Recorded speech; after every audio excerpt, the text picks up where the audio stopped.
To anyone watching this in the future, let me tell you what this video is going to be and why it looks the way that it does. This is my review of the entirety of House of the Dragon Season 3 that is nearly scene by scene, which is why it is so long. And usually I'd want a video like this to be fully edited with clips and images, but over the last 2 months, HBO has turned my channel into Swiss cheese with copyright claims. It's not just clips, but they are starting to come after some still images as well. To combat this, I've had to use this camera to record my screen and just click through it. That has been the only way I can give any sort of consistent visual without the video getting potentially demonetized or taken down entirely. So if you came to this video thinking you were going to be receiving a 7-hour fully edited, perfectly edited, and just perfect breakdown of House of the Dragon Season 3, it's not what this is. It's rough around the edges, it looks very it doesn't look as good as it can be, but this wasn't my choice. My hand was forced here, and I'd recommend just putting this on in the background while you're washing the dishes, cleaning the house, working, or so on and so forth, and treat it more like a chill podcast conversation that I also happen to have with my Twitch chat. I just want to say thank you all so much for clicking on this video. Let me know what you think about it at the end or really at any point, and I hope you enjoy. With that being said, let's jump into why House of the Dragon Season 3 is a steaming pile of dragon poop. Starting off nice and hot with the opening scene. We have Rhaena riding Sheepstealer. Okay, so there are many reasons why this is terrible. First of all, Nettles from Fire and Blood is a lowborn commoner. She is small folk. She is a poor black girl who develops a beautiful bond with Sheepstealer by feeding it sheep. And the point of Nettles' character is to be the Achilles heel for House Targaryen. The Targaryens believe that they are above it, that the dragons make them gods. And to propose the idea that any random person can just claim a dragon would completely undermine everything that they stand for and the entire backbone for their right to rule. So, cutting Nettles and making her Rhaena completely eviscerates that concept, which affects the way people view the rest of the series and affects the show in and of itself. Not only that, Rhaena in Fire and Blood goes to the Vale, and she's a pink princess who practices a lot of soft power. Think Marjorie Tyrell from A Song of Ice and Fire, Game of Thrones. So, by making Rhaena the rider of Sheepstealer, they gutted Nettles' character, they gutted the implications of Nettles as a character on the rest of the series, and gutted Rhaena's character. All three things at once are gone with this one change, and this is the first scene of the opening episode. Okay? Now here we have Aemond nearly beheading the Maester. Okay, this guy getting the short end of the stick here. Whatever, it's a fine scene. And I will say, for this whole review, I think this opening episode is decent. I want to say it's one of the better episodes in the whole show, but at the end of this full breakdown that is probably going to be very long, we will rank all of the episodes as well. And yes, this is a weirwood tree on my cooler in my PC. Yes, that is. So, what is the next scene that we got? All right. Now here we have Aegon and Loras in this car with cages that is holding ravens. Now, while this is definitely a nitpick, it is worth noting, Loras is meant to be this crafty master of whisperers, and he is smuggling the king. He is smuggling the king of the Seven Kingdoms. and there isn't he can't block them. There isn't some sort of trapped door or some sort of creative way to keep them hidden. And also, while I love Aegon as a character, he is in immense pain here. He is struggling with a crippling disability to the point where he can't even function without milk of the poppy. Within an episode, this pain is no longer going to be relevant. It's just going to go away. That is not how suffering from addiction works. That is not how dealing with an injury or injuries that he has work. And Aegon is the best character in this season, and even he has issues. So, complaining about milk of the poppy, whatever. Thank you for whoever just followed. And in the same scene that we're introduced their goal, we see this stupidity play out, where they are just caught. They are just caught by Rhaenyra's men. And at this point, they're screwed? They're screwed, right? Because this guy just caught the usurper, the mortal enemy of Rhaenyra, just out in public. And Loras's idea is to bring Aegon to Dragonstone. Why this is his plan? We are never told. Why is the quote-unquote master of whisperers or spies, one of the smartest characters, quote-unquote, from season 1, just blatantly telling the opposing force that he is with the king and this is where they are going? I don't know. They are not going to address it because they are going to get incredibly lucky later and just walk out. Now, I will say, and this is all credits to Tom Glencarney, because this scene where Aegon is kicked down, where he refuses to kneel, this is improv. Originally, Ryan just wanted Aegon to kneel, but Tom Glencarney said at this point in the story, all Aegon has is his pride. So there's no way he would kneel to Rhaenyra at this point. And this is going to be a common theme throughout this entire season of actors doing the heavy lifting because the writing is all over the place. So Tom Glencarney, if for some reason you see this, understand none of my hatred is towards you. You did a fantastic job with a godforsaken script. That scene plays out. Okay, now, here we have Jace. Oh, that's right. This is the Jace episode, everybody. If you're watching this in the future and you've seen all of season 3, you might have forgotten that Jace is in this season because, spoilers, he dies at the end of this episode and is almost never mentioned again. We see his corpse at the start of episode 2. He is mentioned one time later on, but I mean, Bael is already kissing Alan, right? The heir to the Iron Throne, one of the most fascinating characters in terms of potential, a good actor, a good-looking guy, a lot of potential here for an interesting character, has the makings of a varsity athlete. If you know, you know. And here, we see him taking issue with Rhaenyra wanting to go fight herself. And here's the thing. Jace is correct here. It is stupid for Rhaenyra to want to fight. It is incredibly dumb. And the show kind of treats him like he's being ridiculous and stupid. And this entire time, he's been right on the money.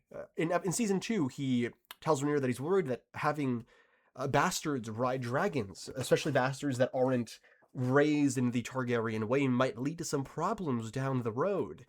And we see at the end of episode 7 that, well, Jace was right, because Ulf has betrayed Team Black because Rhaenyra is a terrible ruler and a worse person. So yeah, that's Jace, everybody, in case you forgot. Ryan, we know Ryan forgot. And here we have Alicent coming to talk to Aemond. Now, season 2 ends in a really strange way. I wouldn't blame any of you for forgetting, but Alicent betrays her family. Her goal is to get Aegon killed. She sacrifices his life, and it's also assumed that Aemond might die as well. Now, Alicent in Fire and Blood is characterized as this woman who, while isn't completely evil and what's up, Hadrian, how are you doing? She roots for her family. Because here's the thing with parents. I would like to think that even bad parents don't want their children to just die. You know, they're really not about bringing children into the world and then just sacrificing them. And when they do, they are usually viewed as terrible people. Kinslaying is one of the worst things in Song of Ice and Fire. George loves to talk about it. And yet Alicent is not only okay with killing her children, but she is Rhaenyra's greatest soldier. She is the warrior born again for Rhaenyra. And in this scene, the show shoots it and portrays it like we're supposed to be shocked with Alicent. We're supposed to be, oh no, she can't kill Aegon. Oh no, she can't sacrifice Aemond. The show kind of wants you to think Alicent is making a good call here. And we're going to see this face. Olivia Cooke is one of the most beautiful actresses acting right now. Season 1 Alicent is a top 10 woman ever. Ever. Oh, don't even get me started, okay? And they've given her this face to have the entire season, this shock and poutiness. They've forgotten how talented she is, and they haven't given her anything to work with. So, Alicent Hightower, I'm gonna say Alicent Hightower is the worst character in terms of downfall in Game of Thrones history. Worse than Dany. Yes, I believe she is worse than Dany. Okay. Now we get to I believe this is the fish feed battle, and it's skipped over. It's too, yes, the AMS, I'm sorry that it's too dark. You're going to have to take that one up with HBO. It's either you deal with the darkness, or we don't get to talk about this. I am sorry. I am truly sorry that I cannot provide a more pleasant viewing experience for all of you. There's nothing I can do. This is the best, and we are going to have to work with it, but I am sorry. So, at the end of season 1, or let's just say, what is the show marketed as, right? It's marketed as a war. The Dance of the Dragons, House of the Dragon, this bloody conflict where this family tore itself apart, right? That's what it's marketed as. We end season 1 with Rhaenyra turning around with fire in her eyes. And we're thinking, oh yeah, season 2. There's gonna be war in season 2. We get season 2 and we get no fighting, really. We get nothing. And then the first real battle of season 3, Fish Feed, which is a very bloody battle, very traumatic with bodies piling up on the riverbank. It's a brutal battle. It is skipped over. We do not get to see the war element of the show that is about the war. And I would have been okay with him skipping a few battles because budget, and I am not someone who needs fighting all the time.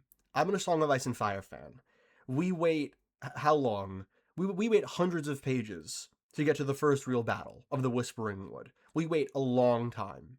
But the point is, you build up to the battles, and then you have them be paid off. And Fish Feed, the bloodiest battle, which should have been a crazy opening to this season, is skipped over. That is lame. That is lame. Just unfortunate, and they're going to keep doing it. And I will say, I'll give them this. I like the Winter Wolves arriving. I think just them throwing I'm sorry, not Highland. What's the other Lannister guy's name? I forget. They're twins. Just throwing his head at Daemon. That's a cool scene. That's a fun way to introduce the Winter Wolves. And this is actually Jason. There you go. This is actually very in line with George's style. George loves to do this thing where he will show parts of a battle, but then not show others, let other characters experience the aftermath of that. And while I would have liked to see the Winterwolves fight, I'm okay with the head just being thrown. if we see fish feed first. I'm okay with seeing that battle, and then the Winter Wolves just tossing the head.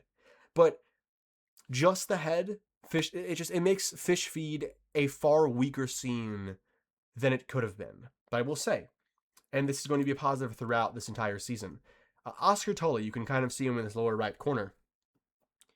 Daemon says, let's just burn the dead. I can have Caraxes melt them down, no problem. And Oscar Tully says, no, rivermen need to be returned to the mud. And I like that.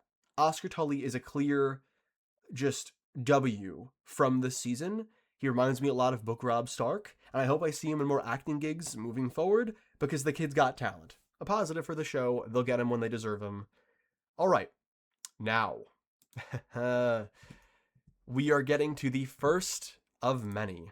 When I say first of many, I mean the first of many scenes that the show will assault women. So, we pan to Kristen Cole and Gwaine. Gwaine is one of the better characters of this entire season. And there is a green man assaulting a woman. And did it need to be so graphic? And we didn't see too much with that one. It was largely implied. Out of all the sexual assault scenes in this season, this is actually one of the least repulsive ones, and that says something. And Gwaine comes over to Cole, and he says, Cole, we cannot stand for this. What are we if we let our men do this? What have we become? And Kristen Cole just goes, I don't care. Who cares? We're all gonna die anyway. Who cares? And I found out something interesting. Yeah, chat's already talking about it. Kristen Cole, Fabian Franklin, I should say, said a line where after Gwaine delivers the "What are we if we allow this to happen?" he composes himself and says, "Bring him to me. Bring the man to me." Because he is now going to kill him. Why? Because he sexually assaulted a woman. And this would have been such a fantastic thing to add. Because Kristen Cole, while he is an antagonist to some characters in the show, the whole point of Fire and Blood, and A Song of Ice and Fire just in general, is this is a story about people. Even though Kristen Cole has done a lot of bad shit, people are not black and white. There is goodness in some of the worst of people. And there is darkness in the best. Here's what I know. HBO pays a lot of attention to commenters, to the way conversation online just spreads. And they know that a lot of people hate Kristen Cole. That, again, spoilers, when Kristen Cole was going to die, people were going to cheer. That they somehow convinced people that Kristen Cole is an incel who also likes to sleep with women. Because that makes sense. So they wrote this line and then intentionally cut it. Because they didn't want to undercut the... I don't want to say normies because it sounds really dismissive. But they didn't want to make the people who are engaging with less nuance than other people feel a specific kind of way about this show. They wanted to appease their community and weaponize their performative progression. They cut it to make Kristen Cole look bad. Because this is House of the Dragon. For the most part, we are not allowed to have a nuanced story. We gotta make sure people understand that Team Black, even though Daemon is the worst character in the entire show, is bad. But we gotta make sure that people think they're good. And I feel terrible for Fabian Franklin because he gave his all to this role. He really cared about it, and he was rightfully very upset. Guys, do you understand how bothered you have to be? How bothered an actor has to be to complain about a role when they're getting paid? You gotta piss them off. They pissed off Fabian Franklin. Okay, now let's talk about a pro. And what's funny is we are talking about, this is going to be in reference to the same fans who hate Kristen Cole. I absolutely love, and love is a strong word, I love what they have done with All for the White. I love it. And I don't even know if they really meant to do this. I don't know if it's the actor, but if you go online, everyone hates this character. Everyone hates him because, oh, he's being disrespectful to Rhaenyra. He's not bootlicking enough, guys. He isn't bending the knee enough to the dragon monsters who want to take over the world. Okay? Ulf is just a normal dude. He claimed a dragon because he was desperate. And why is he desperate? Because he's been living in a world that oppresses his class, a world controlled by Rhaenyra and Team Black and everyone else. So, when he has Silverwing, and is being left with Vhagar, and he's near Harrenhal, and he's getting haunted by Alice Rivers, and expected to fight Aemond, who hasn't shown up, he goes, screw this. I am not getting possessed by a witch. I am not fighting the biggest dragon in the world when I'm not risking my life to get a horse. And he says this scene is great between Adam, Ulf, and Hugh, where Adam and Ulf, or Adam and Hugh, are better bootlickers than Ulf. And they're like, oh, you have to be respectful. It's honorable. They're going to make you a knight. And he goes, they're going to give me a horse. I have a dragon. I can fly. What am I going to use a horse for? Why not a castle? And yeah, goddamn right. What are we talking about? This guy's going to risk his life. He's going to fight a fire-breathing giant for Rhaenyra, and she's going to give him a horse? You're kidding. And you got these people online going, oh, how dare Ulf ask to be named Targaryen? How dare he try to make himself legitimate? He has a dragon. A dragon. Do you if we're talking in terms of sheer individual power, Ulf would probably beat Rhaenyra in a fight. Silverwing is a lot larger than Syrax. There is an argument to be made that in terms of individual power, Ulf has more capacity for violence than Rhaenyra. And people are going, oh, he's so disrespectful. He's like, bootlick the Targaryens some more. All right, and it speaks volumes to the way people view people in power in our own world. So Ulf, great character. Now let's talk about the scene with Hugh and Adam. Hugh and Adam barely get shit to do this season, okay? Adam is just here. He has next to no... Ulf has more and more to claim the throne of the Blackfires. He's around there. Adam, who could have been an interesting character, whose loyalties could have been explored, is dumbed down to just chill dude. And Hugh doesn't get much to do this season. I like this scene, but I like the scene for Ulf.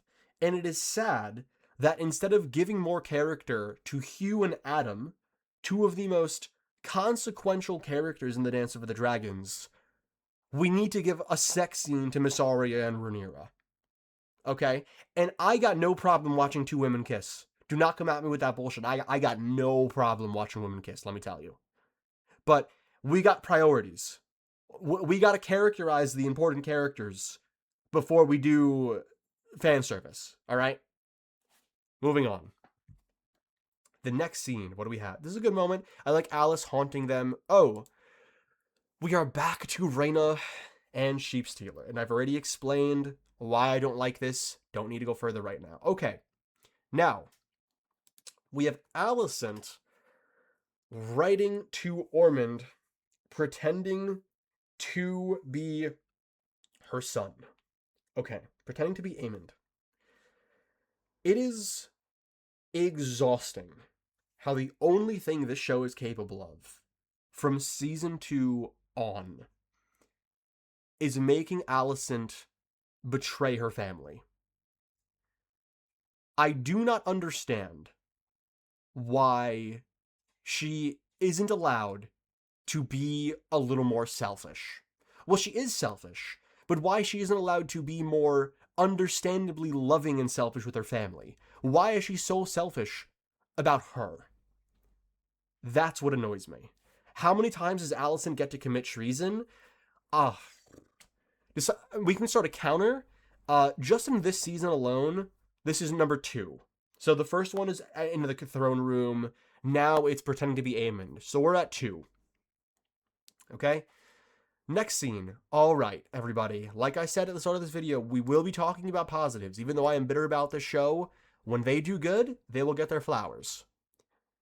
Corlys's development with Alan in this episode is the best part of the episode. Corlys's arc, especially with Alan in season 2, was a bit slow, but it was going somewhere. There was a question of, why didn't you legitimize me? Why now? What's changed? You're not the man you think you are. You know, you have a lot of ego there that you got to deal with. And this scene of Corlys and Alan just talking it out, listen, I got problems with my dad. You give me a heartfelt conversation between a father and a son where they're dealing with their issues, dealing with their egos, I'm going to like it. And I think these two characters in this scene are strong. They're sharing the drink, and they're coming to an understanding of one another. And this is going to be paid off later in this episode when Corlys brings them to safety, and then when Alan picks up the pieces after Corlys loses his mind after Driftmark is burned. Good scene. It is a shame this is their best scene in the entire season. That is a shame. Okay. Moving on, we now have Tywin Lannister becoming a top 5 character in the show for me was not on my bingo book. But for reasons the audience doesn't really fully understand, is it Shrako Lothar? Can't remember their name. Doesn't really matter. They just have a beef with Corlys, and they're going to be attacking Corlys at the gullet. We get more of Rhaena this episode. We are now at 3 scenes with Rhaena. Shrako Lohar, there you go. Lothar Lohar, man.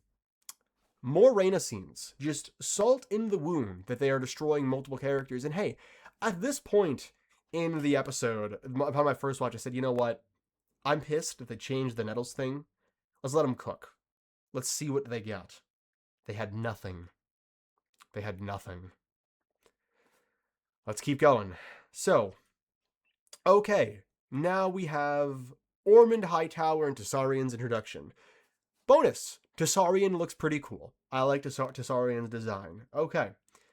We meet Ormond, and we're going to get a few pluses here.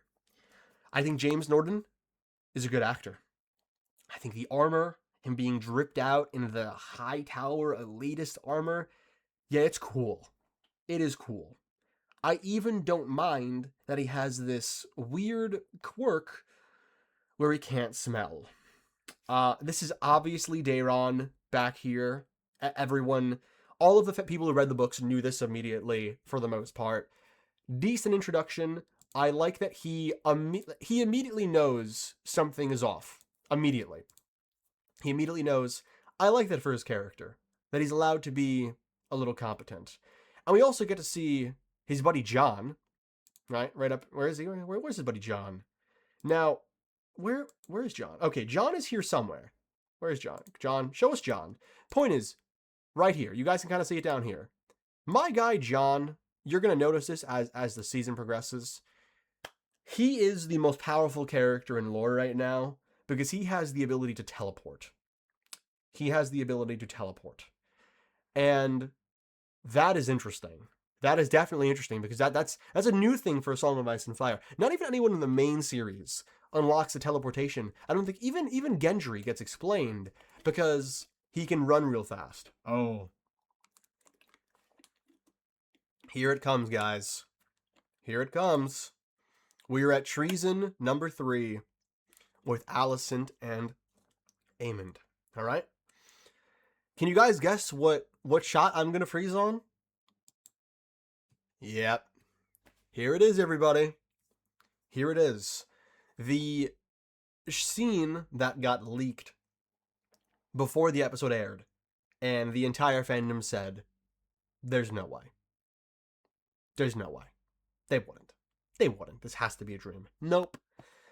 Aemond, in this moment, after his mama commits treason, decides to assault her and make the entire community uncomfortable. And now, let me say this. I do not think this, in and of itself, has to be a bad writing decision. I know it's uncomfortable. I know it's weird. A Song of Ice and Fire is uncomfortable and weird. But if you're going to alienate your audience and make it uncomfortable and weird, then you have to address how this affects your characters moving forward. Aemon Targaryen assaults his mother. Alicent cries. And this, oh, by the way, we're going to keep track of how many times Alicent Hightower is assaulted. This is the first time. And no one ever addresses it again. Alicent never talks about this moment again.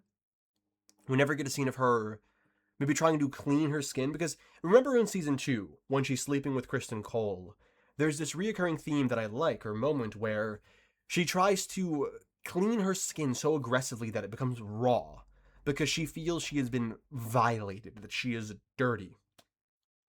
If they showed us a scene of her doing that same thing after Aemon kisses her, I would have shut my mouth. I would have, if we got any sort of extended long-term reaction, a human reaction, because guys, women are human beings.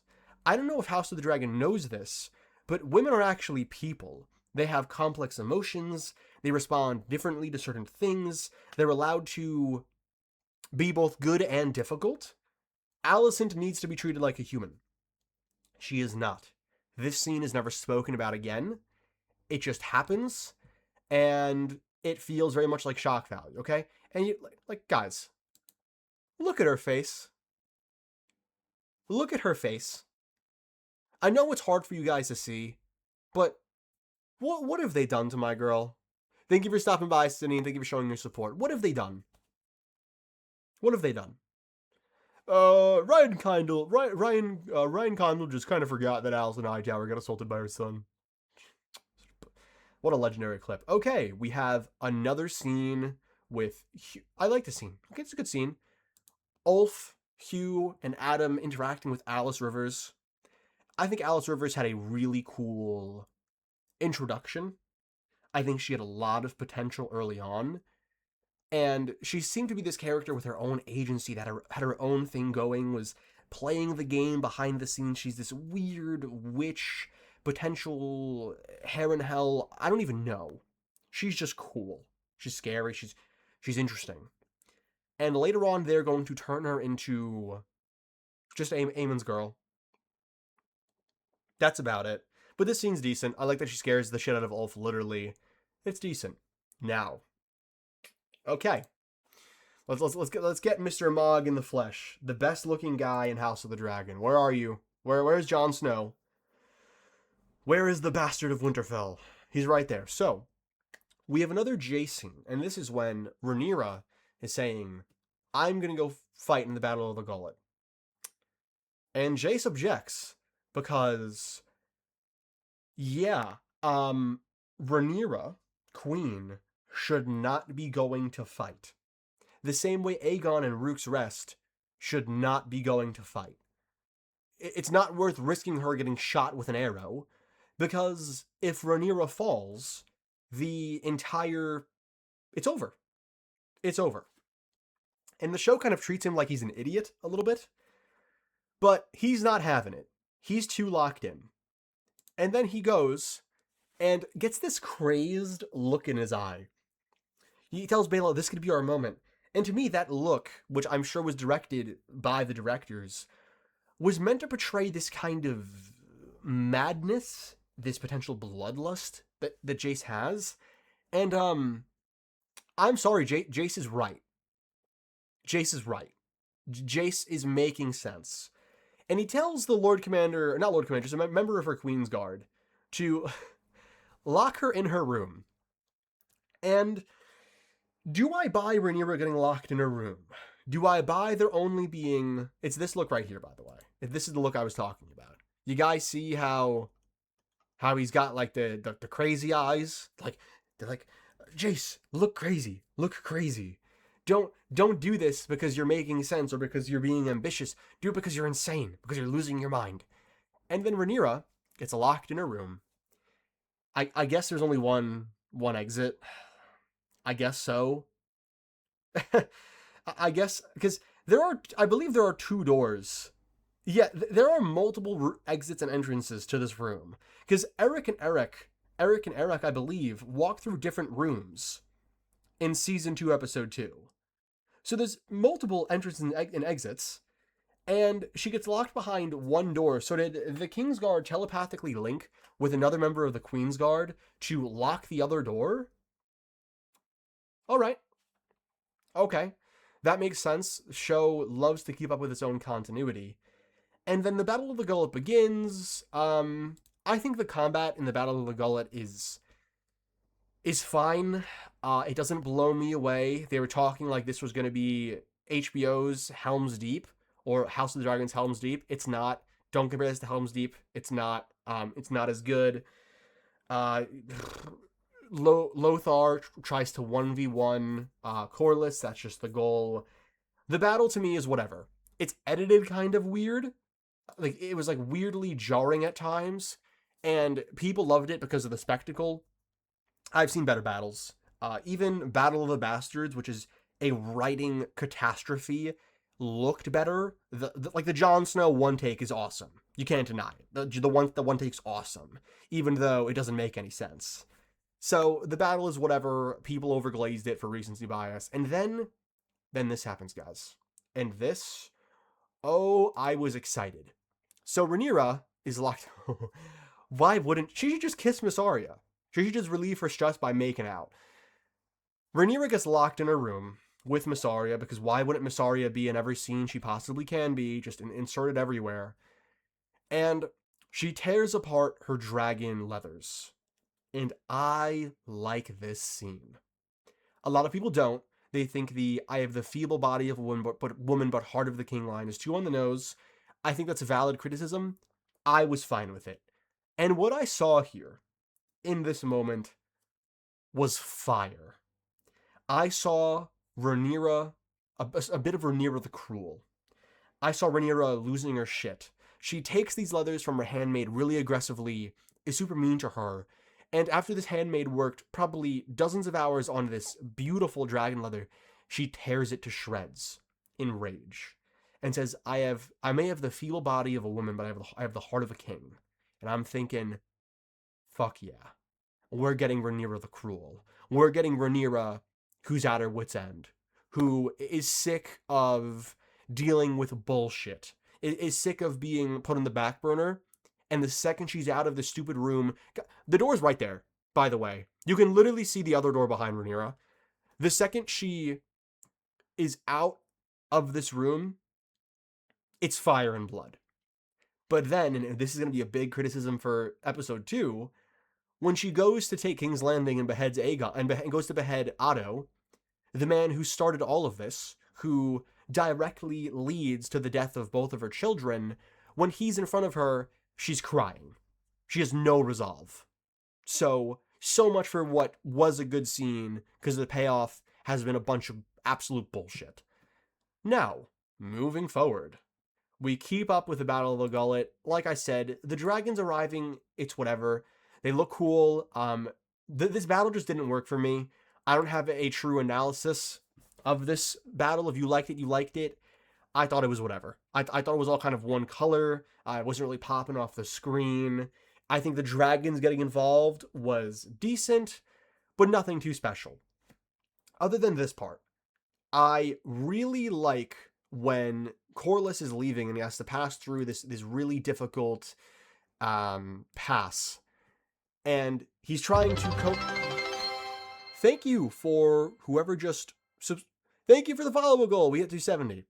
So Corlys is trying to get past this really tight space. And at first he's coaching his mana through, which I liked. I was really happy to see the quote-unquote like master of the tides, lord of the tides, show his skill. With a man like Corlys, who's older, you mostly just hear about his skill, you don't get to see it, but in this moment, they show you. And I really like the contrast of him just grabbing the steering wheel and doing it himself, contrasted with Lothar, whose idea is to just kill her own men, or kill their own men. I'm sorry, kill their own men, and that is a shame because, well, no, not a shame. I think that was good. I think that was good. That was a better. This was a better moment of this episode. But with that being said, they toss Tywin Lannister into the water. And we know that armor, you don't float in armor. You don't float. You get water in there, and you're just cooked. You drown. Tywin not only survives drowning, maybe you can make the argument that he took it off, that it was shallow enough, fine. But then he just teleports to Rook's Rest. We don't get a scene of him on the beach. We don't get a scene of him swimming. He just teleports, which is a bit ridiculous.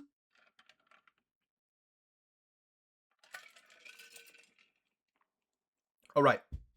Now, I like Corlys seeing Driftmark burned, and I like Alan then being the one to lead the charge, because their conversation over the last 2 seasons has been about legacy, been about what you leave behind, what your connection is to your father and your son and your children. And I really enjoy that in this moment, Corlys is checked out because his ego has been so aggressively fractured by the loss of Driftmark.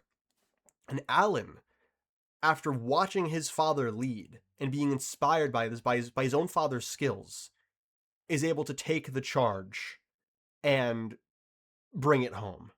I like that. Corlys and Alan are a highlight of this episode. And we get to their fight, and I think their fight's whatever. I'm sorry about the leaf blower in the background. Someone is mowing their lawn. I hope it's not too insufferable. But yeah, the fight commences, and the dragons are burning stuff. And I will say, I like that Rhaena cannot properly control Sheepstealer. I like that Sheepstealer is kind of just giving everybody the smoke, because it reinforces the idea previously that the Targaryens don't actually control the dragons. That while they can kind of manipulate them and kind of drive them, they are their own thing. And I like that. I do like that. I think episode does a good job portraying that. More Corlys depression, I think that's good. The combat here is kind of whatever. The dragons are definitely a highlight. And then Rhaena starts targeting friendly ships and is causing trouble for Jace and Baela. I don't mind Alan's fight with Lothar. I think it is a decent payoff from protecting his father. And overall, the Battle of the Gullet from a ship perspective is one of the stronger aspects of this entire season.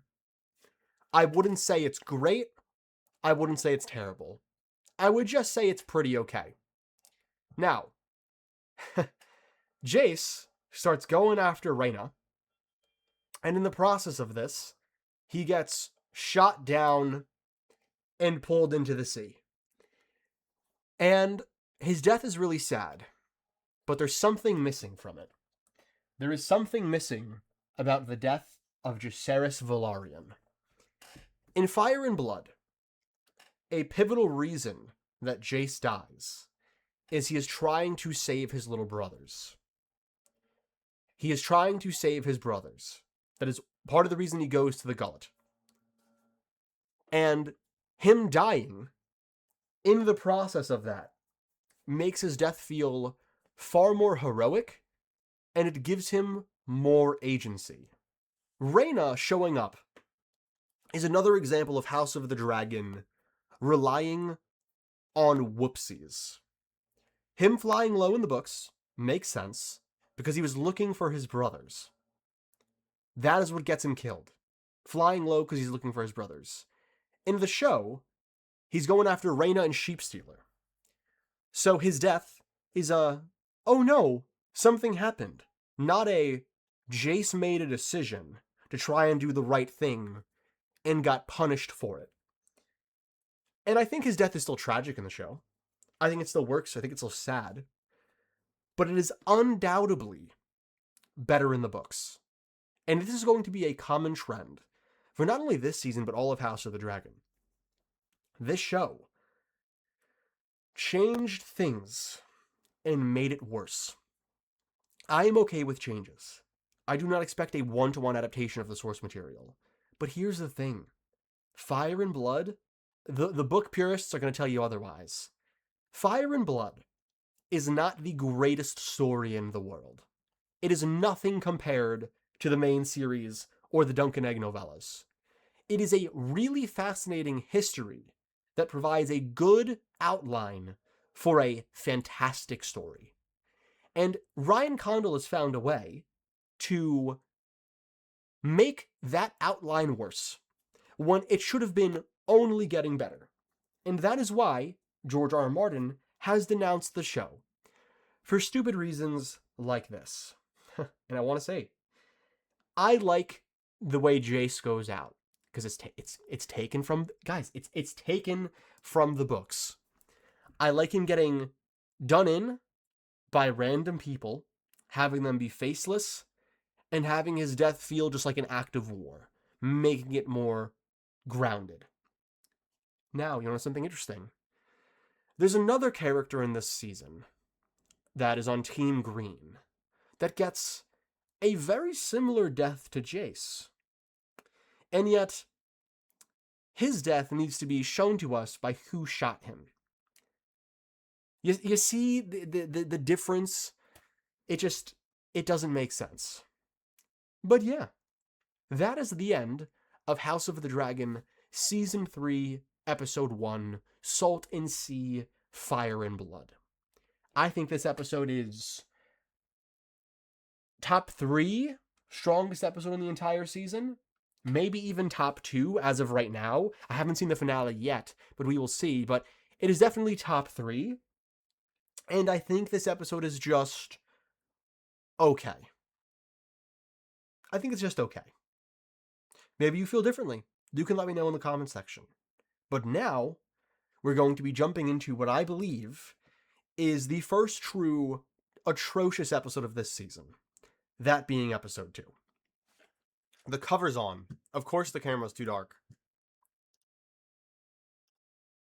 Alrighty. And here we have episode 2, Queen's Landing. Start off nice and hot. Alright. Scroll back. Alright, so we open up this episode with Bela bringing Jace's body. What is up, Daniel? Carrying Jace's corpse to Rhaenyra. Now, I think this is great. It's tragic. Bela is crying because she's lost her betrothed, the love of her life.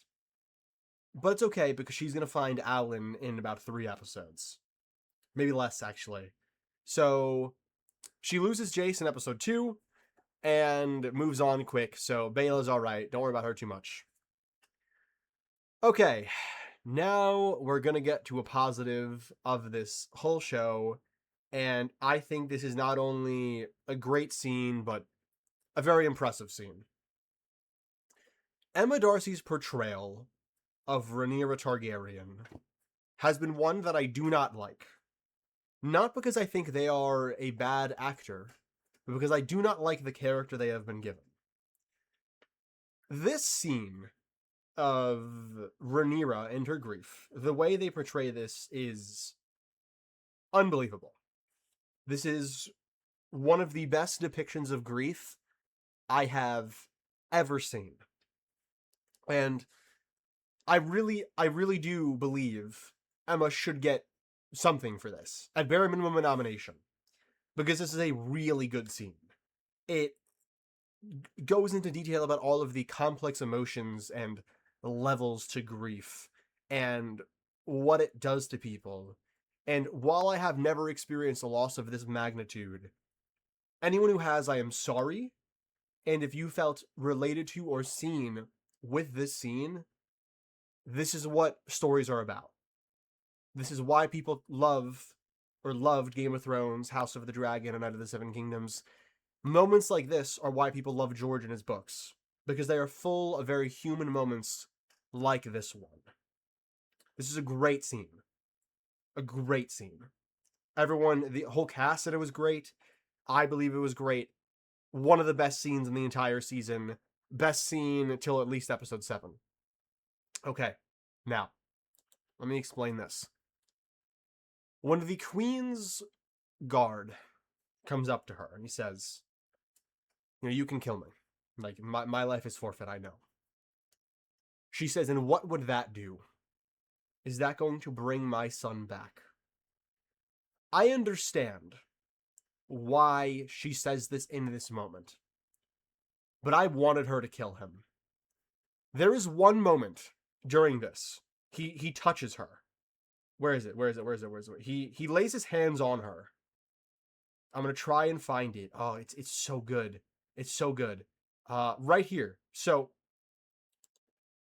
he touches her, and she turns around, and you see Rhaenyra kind of look at his sword. For a second, I thought she was going to pull out the sword and kill him herself. I would have loved that moment. Because this is a moment, like the grief she is feeling, the mix of emotions, her blood is so, it's so at the forefront of her skin. Thank you for stopping by, Night Mode Off. That there should be a level of sadness and then rage. Human beings, when their emotions are pushed to this limit, you experience a kind of anger that is less of a emotion, more of an electrical charge. You black out and you just get this like well of heat that starts from your stomach and goes to your head. And I wanted her to kill him. If she killed him in this moment, this scene would have been phenomenal. Because we see, as in season 1, when she brutally murders the boar, right? The boar is trying to kill her. But Rhaenyra in season 1 is capable. She has this anger that she's allowed to feel in those first few episodes. In this moment, I needed that anger. But I was willing to let it go if the end of this episode was handled better. But since it wasn't, I still have the criticism. And beyond that, if you want to go the route of Rhaenyra is going to spare him because she's still a good person, she calls for his death when she leaves Dragonstone. She says, have Sir Lawrence decide how he wants to die. Have her do it. Do not have him die off screen. Let the audience see Rhaenyra the Cruel. And she's justified here. I would have done the same thing. Forget about Rhaenyra the Cruel. Let Rhaenyra be human. Let her have agency in her story. But instead, she's going to cry for the rest of the season. That's what we're going to do. So she has her moment. The acting's good. It could have been better. What do we got next? That was so good. Oh, we have Alan looking for Corlys. Whatever. Now we have Rhaena meeting with Jane Eyre. Okay. Now, Jane Eyre, Jace's body isn't even cold yet. I mean, maybe it's cold from sitting in the water, but Jane Eyre has somehow discovered that Jace is dead before Rhaenyra. Because no one has told her that we see. Rhaenyra has to be told. Jane Eyre sees or just knows that Jace is dead by the time Rhaena gets to her, which should have been very quick. So, if she didn't know before Rhaenyra, who told her? Who delivered the message? Does she have some sort of god? Wait, hold on, just gotta see something. 1 second. Oh, big news. All right.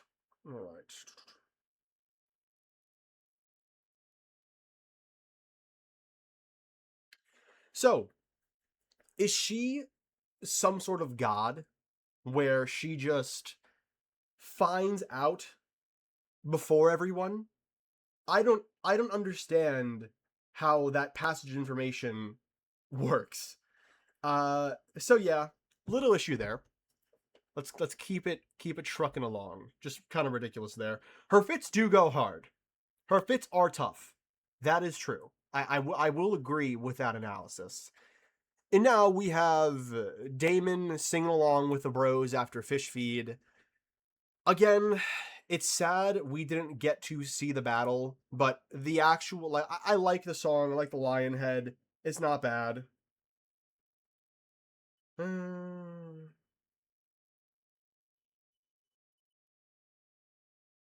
Right. It's fine. It's whatever. I wish the battle, but it's fine. I like this is spoilers for season 4. I like Caraxes drinking from the God's Eye because it's foreshadowing for the God's Eye eventually drinking the dragon. That's all I'm gonna say about that. Pretty good. I also like him talking to Alice is strange because he has this development in season 2 and then just gets all thrown out the window this season, as we are going to continue to see. Now, in this scene, Alan speaks to Bela. And let's look at the timestamp. We are 18 minutes in, and the episode started 5 minutes in. So at 5:30, Bela is carrying around Jace's corpse, her husband who she apparently loved.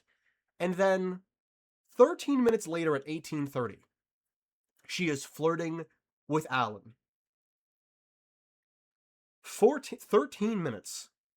That is how long it took for the writers to start building up some sort of relationship between Bela and Alan. They couldn't even give it an episode in between. Jace is gone from the story. There is nothing. He hasn't even been dead for 20 minutes, and his relevance to the story, outside of one scene in the next episode, is gone from this season. How do you write something like that? How do you build up a character for 2 seasons, have your audience fall in love with that character, and then have them not matter to the plot 14 minutes after they are killed? What are we doing? And they're flirting. It's just a bunch of bullshit. That just eat your vegetables, enjoy it, whatever. HBO doesn't care about how you feel about these characters or why they're here. They're just being performative to make money off of you. It is what it is. And then Adam's looking around. They will eventually find Corlys. Somehow Corlys lives, even though he gets thrown into the water in full armor. You know, I don't know. I don't know how Corlys lives this, but it is what it is. Just more plot armor. And then here's what I was talking about. So Aegon and Loras they're going to Dragonstone. They've been captured, and the Triarchy just conveniently runs into them and starts fighting the people that are bringing them to Dragonstone. And this scene is played off as comedic, that an army rolled up to their spot, killed the men, and then Aegon, who, might I remind you, just last episode, and seemingly not even a day ago, is having such bad just pain, and is so just, man, he's relapsing so badly that he can't even move. Yeah, why isn't he tied up? Why are they just letting him chill? Why are they not tied up if they want to bring him to Dragonstone? And then he has the ability to kill a man with an arrow and then go on an adventure. Corlys is somehow just alive. Don't ask questions. It is what it is. We have more Alicent face, because why not? I mean, just making the same face time and time again. No difference. Damn shame is what it is. And then we have Alicent's 4th treason, where she goes to the Gold Cloaks and says, hey, I need you to let Rhaenyra into the city. So, the fourth treason for Alicent, the greatest soldier for Team Black. It is just... I mean, this character is gutted. I'd recommend watching my Alicent Hightower was lobotomized video. And then we keep going. We keep it moving. We have Daemon slapping Ulf, and this is whether they meant to or not, it makes sense. They somehow got me to root for Ulf. I don't know if Ryan Condal wanted that to happen, but you made Ulf likable by making Daemon just super unlikable and not following your own canon. Nice job. Now, he goes to walk to Rhaenyra, and who's there? Who's with Rhaenyra after her son is killed? Miss Arya. Miss Arya is wonderful. And then Daemon approaches Rhaenyra, and Rhaenyra is in mourning, okay? I want to make this very clear. I am good with Rhaenyra mourning. It makes perfect sense that she'd be super sad after her son just died. With that being said, I do not like that he has to lean into the prophecy to get Rhaenyra to act. Rhaenyra's son was just killed because of the conflict that Team Green has started, at least in her mind. There should be enough rage that Daemon can play off of that. Why not have Daemon come to Rhaenyra and say, they killed Jace. They killed your son. Why not have Rhaenyra feed into that rage? Why not have her have agency in her own story where she makes decisions not because of some stupid prophecy, but because her loved one was lost? Why make Rhaenyra's spiral about prophecy instead about her family, when this whole thing is meant to be about family? This whole thing is meant to be about family. Okay? It's just sad. Now, Alice... oh my god. Oh my god. So, here we have Jasper come to the Queen's room. And apparently, lords can just walk into the Queen's chambers whenever they want. There's no guards. There's no one to notice. Just walks in. And graphically violates Alicent. Not only does he assault her, but they show him touching her. He says, plead with me. They take this far. And I want to make this clear. I am okay with showcasing sexual assault in a show if it's meant to say something. If you're trying to say something about sexual assault. Alicent gets graphically violated by Jasper. And it is never mentioned again. We don't hear her talk about it. We don't see her washing herself like she does in season 2. She doesn't bring it up. There is no she isn't happy when he dies. It is purely there to shock the audience. Because this is House of the Dragon. This is an HBO show where we're darker. We're more, edgy. So, the show that is marketed as being very feminist in nature just has your female characters being assaulted time and time again with it never being explored properly. They never explore her mental state after Aemond. They never explore her mental state after Jasper.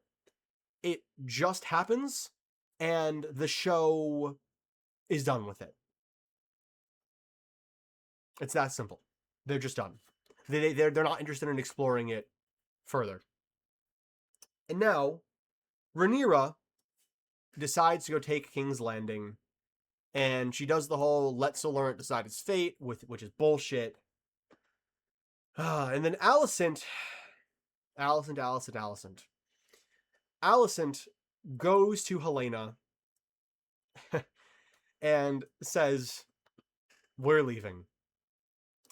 Because it makes total sense that Alicent can just walk out. She can just walk out. And this is going to start a very long, drawn out, and tedious arc between Alicent and Helena, where Alicent becomes an increasingly worse parent, and the show treats her like she's not. Why did Rhaenyra take her crown with her if she wasn't going to wear it? I have absolutely no idea. Couldn't tell you. Okay? And now we move forward to Aemond arrives at Harrenhal, and Vhagar is burning people down, taking the castle, whatever. He's mowing through people like this is some kind of Dark Souls event. And he murders our boy. He murders Simon Strong. He murders the Strongs. And let's be clear. This scene only happens. Aemond only gets injured so that he can be with Alice. And on paper, I don't mind Aemond, with his ego, marching into Harrenhal, thinking he can no diff, and then get injured. I actually don't mind that. And Blackfire looks really good here.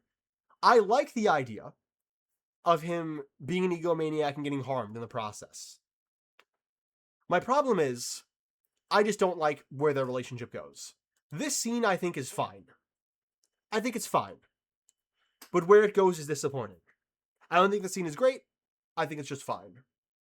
But now, now we get to the real meat and potatoes as to why this episode is incredibly stinky.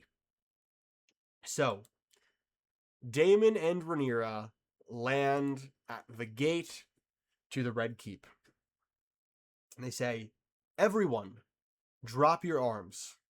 You know, if there's one brave archer in this group of people, these men, one archer that's got a set on him, Rhaenyra is dead, and so is Daemon. Sure, the dragons might fry him after, but it's over. This is supposed to be Rhaenyra's moment. Her taking the throne. And we are going to break down right now how this is one of the most pitiful moments of payoff in the Game of Thrones universe. So, they walk in, and again, there are no guards. There are people just walking at Daemon, one or two at a time. He is playing round one zombies and Kino der Toten right now. Okay? He opened the first door, he's going for the mystery box, and the zombies are coming out of the window. That's what's happening right now. This is King's Landing. Where is... The Gold Cloaks are not the only army in King's Landing. Okay? But more than that, whatever. Even that I can accept.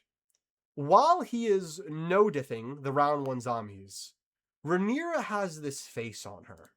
See if I can get it. We'll see if I can get the proper frame. You see this face.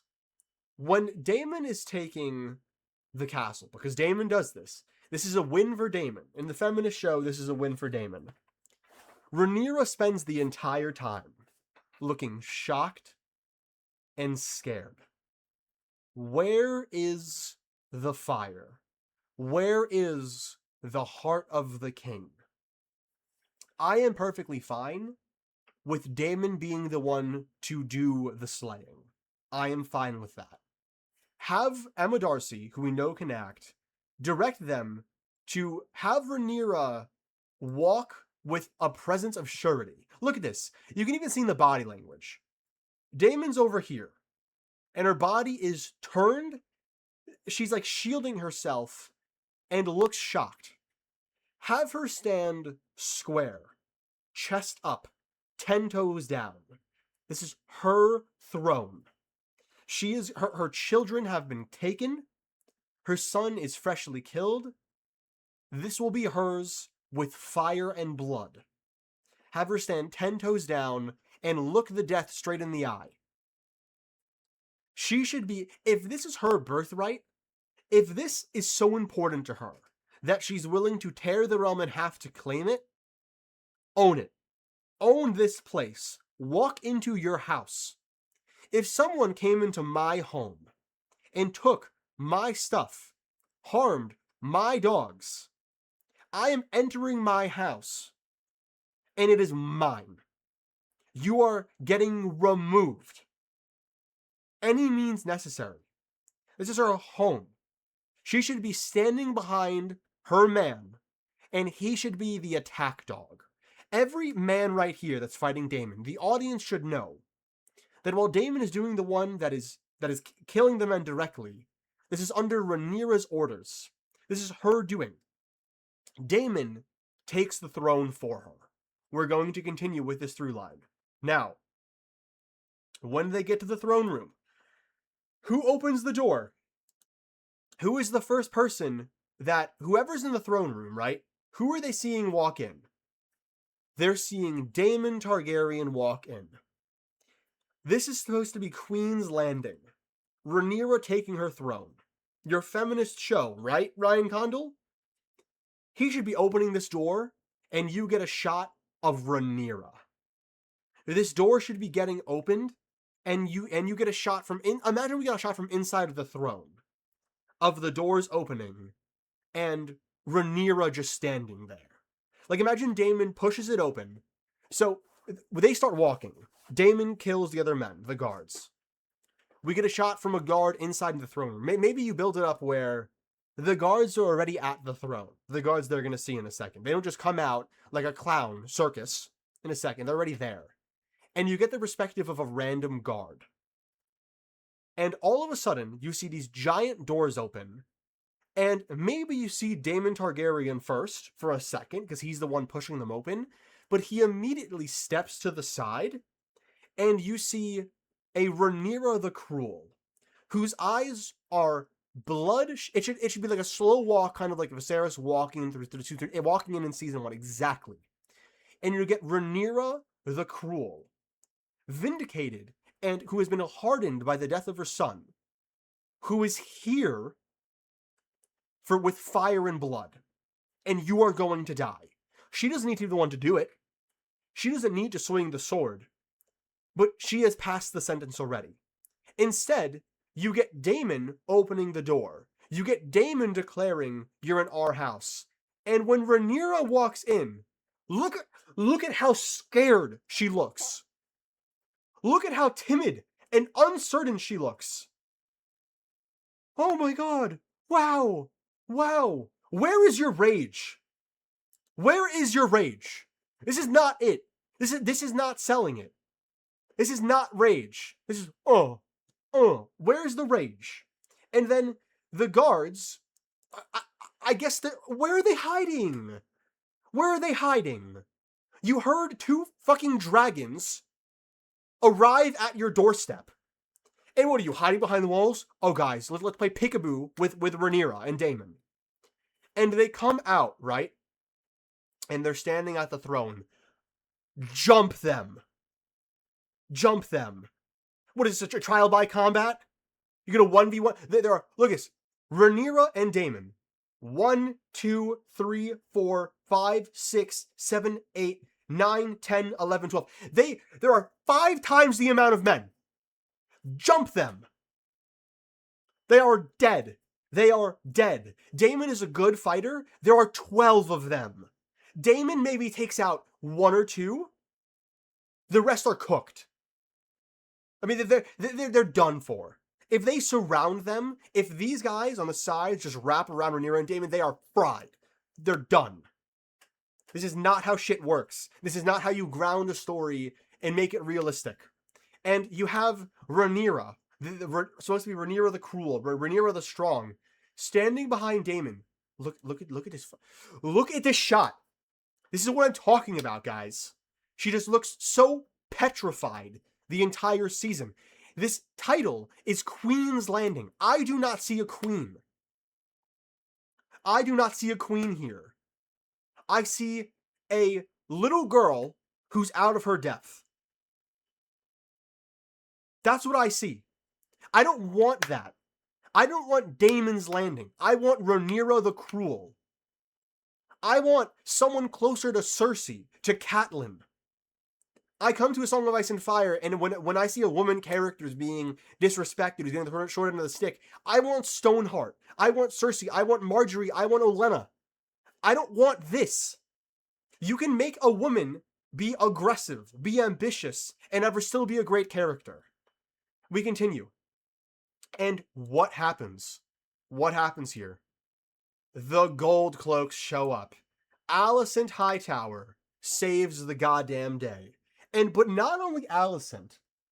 Why is it that the Gold Cloaks agree to do this? Because Daemon Targaryen is best buds with this guy. So Daemon not only brings Rhaenyra to the throne, he gives her the throne by fighting while she's unsure, opens the doors, declares this is their house, and then it's his relationship with the Gold Cloaks that gets Rhaenyra the throne. And I can't play it because HBO will smite my video, but Rhaenyra doesn't even get to say drop your swords. It's random Joe Schmo Goldcloak that gets to say it. Are we kidding? What are we doing? What are we doing? And then, okay, let's continue. They go find Orell, whatever. And then Daemon brings Otto to the cells. Okay. And when Daemon finds Otto, he laughs maniacally. And the show treats this like this is some sort of victory. Oh god, the evil Otto Hightower, right? The no nuanced big bad is about to die. Okay. And I would like this if the show portrayed it as this being complicated, but now let's get to it. Otto Hightower, you will be missed. Okay. So Daemon tells Rhaenyra, okay, listen, Rhaenyra, this is your moment. This is your moment of truth. This is Otto Hightower in front of you. First of all, yeah, first time we've seen him since season 2, episode 3. You need to behead him. If you want to take the throne, you need to show the people of King's Landing that they stole your birthright and they are dead. Otto Hightower is the man who did all of this. He's the one who built all of this up. He is the one who leads to the death of her children. I am fine with Rhaenyra being conflicted. I am fine with her doubting herself. I am fine with a second of, am I really about to kill someone with my own 2 hands? Because she's had no problem killing people before, like how Daemon kills the serving boy to get Laenor's fake body. But this is the first time she's murdering a human or killing a human being herself. I'm fine with her not being okay with it. But crying and whimpering, telling Daemon, I don't know if I can do it. That is not powerful. That is not ambitious. This is the guy who killed your children. Off with his goddamn head. If I was writing this scene, I would have had her draw her sword or take the sword from Daemon. And then look at Otto and have him deliver the line, your father wouldn't want this. Have Otto weaponize Rhaenyra's love for Viserys against her. You can have her hesitate. In Game of Thrones and A Song of Ice and Fire, when Jon Snow decides to behead Jaina Slynt, Jaina says, mercy, my lord, mercy. I'll go, I will. I'm afraid. I've always been afraid. And Jon thinks to himself, oh shit. He stops for half a second and then goes, it's too late for that. Where was the mercy for my father? Where was the mercy for Eddard? Where was that? And he uses his anger to resolve himself. And you see him take a deep breath because this is a moment of him killing someone. Where was the mercy for my Hadrian, my goat? Otto goes, Viserys wouldn't want this. Viserys would show mercy. Rhaenyra goes, And where was the mercy for Lucerys? And cuts his head off. Resolved. No snot. Maybe one tear. But not the tear for Otto. The tear for Jace, who died 30 minutes ago. A tear for Luke. A tear for her children. Instead, you get this snot. Because, and then you have her walk in the blood. You have her step in Otto's blood, and you don't have her meagerly walk up to the throne. You have her absolutely, confidently walk up to that thing. And when she sits on it, not clutching her sword, not, have her sit up there and grab that damn thing. Have her 2 hands, ass to the throne, grab that goddamn thing. This is my house. This is my throne. This is my birthright. And anyone who wants to challenge me, anyone who dares to play a role in the death of my loved ones, that is what you get. Instead, Alicent walks in, and what do we get right here? She sits on the throne all meagerly, all sad. Alicent walks in and is like, "Oh my god, what have you done? Thank you for following, thank you for following. What have you done?" And look at the look she gives. Oh no. Oh no. What are we doing? What are we doing? Unbelievable. Unbelievable. This scene, right? This is the scene that I knew this season was cooked. Because it completely misses the point of Rhaenyra's character. Completely. And I said when this came out, yeah, this show's done. This season's going to be terrible because they don't understand the character. And everyone goes, no, give them time.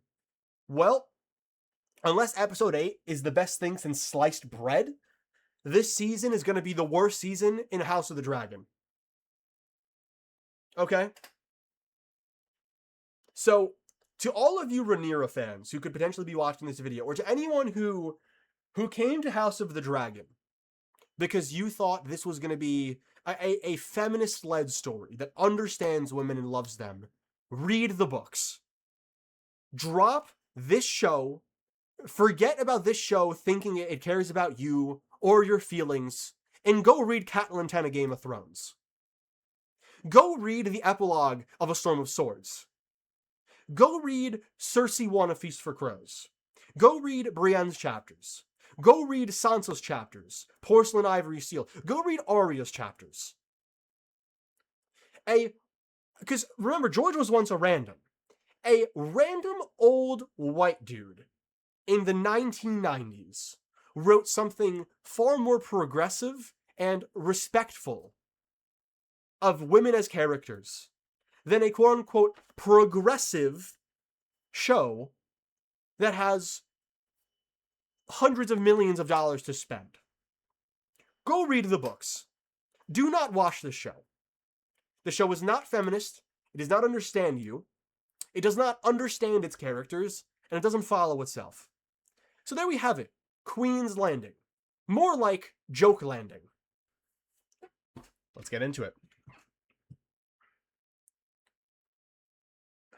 So, we open up the episode with this this Daeron body swap plot. And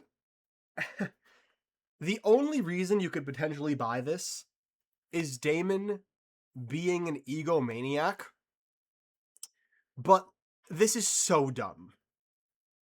This is so dumb. Daemon not taking more hostages, not double checking, and the fact that this whole episode hinges on a body swap, it just feels comical. Like, it just feels comical. But I will say, I like James Norton as Ormond Hightower here.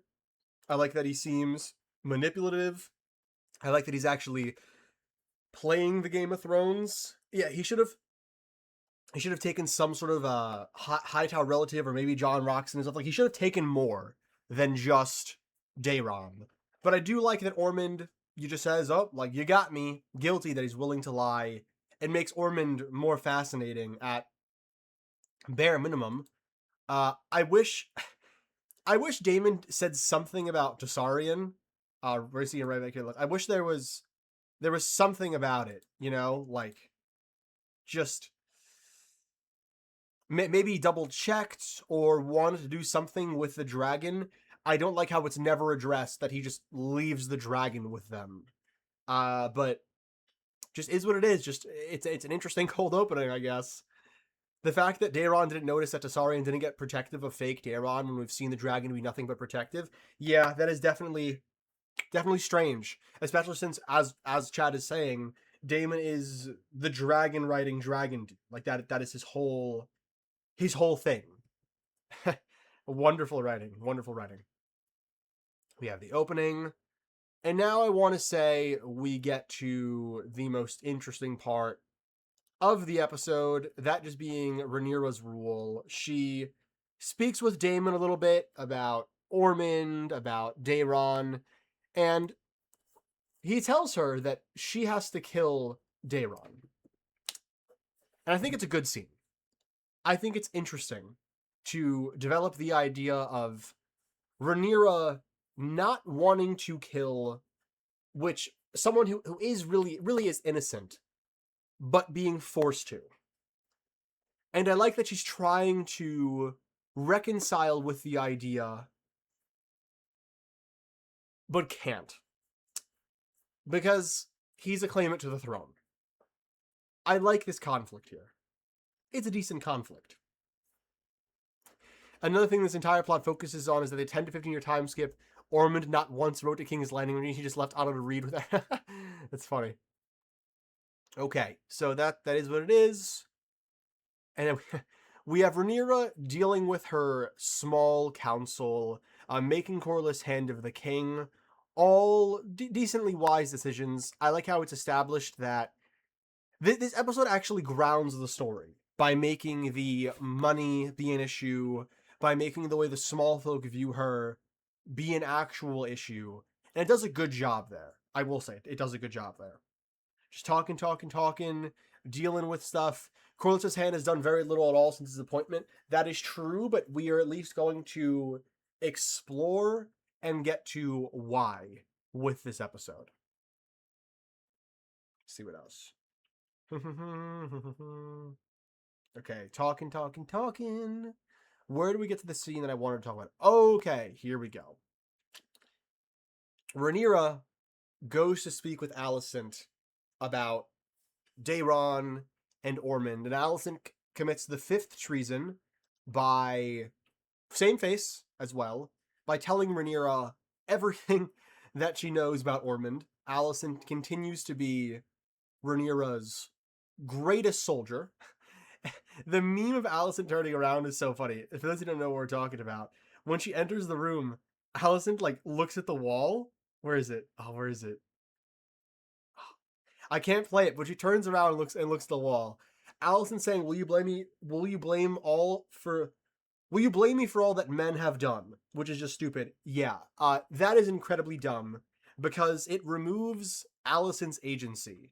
The show has completely forgot that Alicent at one point was the face of Team Green.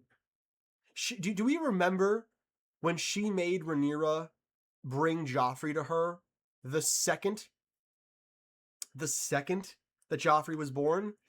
This show was hellbent on making men bad, women good, but that's not how the story works. Yes, they are living under patriarchy. Yes, they aren't treated equally, and so on and so forth. But they still have agency. They still have character. They can still negatively affect one another. It's not as simple as, "Will you blame me for all that men have done?" Alicent has agency in her own story. And it's just ridiculous that the show pretends like Rhaenyra and Alicent shouldn't have. It's ridiculous. They continue talking about that and so on and so forth. Now, we get to this scene. Is it here? No, it's not. This I really like.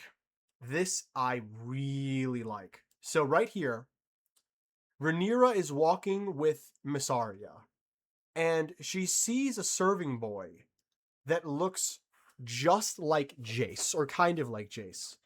And she sees Jace in him. Like, she literally sees her son's face. And what I like about this episode is that it's from Rhaenyra's perspective. It kind of feels like we're in the head of a POV character from A Song of Ice and Fire. And I was thinking, oh, I hope they do that. I hope they have Jace haunt Rhaenyra. I hope they have him keep popping up in her story to give into her paranoia. This is never mentioned again. This happens this one time in a really interesting and well-written scene that is very reminiscent of the type of story that George R. R. Martin is telling, and they never implemented it again. It's just a damn shame.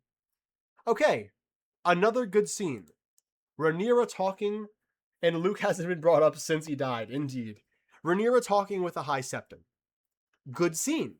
I like that they're establishing the faith as opposing Rhaenyra, how they chose Aegon, how there's certain things they can't do.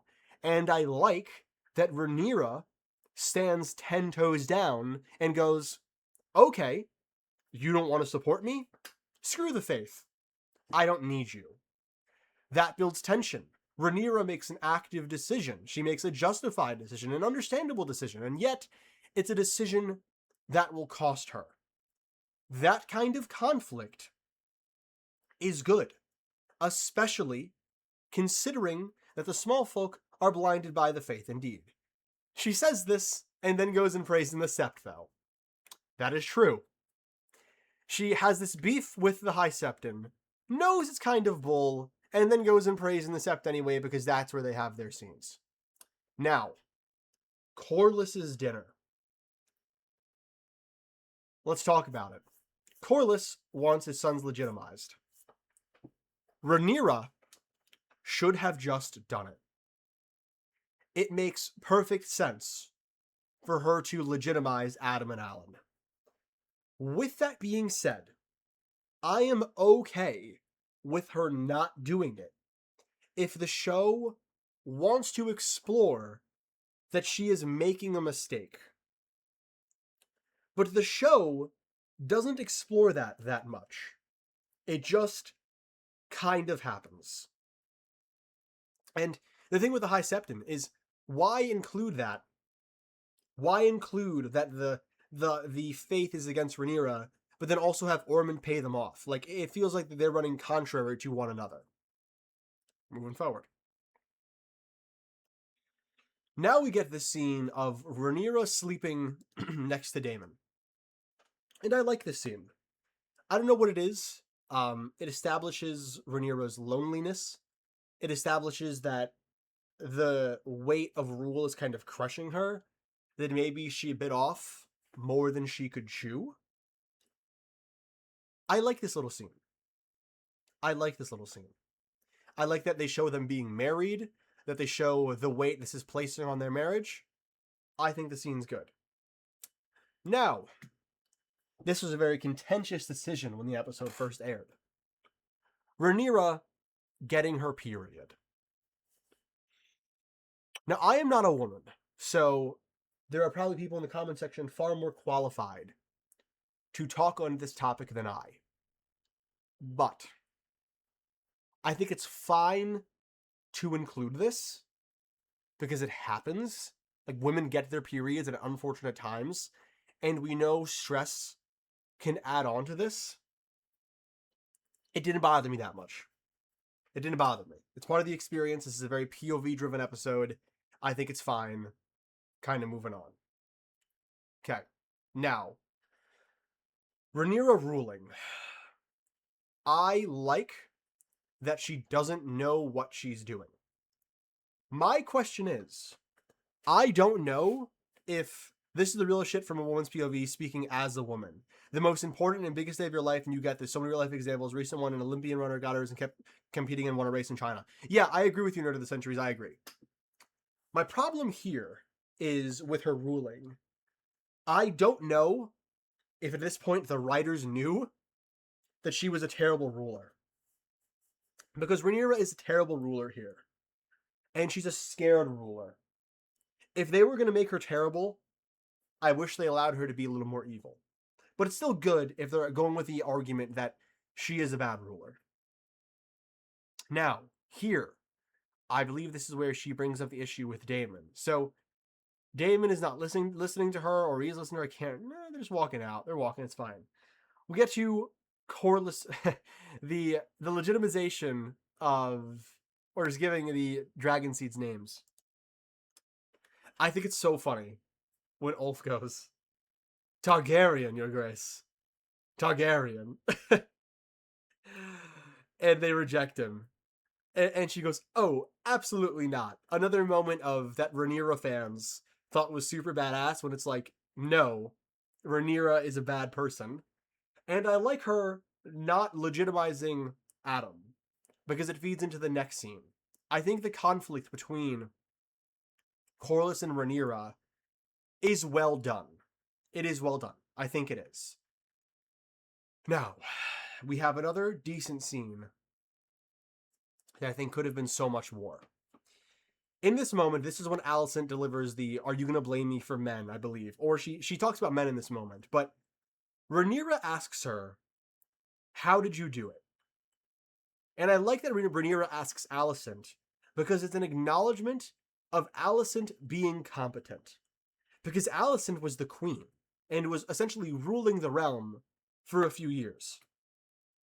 What I don't like is when Rhaenyra asks, how did you handle this weight?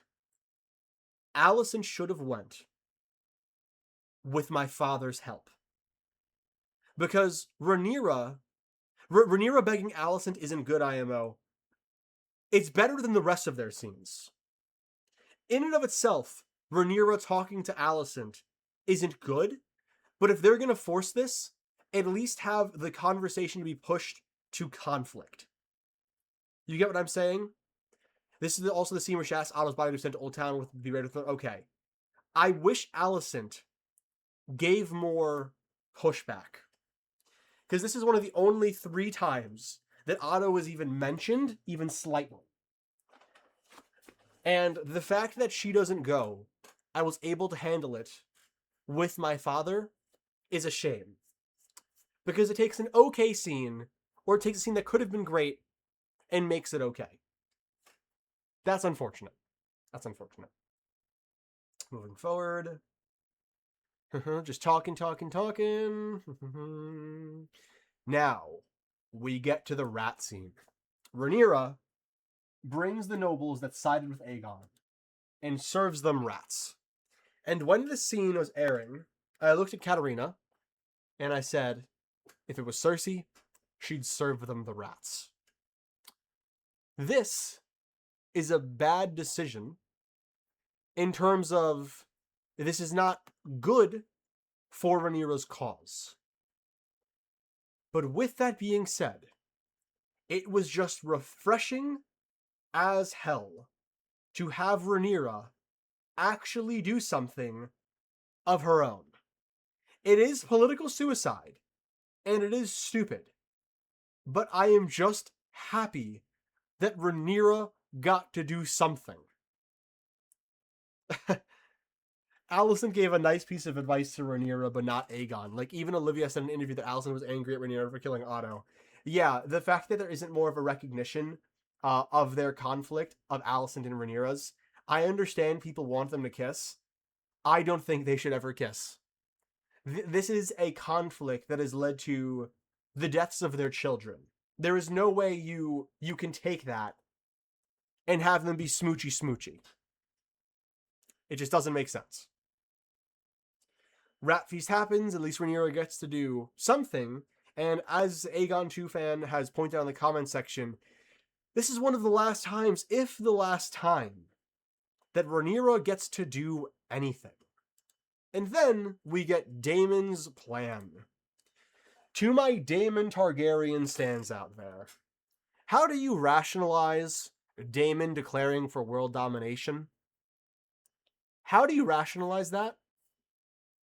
Torrent's intro is funny. That is true. Mr. Manderly's intro is funny. Daemon's plan is, because of the prophecy, he needs to take over the world. Okay, buddy.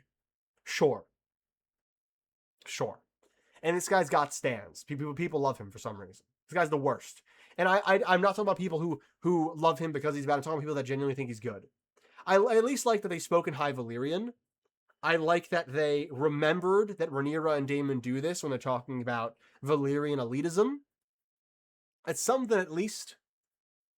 I saw him interpreting it, the prophecy you saw at Harrenhal, which we saw happen in Song of Ice and Fire. Yeah, I don't know, man. I don't know. Keep moving forward. Let's keep moving along. We have Rhaenyra looking at Daeron.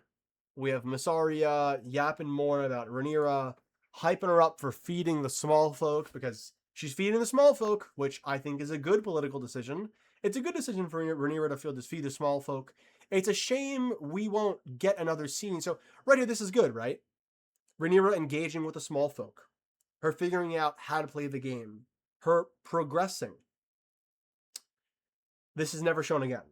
We never get her engaging with the small folk. That it wasn't enough food for all of them? No, it was not.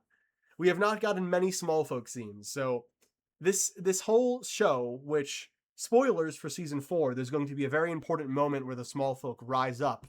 The small folk, who are important characters in the show, are barely given any screen time. That is a damn shame. That's a damn shame. That's all I'm going to say on that. It's a damn shame. Corlys crashes out on Rhaenyra, rightfully so. But Corlys calls her out in open court, right? I don't know if you guys remember what happened to Vaemond when he called her children bastards in front of people. Corlys does the same thing. Sarah has said it herself. She doesn't see the small folk as people and sees no reason to include them. Yeah, I mean, that sounds like it. Corlys should have lost his head for this, but the show is going to let it go because it's Corlys. Just going to let it go. So, way to follow its own continuity and follow its own rules. Makes sense. This should have been done in private. This being in public is stupid. Now. Now we get to it. We get to the body swap, guys. Here it is. Huh? Here it is. There's the meme. The best part of this entire show. The Alicent Hightower.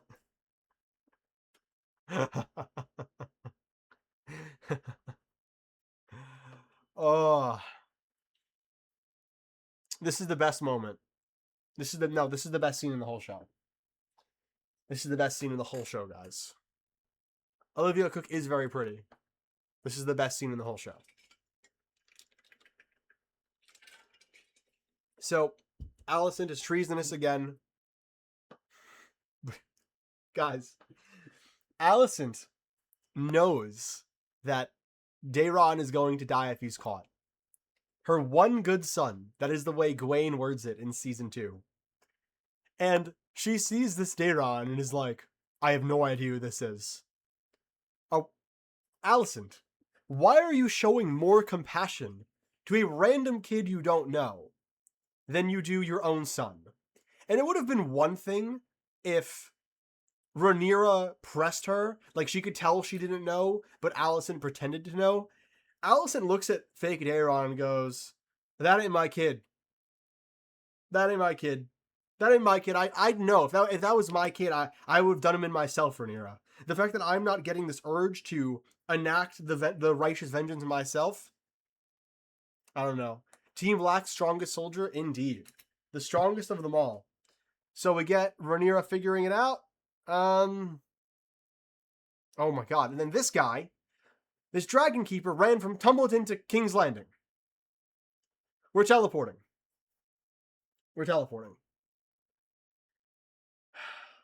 I mourn the performance Olivia Cook could have given every day.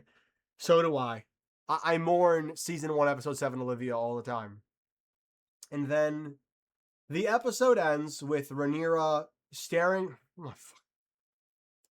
How many more shots are we gonna get of Rhaenyra looking at fire, or looking like she's finally gonna crack, or finally angry, and just have her not do anything the next episode? How many times are they going to edge us with Rhaenyra the Cruel?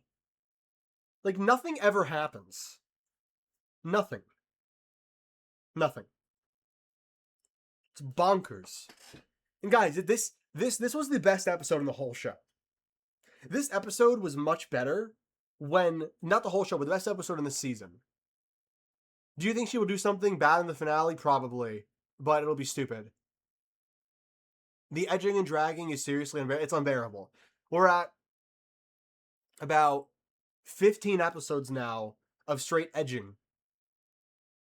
It gets to a point. It gets to a point. It will be too late by then because the story's almost over. But you know what?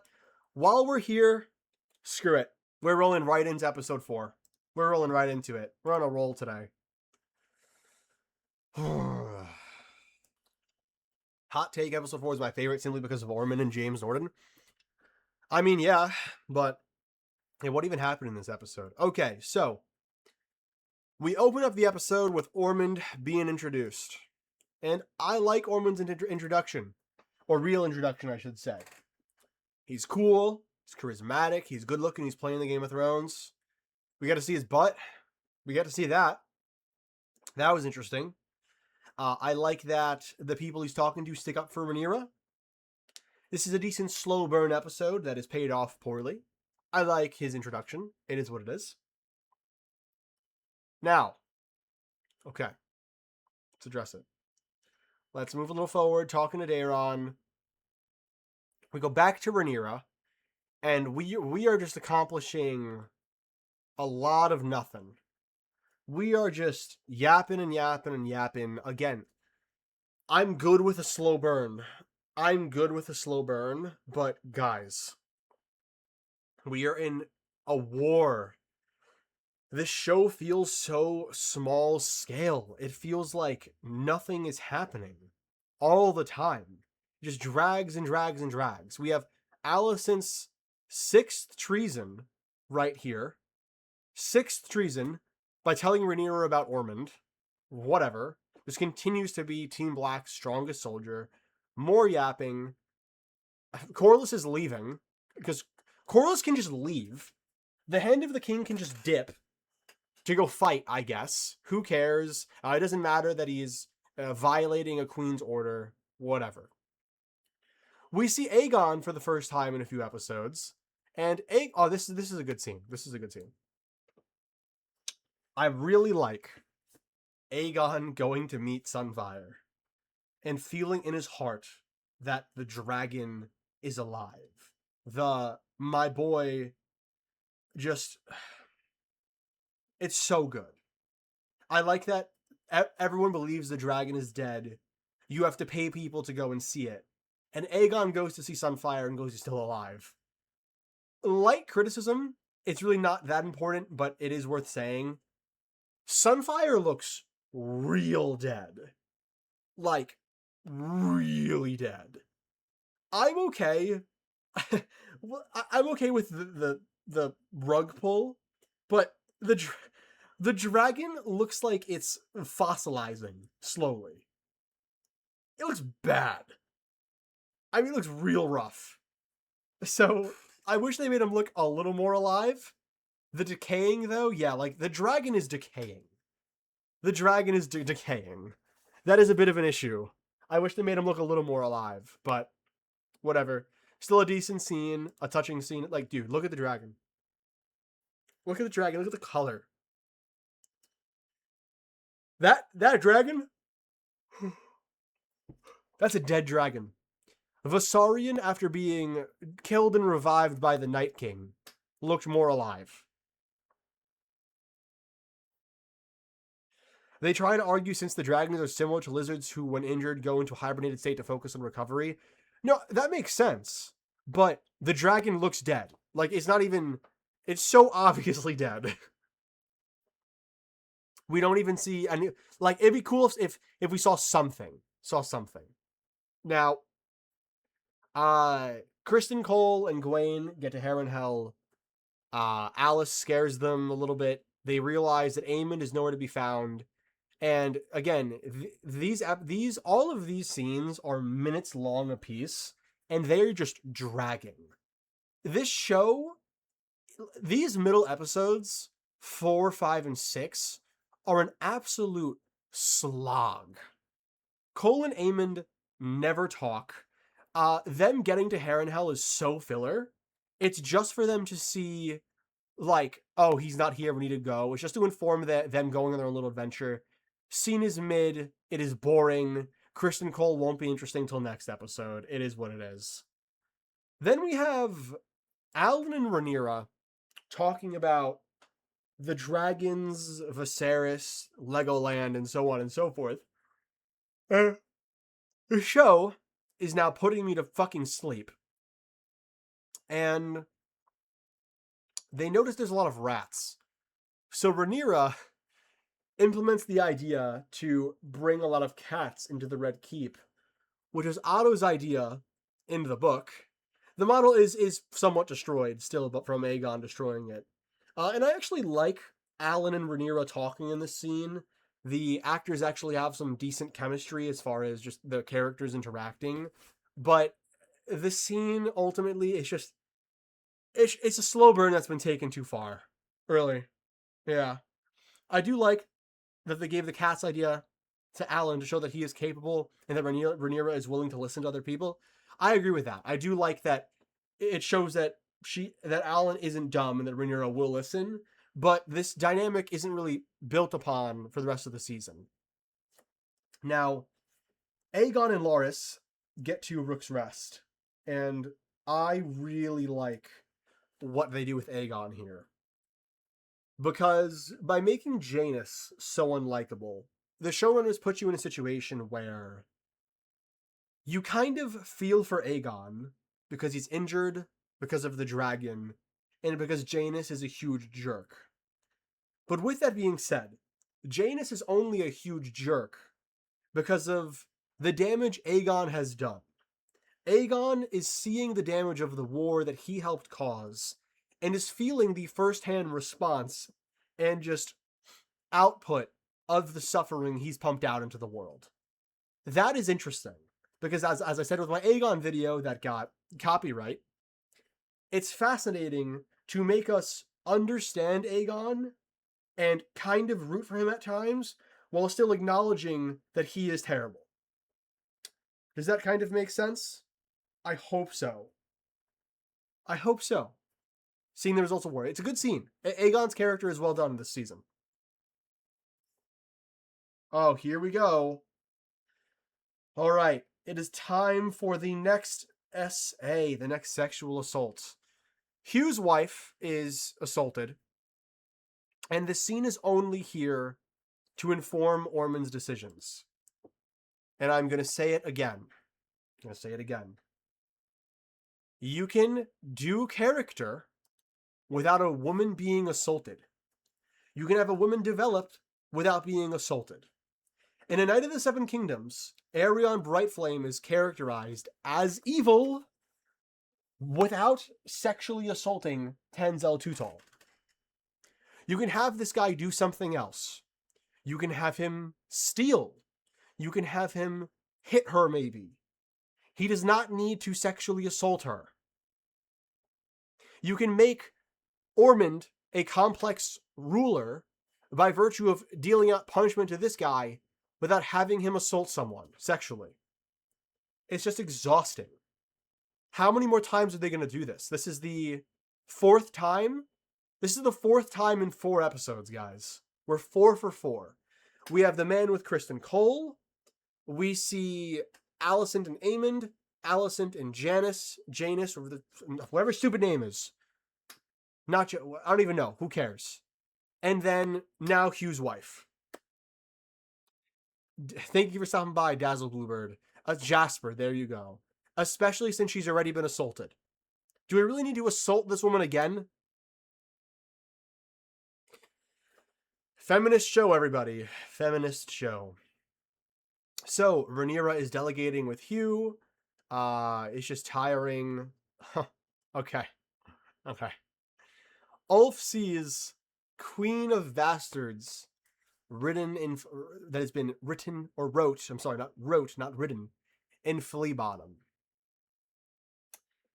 The people of Flea Bottom can't read. They can't read, guys. They're illiterate. Rhaenyra bugs out on something that it isn't even consequential. Why wouldn't you have this be the time to introduce the shepherd? Imagine it like this. Ulf walks down the steps to Flea Bottom and hears the shepherd preaching. Tells Rhaenyra, and then the gold cloaks come down to find him, and everyone's covering for him. Imagine that. He's nowhere to be found. He's hiding somewhere. Maybe the Faith is hiding him. Who knows? Imagine that. Imagine the Faith is hiding the shepherd because they don't like Rhaenyra. Instead, they write stuff on the walls that people can't read and call it a day. Yeah. And also, who's got the beautiful handwriting here? Like, what are we doing? What are we doing? This is stupid. Now, Ormond is stuck in a position where his man has assaulted a woman. And he says he didn't, obviously, the guy. But all the people say he did. And it is very obvious from the injuries that this guy did assault the woman. So what does Ormond do? He says, "Oh, you've assaulted someone who's giving us the gift of letting us stay here? You're going to be gelded, and your arm is going to be broken." And in this moment, I thought, are we getting a Stannis Baratheon type of character? Are we getting someone who could be a bit harsh? Who maybe is a bit objective and cold, but actually believes in some things? Are we going to get someone on Team Green that has a level of conscience? No. No, we're not. Because they ruined it at the end of the episode. They couldn't just let him be interesting. They couldn't let him be somewhat honorable. They had to dumb down the story because this isn't allowed to be a nuanced story. It has to be Team Black propaganda. It's stupid. Stupid as hell. We continue. And Daemon goes to meet with Jane. Yada, yada, yada. Yada, yada, yada. It's a slog. So on and so forth. And then he bumps into Rhaena. And I'm sorry. Did anyone else forget that they were father and daughter? Because I did. And the defenders of the show are going to go, well, the whole point is that you forget. No. I forgot because the show never even showed him being neglectful. And how is he even able to enter the Vale? He killed his first wife, Ray Royce, who's an important character for House Aaron. So Daemon entering the Vale at all and not being threatened to be chucked out the moon door is stupid. How is he not banned? This should be the Blackwater of Westeros for Daemon right now. But he goes to talk to Rhaena, who's taken Sheepstealer into this little hole.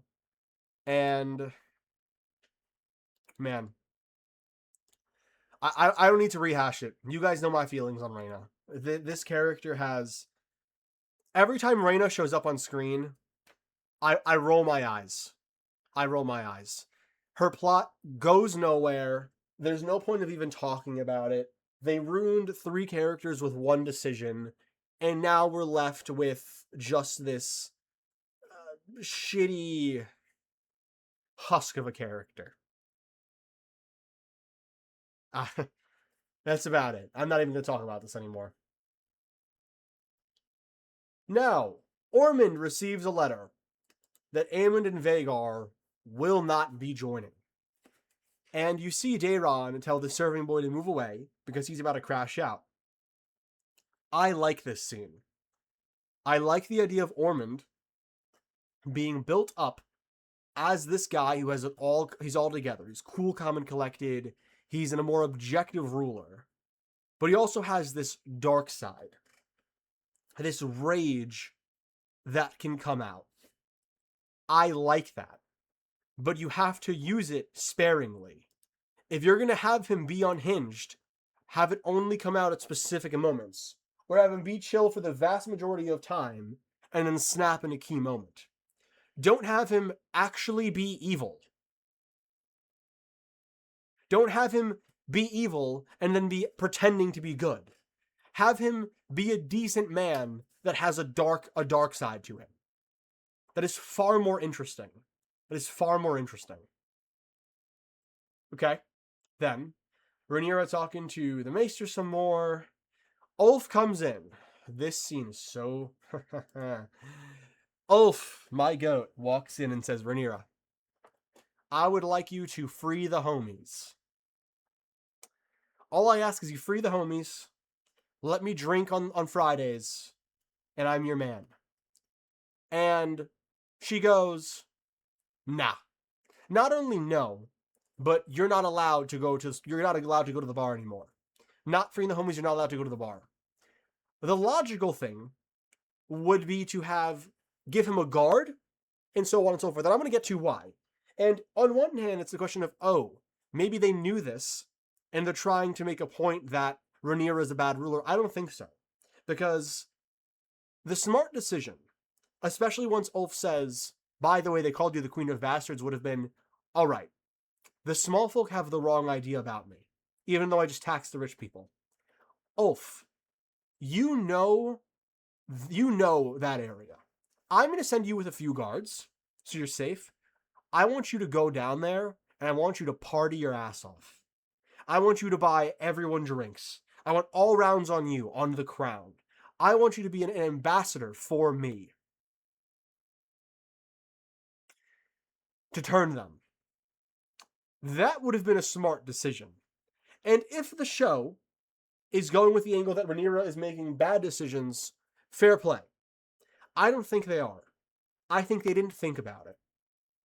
I think they just be doing shit and not wondering how it's going to affect people. And I am telling you all right now, if Ulf sexually assaults someone next episode during the finale, I am going, you will hear me scream on the microphone. Because I think they're going to do it. I think they're going to have him assault someone at Templeton.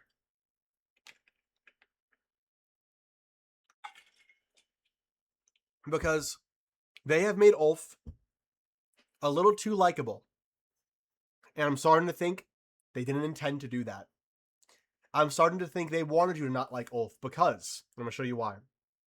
When Ulf mentions the Queen of Bastards, Rhaenyra's Queensguard, Captain Price himself, draws his sword, or goes to draw his sword. Why on earth would you have the guard go to draw his sword? Ulf is helping her. He's giving her necessary information. And the Queensguard is drawing his sword. Why would he do that if Ryan didn't want you to take away, or didn't want people to watch the show and think that Ulf is potentially being snarky? Yeah, why is he drawing his sword like Ulf is the one who wrote it on the wall? I'm sorry. Ulf, don't help Rhaenyra. Don't give her necessary information. Just don't do that. Doesn't make any sense. So stupid. Okay, moving forward. Good moment that I'd recommend watching my Aegon video about. I like Aegon's arc. I like that he's forced to be at the bottom of everything. I like that he only stops his ego when his life is on the line. I like Aegon's arc. I like through and through. And if you want to hear me talk about Aegon, go support my Aegon video where I go through his arc in detail, because HBO does not like that video, and so on and so forth. Now, Rhaenyra, dealing with issues here, right? Dealing with money, dealing with the sheep stealer's rider, dealing with the gold cloaks, right? Damon is no longer listening to her. He's doing what he wants to do with all of the issues. What happened to Damon's arc in season 2? Didn't we go through a whole thing where Damon said that he's going to fully support Rhaenyra? Wasn't that the point of season 2? That Damon leaves it supporting her because of the prophecy, and now he doesn't care? Now he's doing what he wants? And he kills an innocent man. So Damon kills his wife and an innocent man from the Vale, and it's never addressed. No one's going to care because Damon just gets away with it. Oh, Jesus Christ. It's exhausting. It's exhausting. And here it is, guys. Here it is. I'm going to tell you all right now, this scene right here of Alicent and Rhaenyra touching when Rhaenyra gives her the ring, I think they're going to kiss. I deadass think they are going to kiss before the end of the show. I'm investing when it's low right now. Yes, we do get a slight mention of Otto here. Otto Hightower, one of the most important characters in the entire story, gets a second mention. And it's never a serious mention. But yeah, just toying with the... And you know what's a shame too? I don't even mind the idea of Alicent and Rhaenyra having feelings that went unanswered because they were forced apart by the world. But if they actually kiss, that's going to be so stupid. And then Alicent finds out Helena is pregnant, makes the same face, and starts to think, I'm gonna kill it. The Immaculate Conception of Maelor Targaryen. How did Helena get pregnant? When did it happen? How did she show no signs in season 2? We know Aegon didn't like Helena, that they didn't have relations often. Was it with Aemond? How did Helena not, no. Let's just call it how it is. George R.R. Martin was pissed that Maelor wasn't born. Ryan Condal made excuses, realized that he was making a bad decision that the fans were unhappy with, and immaculately conceived Maelor.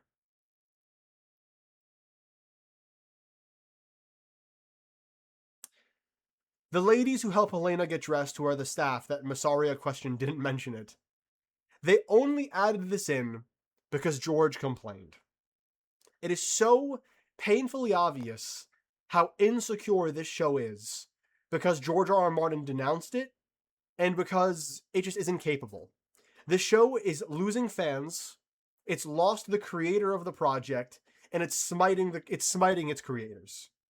It's so insecure. It's so insecure.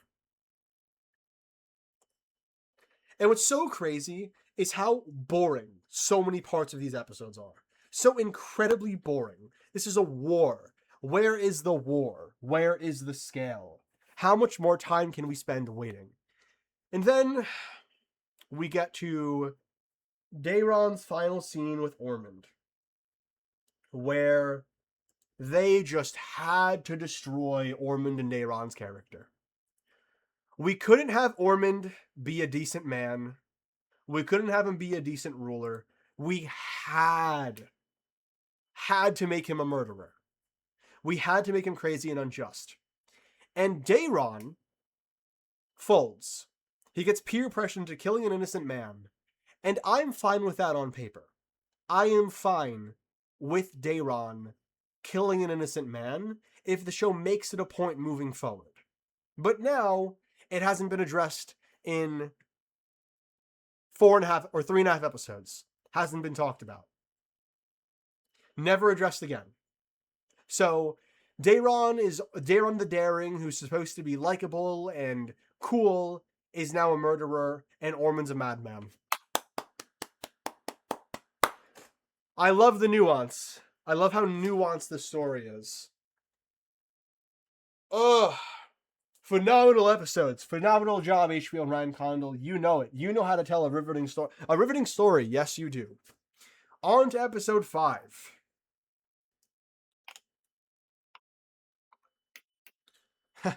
What gets me is the more that they couldn't even get House Martell's words right. Yeah, I have no idea what they're doing.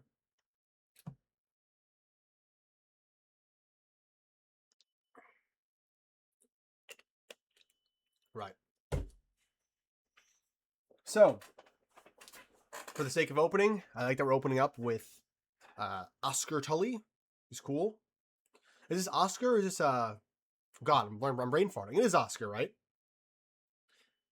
Ormond the Scholar, self-described, doesn't know the words of a great house. Yeah, it's ridiculous. There's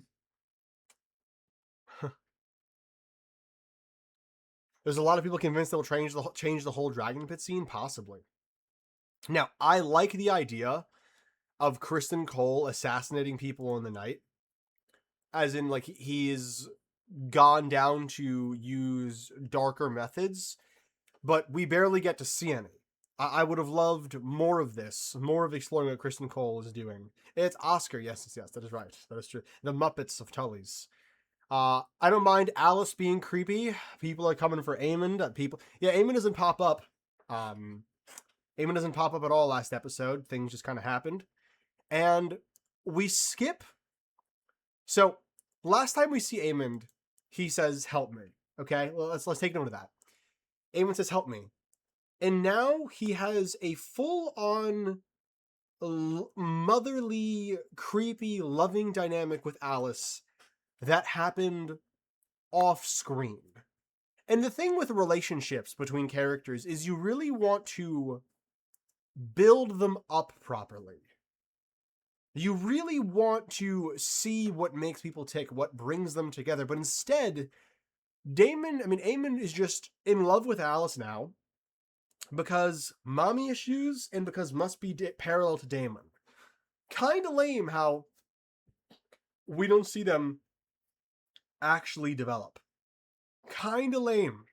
Just happens. And now we have the Maester going to meet with Alicent, who has taken it upon herself to decide that Helena's child is going to die. So this is treason number 7. And Alicent is just in the business of killing a child. And the show isn't going to explore how vile this is, how Alicent is taking away Helena's choice. It just props Alicent up to be this victim when she is the deadliest character in the show. Yeah. Do you all remember when Eamon lost an eye and Alicent declared that she wants Luke's eye now? Because she stands behind her family? Yeah. Now she's trying to literally forcefully take away Helena's child. And for what it's worth, I like Helena's reaction in this scene, but what they've done to Alicent? Unforgivable. Driftmark Alicent is indeed the last time we saw any good Alicent. To continue, Sabitha Frey. This character right here, this old lady, is a fighter in Fire and Blood. She is a fighter. She's got agency in her story. She has complex relationships. She gets involved with other cool female characters. And she is just nothing in the show. Nothing. Nothing at all. We go to Rhaenyra's small council. She still very clearly does not know what she's doing. She just essentially tells Mr. Manderley that he's going to be the Master of Coin and is going to take the fall, because you can just do that now. You can just blame your Master of Coin when you're the queen and everything obviously runs through your decisions because, well, you're the queen. And yeah, just more scenes of characters just yapping.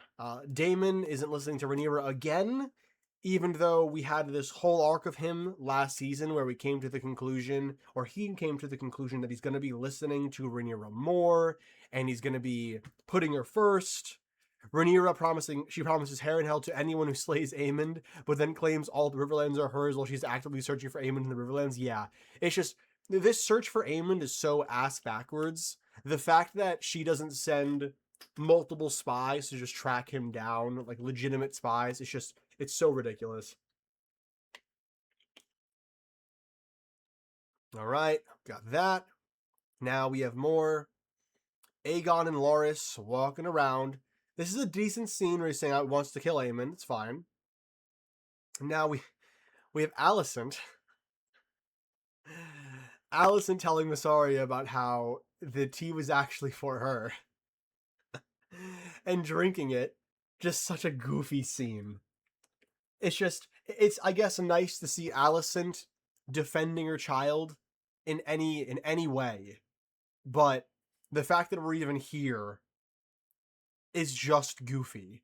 And the fact that the Maester isn't punished for helping Alicent is beyond me. How is he not at least scolded for literally helping Team Green, being loyal to Team Green? It's ridiculous. Now we have Cole and Gwaine marching through the Riverlands. There are spikes everywhere, which means their horses cannot walk and they have to go on foot. Yikes. So even a slower slog. Will say I like Alicent taking off her Faith of the Seven necklace, showcasing how she's getting further and further away from that. That is decent. And now we have Daemon dealing with, oh my god.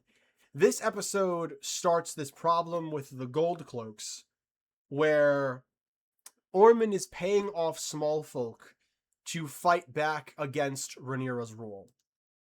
And here's the thing.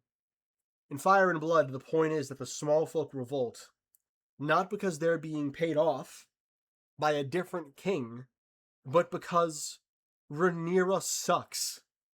And they're sick of being starved and beaten and taxed. But in the show, because Rhaenyra needs to be perfect and she's not allowed to make mistakes, it has to be Ormond. And cutting out the shepherd, which is what they do in this episode, makes this all the more worse. And I like Daeron beating Ormond with a dragon during this little chess game. That's cool. That's a cool little detail.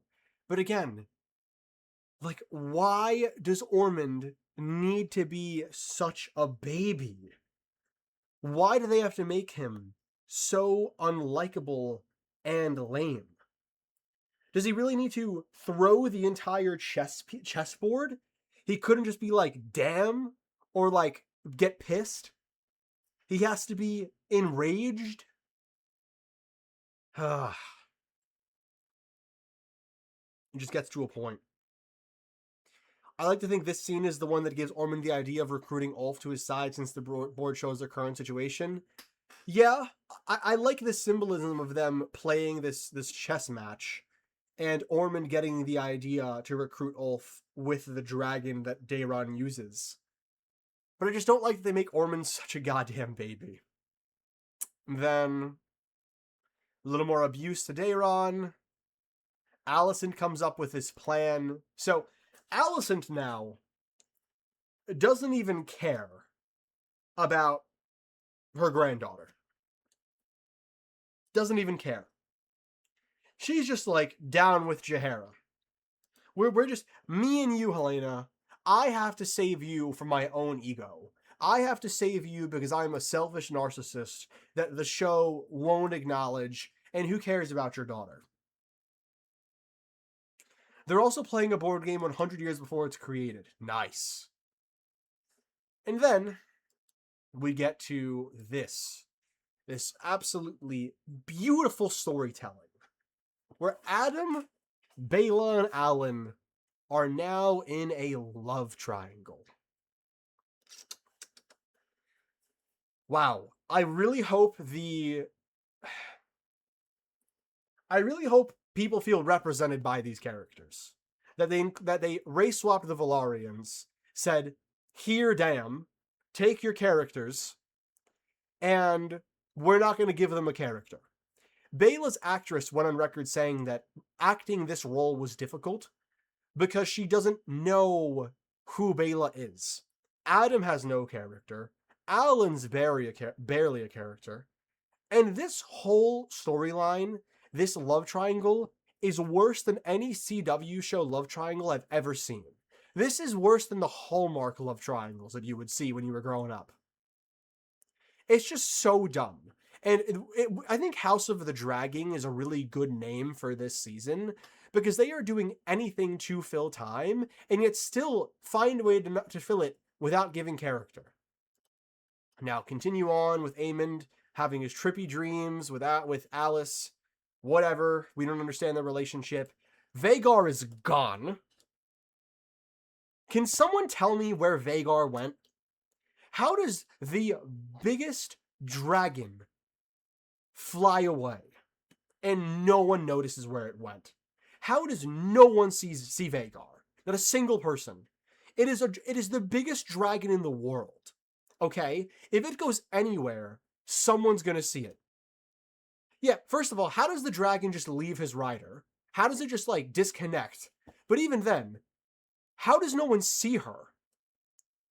And then, how do they reconnect? Vhagar has... Vhagar has cloaking 5 straight, like Dragon in Season 5 of Game of Thrones when he appears. Oh, man. Yeah, Vhagar has to have some sort of cloaking device. Vhagar gets spotted, but no one is fast enough to catch her. Alright, sure. Like, I was thinking maybe she's on the Isle of Faces. Maybe. But the Isle of Faces, it's big, but it's not that big. And even then, how would Alice not see where Vhagar went? Maybe she's lying. Okay, I would accept this. Okay, we're going to invest right now. If Vhagar was on the Isle of Faces, and Alice, somehow using blood magic, found a way to control Vhagar and put her there, that is good. That is some good stuff, if it's explained. Because it provides backdrop for why Alice is the way that she is. If Vhagar actually just flew away and is going to come back, that is so stupid. So stupid. Moving on, characters we don't care about. And also, Aemond and Alice have no chemistry. No chemistry. None whatsoever. They're just together because action figures. Again, in the Aegon video, I go over it. I like this scene. Watch the video. I'm gonna insufferably plug that video because all of Aegon's scenes are pretty good. Go watch that video since HBO doesn't want you to. Now, this scene with Rhaenyra and Daemon praying. Well, it doesn't make sense for Rhaenyra to be in the Sept. I like the idea of this scene because it's Rhaenyra explaining her paranoia. How there's things in the walls, kind of like how Cersei is in A Feast for Crows, how it feels like there's this presence that's out to get her. I like the way they're building that paranoia, but it feels very it feels very tell instead of show. Why not, instead of having this scene be spelled out, just show more of Jace? Give us more scenes of her losing sleep. I'm okay with slower moments, as long as they're building the characters. This scene is only saved by Emma Darcy and Matt Smith being able to speak in High Valyrian so well, and having great chemistry with one another. That is it. Show, don't tell. Love that Fire and Blood gives reports of Vhagar and Aemon burning shit. Like, they easily could have thrown in there Baelor or Torrhen, or even... yeah, it's insane. Give us more emotional development. Exactly. More good scenes with Aegon. I like this scene. I don't like how Tywin Lannister just appears. Well, last time we saw him, he was drowning in the gullet, and he teleports, but hey, we're going to be doing a lot of teleporting this episode, or this next episode, so be ready for that. And then Alicent runs into Miss Arya, who, I mean, more scenes to Miss Arya, less for Ulf, Hugh, and Adam. Let's give more scenes to Miss Arya than the Dragon Riders. Okay. Okay. That makes sense. And then we're moving forward. Guys, the fact that we are entering the final episode and Rhaenyra still hasn't spoken to Joffrey. Spoilers. Skip ahead a few minutes if you don't want to hear it. Joffrey is integral to Rhaenyra in Fire and Blood. Because of the loss of Luke and Jace, she becomes paranoid about him. They almost become like Joffrey and Cersei, you know? Where Cersei's all over Joffrey. Do you think season 3 has been better than season 2 though? No. No. I think they are. I think season 3 is worse, personally. Like, they just won't give Rhaenyra a character. They just won't do it. They won't properly characterize her. It's a shame. Kristen Cole is just trucking through the Riverlands. Slow walk. Okay. What is this? These guys are just climbing. How are they climbing this?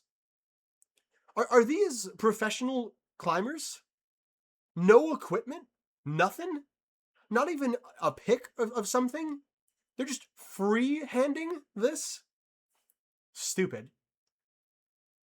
Get to the top. And of course, Alice has to be sexually assaulted. A character who we've seen time and time again use magic and darkness and possibly transforming to fend off intruders. Gets assaulted sexually so Aemon can come and save her. There are other ways to characterize women other than sexually assaulting them. It is in every episode, guys. Every episode. Look, I'm young, practically a little kid, but I am myself more capable of writing within the universe of the setting. They quite literally don't give a shit, and they are blatant about it. And I actually hate that no one, horrific, blatant opportunist, aka HBO, can see it. It's ridiculous. It's ridiculous. She doesn't do anything here. She's supposed to be powerful and doesn't do anything. And then more good scenes with Aegon. Thank the Lord for Aegon. Thank God they've at least written one character somewhat well, so we have something to praise. It's the only thing they got. It's the only thing this whole season has. Daemon Targaryen pumps up the gold cloaks. Means nothing. They're all going to be dead in minutes. Like, he gives them this message for all of them to die. Just eating up time. Eating up time. Okay. Ormond and Gawain chat, so on and so forth. Daemon tortures this dude. I mean, Kristen Cole and Gawain find out that it's Ormond, and then we get Kristen Cole's one good scene. So Gawain tells Cole, hey man, we're all gonna die. We are cooked. This is going nowhere. And Cole tells him, Gawain, you're missing the point. I know that we're gonna die. I know that. So Cole and his forces were ahead of the Rivermen, but somehow the Rivermen got ahead of them and burned the bridge. Yeah. I guess they overslept. Cole tells him, I don't want to be in service to you anymore. I don't want to serve the Highborn for the rest of my life. And it's an interesting scene. It's an idea of a man, and it's the only nuanced scene Cole gets this entire season. He gets like 4 before dying. And Cole tells him this, and the entire fandom essentially went, womp womp. Who cares? Kristen Cole's a little baby. Kristen Cole is a complex character with complex motivations who was both used by the world and used it. I can see why people see Gawain and Cole in a Brokeback Mountain role here, and I don't hate it. I think so too. I think Gawain definitely had some feelings for Cole. 100%.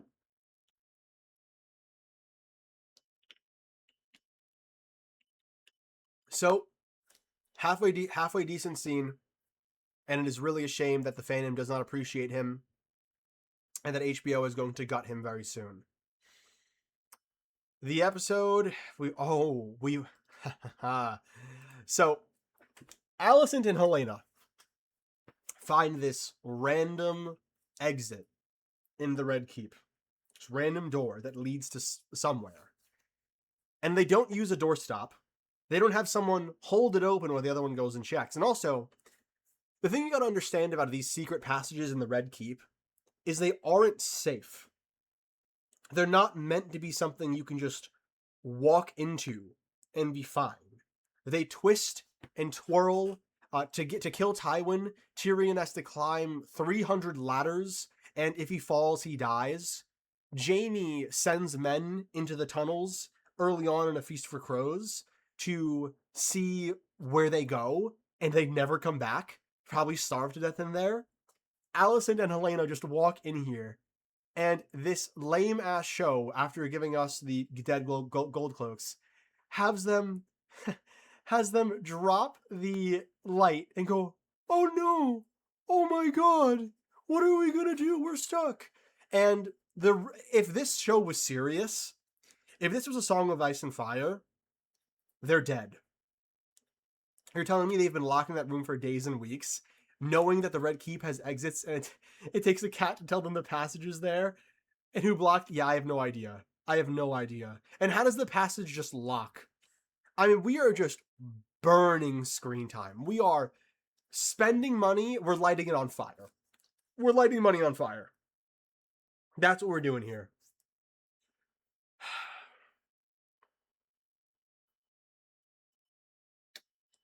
I would have given a finger to have the Alicent line when Rhaenyra takes King's Landing. You may have the city, princess, but the rats play when the cats are gone, and my son Aemon will return with fire and blood. Yeah, they'll never...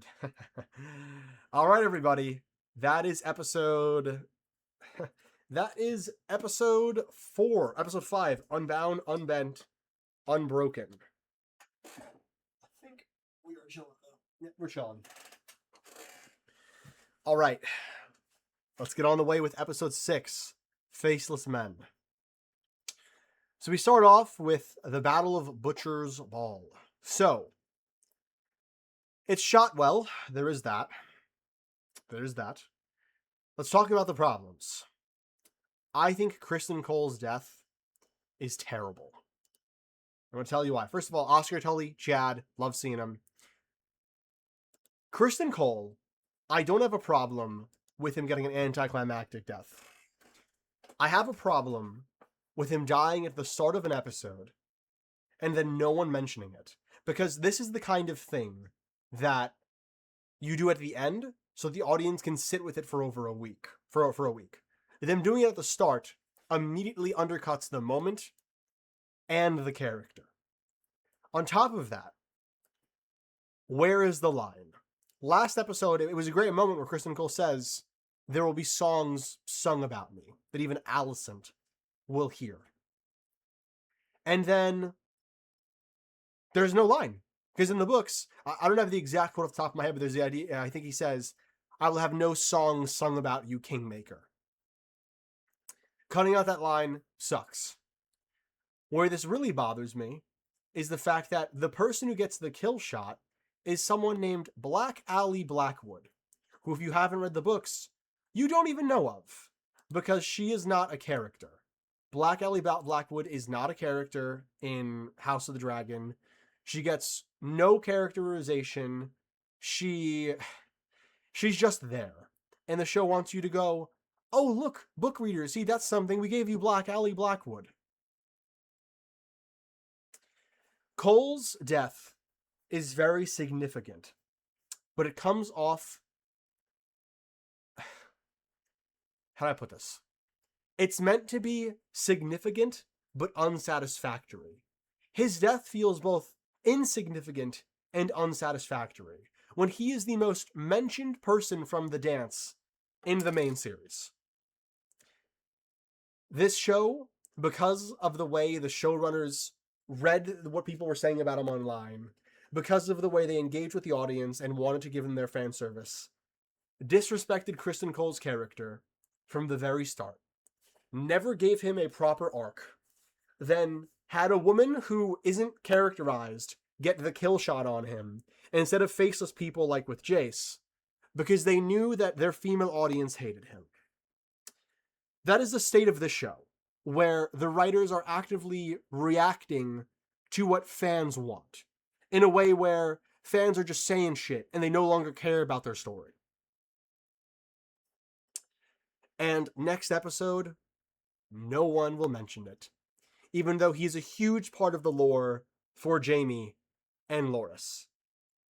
I have a legit washing list of things I hate about the show. Yeah, it's insane. It's insane. Moving forward, we have another small council scene of Daemon not listening to Rhaenyra. So much for Daemon respecting Rhaenyra after the end of season 2. Then we have this scene. Baratheons are here to tell Rhaenyra, hey, our lord is fighting the Vulture King. Sorry. And she gets the idea to dress up some of her men in this armor, get them real dirty, and then go to try and assassinate Daeron. Now, first of all, I didn't even realize this is what happened during this episode, because Rhaenyra isn't allowed to actively make the decision on screen. It's very quickly implied, but a lot of people missed that she did this. Why can't we just have Rhaenyra, like, be her own character? Make her own decisions on screen. And also, the Baratheons are known for their black hair and blue eyes in the books, so this is just not... They can only even get away with this because of the canon being broken, just an adaptation. Stupid. I like this scene between Ulf and Hugh, where they are talking about the fact that even though they've gained a lot as dragon riders, they've also lost a lot because they've lost some of their freedoms, even though they never want to go back. Gives them some good character, but I really wish Hugh got more to say and do, because he's really important to the story, and he just feels not as important. And we just get another scene of Rhaenyra talking to Alicent. You know, like, it's just... It just never ends. Just never ends. I actually crashed out about this show, this episode, last week as well. And, like, I can't, man. Like, these scenes are just so boring. All this gold cloak stuff doesn't matter. Do I think they'll make Rhaenyra and Alicent kiss? Yes, I think so. I think so, sadly. Corlys... Oh, man. Corlys is off here just fighting, because why not? Another good scene with Aegon. I like Tylen's line here. When watch my video on this. Oh, more Rhaena. More Rhaena. Just nothing to do. Just so boring. This episode's a drag. God, this episode is so slow. Corlys off killing the Triarchy in the Crownlands, but don't worry because Jon Roxton is just gonna teleport there. Alice and Aemond are they're just dating now. They just got a thing. Zero chemistry because action figures need to be banged together at this point. Still no Vhagar and Insight. Oh god. Jane Eyre slapping the shit out of Rhaena. What did they do? This whole, like... They destroyed this character. They destroyed this character, man. They destroyed Nettles. They destroyed Rhaena. They destroyed the identity, the whole idea. They have no idea what they're doing. And the fact that people are calling Jane a girl boss for slapping Rhaena, it's just so much. Like, this is why my vibe right now is why I'm making this video. Because it's just exhausting. Like, watching this and really just thinking about how it's progressed, the show is terrible. It is so bad. Why are the Hightowers portrayed as villainous enemies of House Targaryen for doing the same as any lord in such time as hell? Targaryens themselves, did people act like cool? Yeah, because they needed to make it about House Hightower versus House Targaryen, because they don't want to portray the Targaryens in too bad of a light, because they know fans like the House Targaryen. That's why. From top to bottom, this show, it just ranges from infuriating to just downright boring. These middle episodes, Episodes 4 through 6, these are just a slog. And here we go.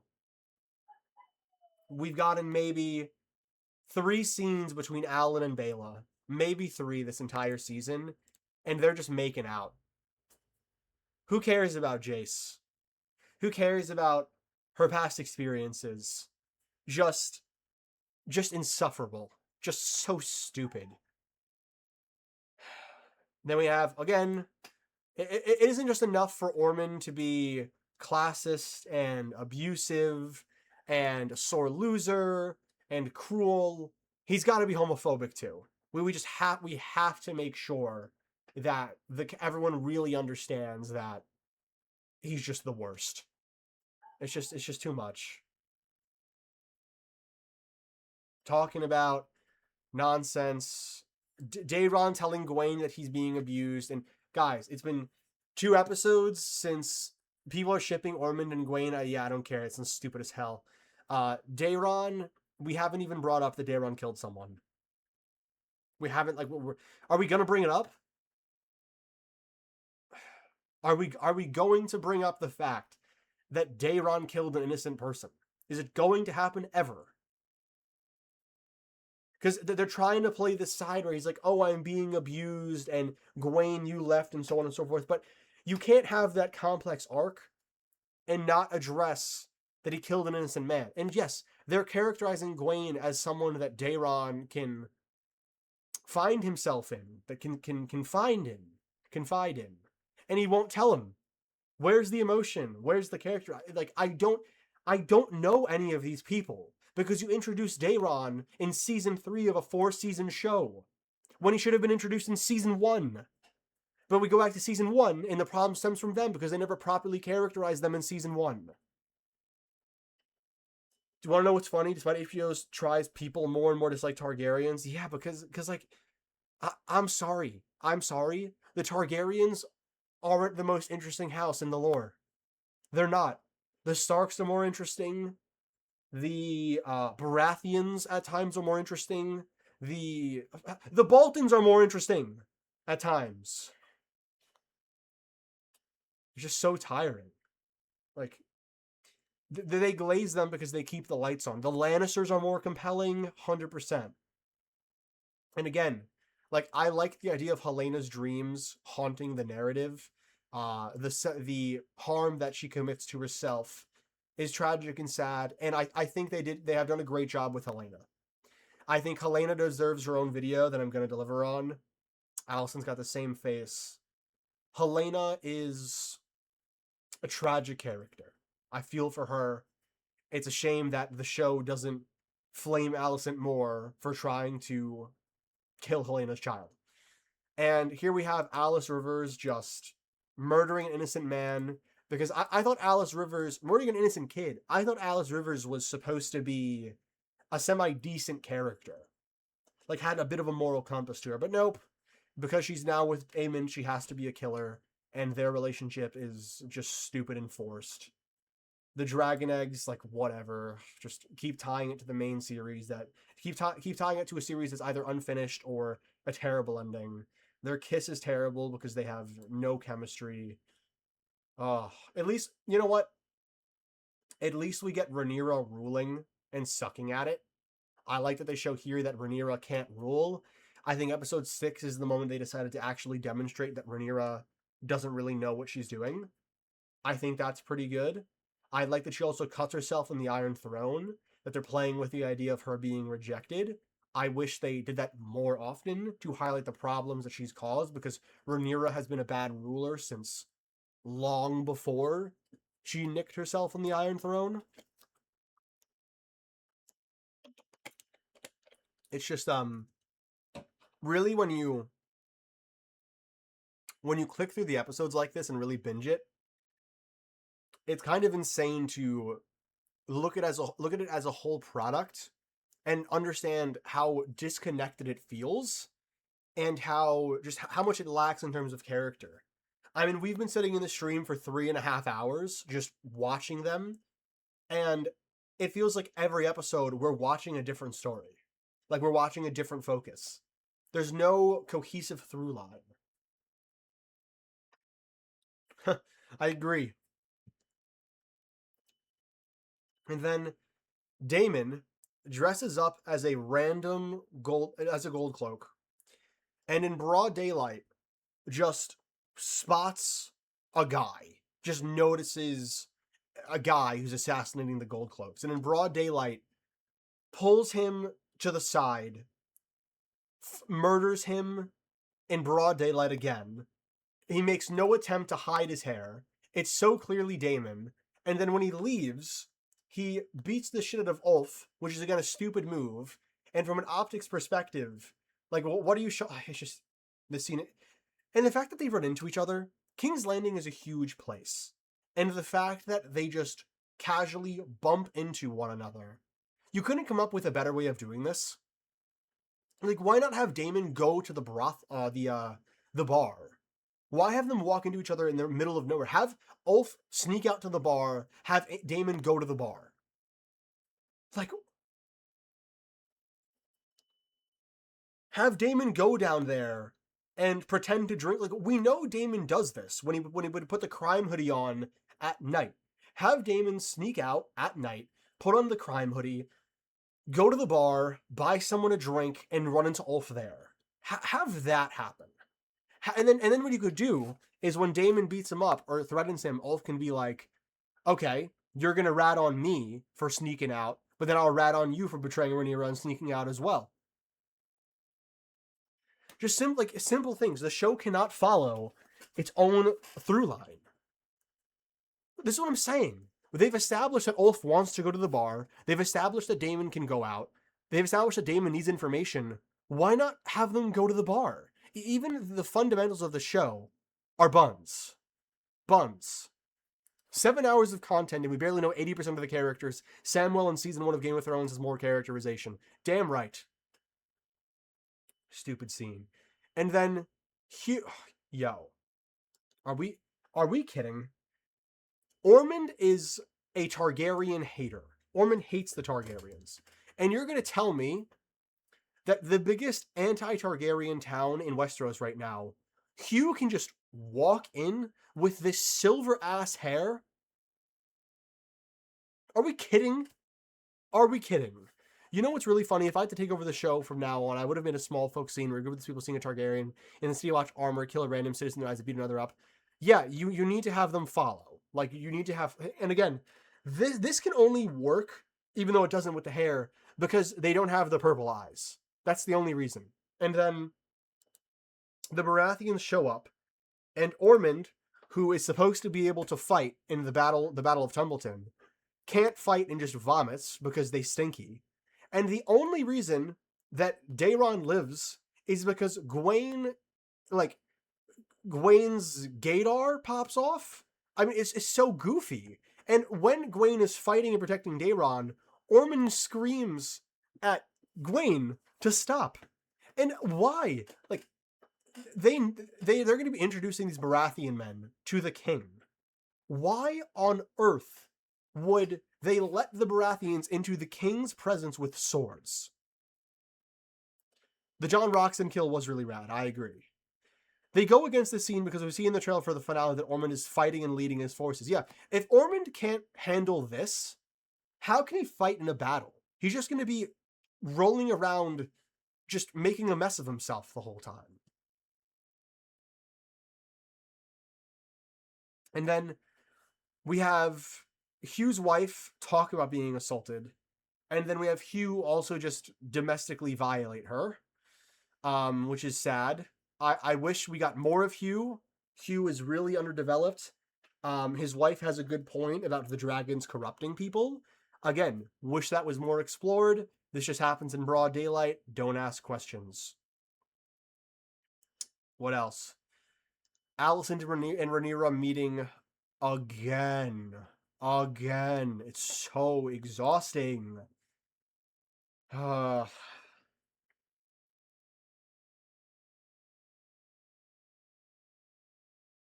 The green men in the background notice Hugh fighting with his wife, so does that mean Ormond caught him? I have no idea. Alicent and Rhaenyra. Alicent made you bring Joffrey, your newborn baby, to her side when he was first born, and has damaged you. Like, Alicent was your biggest op forever, and now you're just good.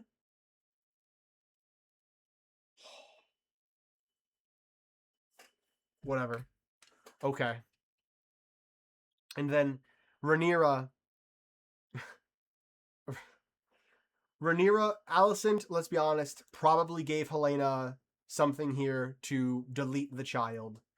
And Rhaenyra sends Alicent on her way to assassinate Aemond. The 10th treason. 10 treasons in one episode. I mean, one season.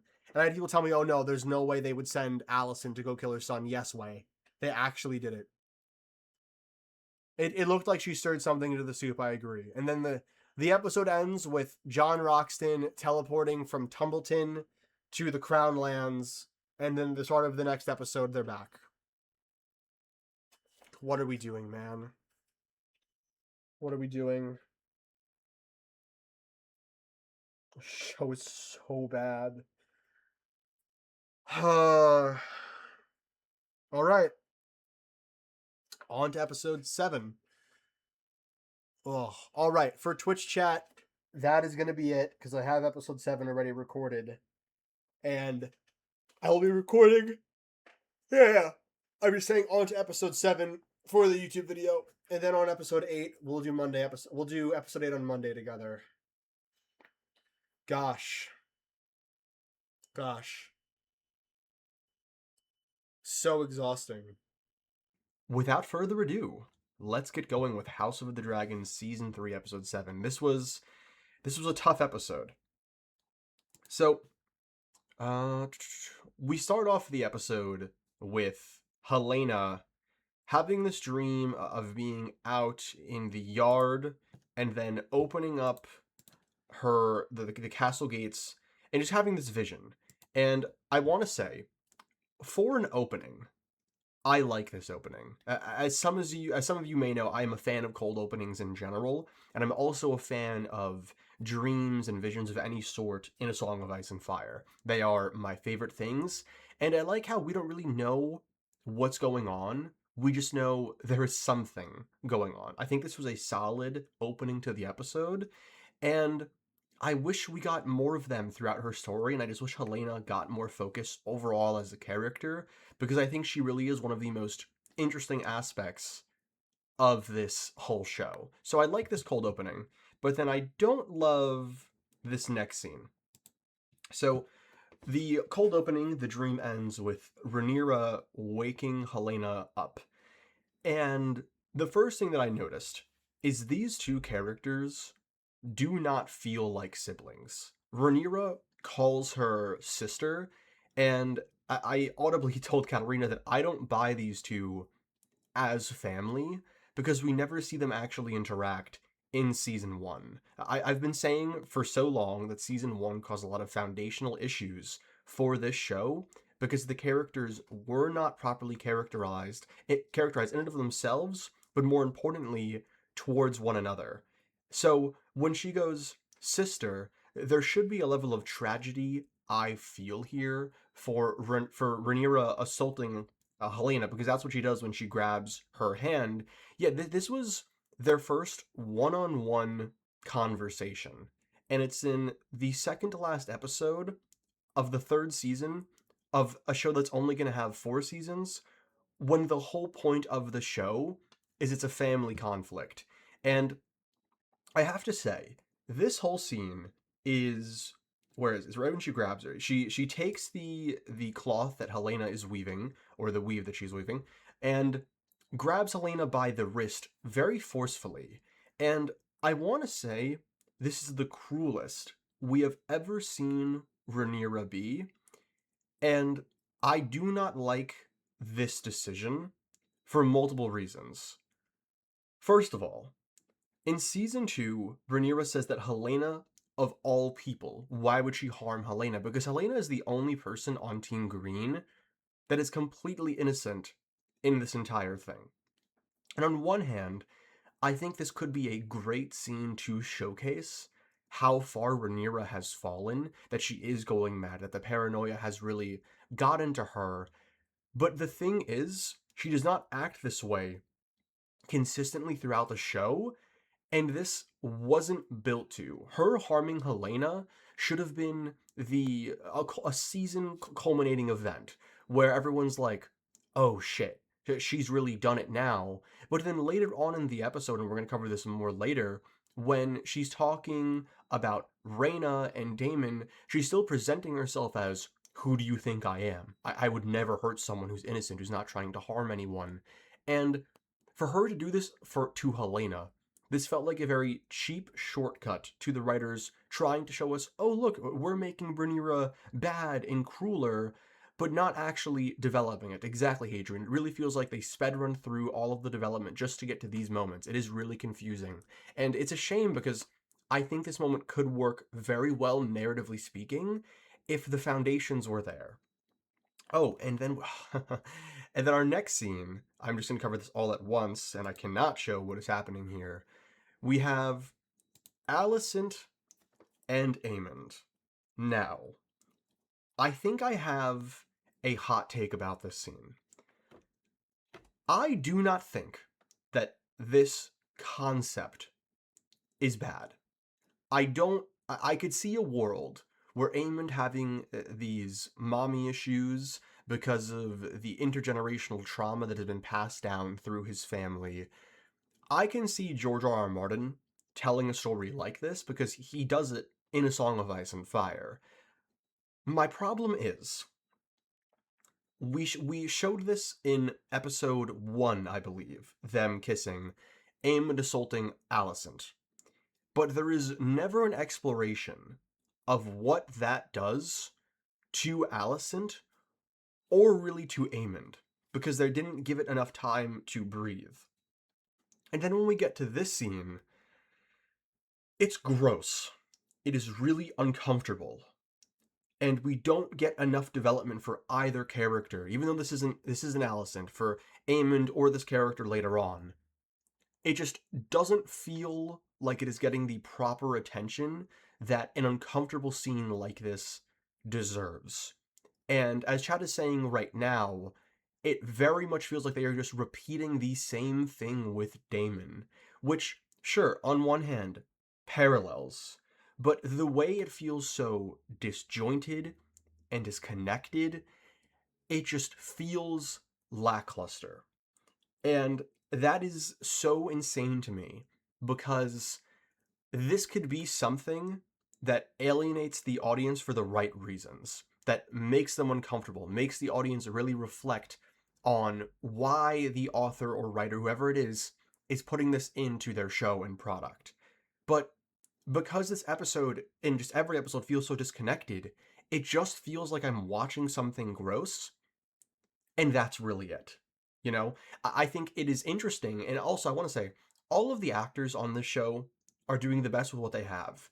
Eamon delivers a really good line here, where it's more of a look, where Allison says like, "You're my only hope," and you see Eamon feel so validated, and you kind of see that childlike innocence come out of him. And later in the episode, Allison's going to give him a drink that we're going to get to later and say, I remember you like this when you were a child. But we never got to see their relationship. Because we never got to see the Greens as children in season 1, other than really episode 6, and that isn't about characterizing them as much as it is events happening and characterization for Alicent and Aemond, when he says, or their whole conflict is based off of a foundation that we don't understand. And I keep preaching this to the choir. So many of the issues with seasons 1 and 2 come from the fact that the characters were not established when they were growing up. They sped run through season 1, and now we are dealing with a fallout of that. And also, I can't show the image on stream. I'm just gonna skip past it. I do not understand or buy Alice Rivers' relationship with Aemond. I don't get the fascination. I don't think the actors have good chemistry. It feels like it happened so incredibly quick. One episode, she was one thing, he was one thing. The next episode, there's something else. And it feels like all of the juicy characterization that should be getting developed with a relationship like this, we are not getting to see because they don't have the time. And that is a shame. Real quick, I don't know if I can even show it. Um, I'm just going to skip right here. Seeing Kristen Cole's head on a spike was an interesting choice. And I don't mind it if, again, Kristen Cole was given more respect as a character. And I say respect not in the characters in the show have to like him more, but it feels like there was this desire by the creators to punish Kristen Cole in a meta sense while not acknowledging that he was a fully fleshed out character. Well, that he should have been, I should say, a fully fleshed out character. And the fact that his death hasn't been mentioned, as chat is pointing out right now, when Jace died, Jane Aaron spoke about it 5 minutes later. They literally teleported around the information because the show wanted people to feel the weight of Jace's death. And however you feel about Kristen Cole personally, he is one of the most important characters in the lore of this story. Not just for House of the Dragon and Fire and Blood, but I believe he's the most spoken about character from the dance in the main series, in the books. And the fact that his name hasn't been mentioned in what's really 2 episodes, because he died at the end of the last episodes. We had 2 full episodes since he died, and there's been no real acknowledgement, no real reflection. That is painful, except for this guy, Gwaine. Gwaine has one little moment. Maybe I can find it right now. Right here. I found it perfectly. So, Gwaine is going to give a little look right here, where his mouth is going to quiver and drop after Ormond says, "Sorry what happened to your friend." I can play it for a second. Let's see. Can I? Hold on. Right here. So this little look down, which comes into a full quiver, is the only real acknowledgement we get from anyone that Kristen Cole has died. And I like this development for Gwaine, that while him and Kristen Cole had their differences throughout their story, he acknowledged his capabilities as a fighter and acknowledges the tragedy of his character. Because Kristen Cole is a tragic character. He's a complicated character, he's a problematic man, but he's tragic. And there needed to be more of a reflection on that. And the fact that this is the only time Kristen Cole is mentioned in 2 episodes is a shame, and speaks to a lack of respect for the story. Okay. Now we get to Daemon speaking with Jane Eyre. Okay.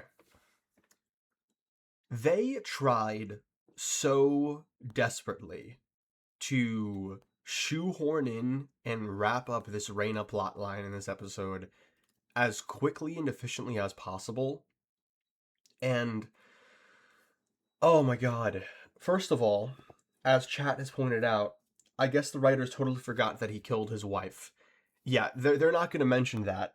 But my other thing, we end the last episode with him dealing with the gold cloaks, right? That's the issue. And then this episode, the first time we see him, he is just flying to the Vale, and he's in the Vale. So this is what I'm talking about, where the episodes feel disconnected. Daemon's journey in episode 6 is vastly different from his journey in episode 7, and they did not put the interconnective tissue to connect one another.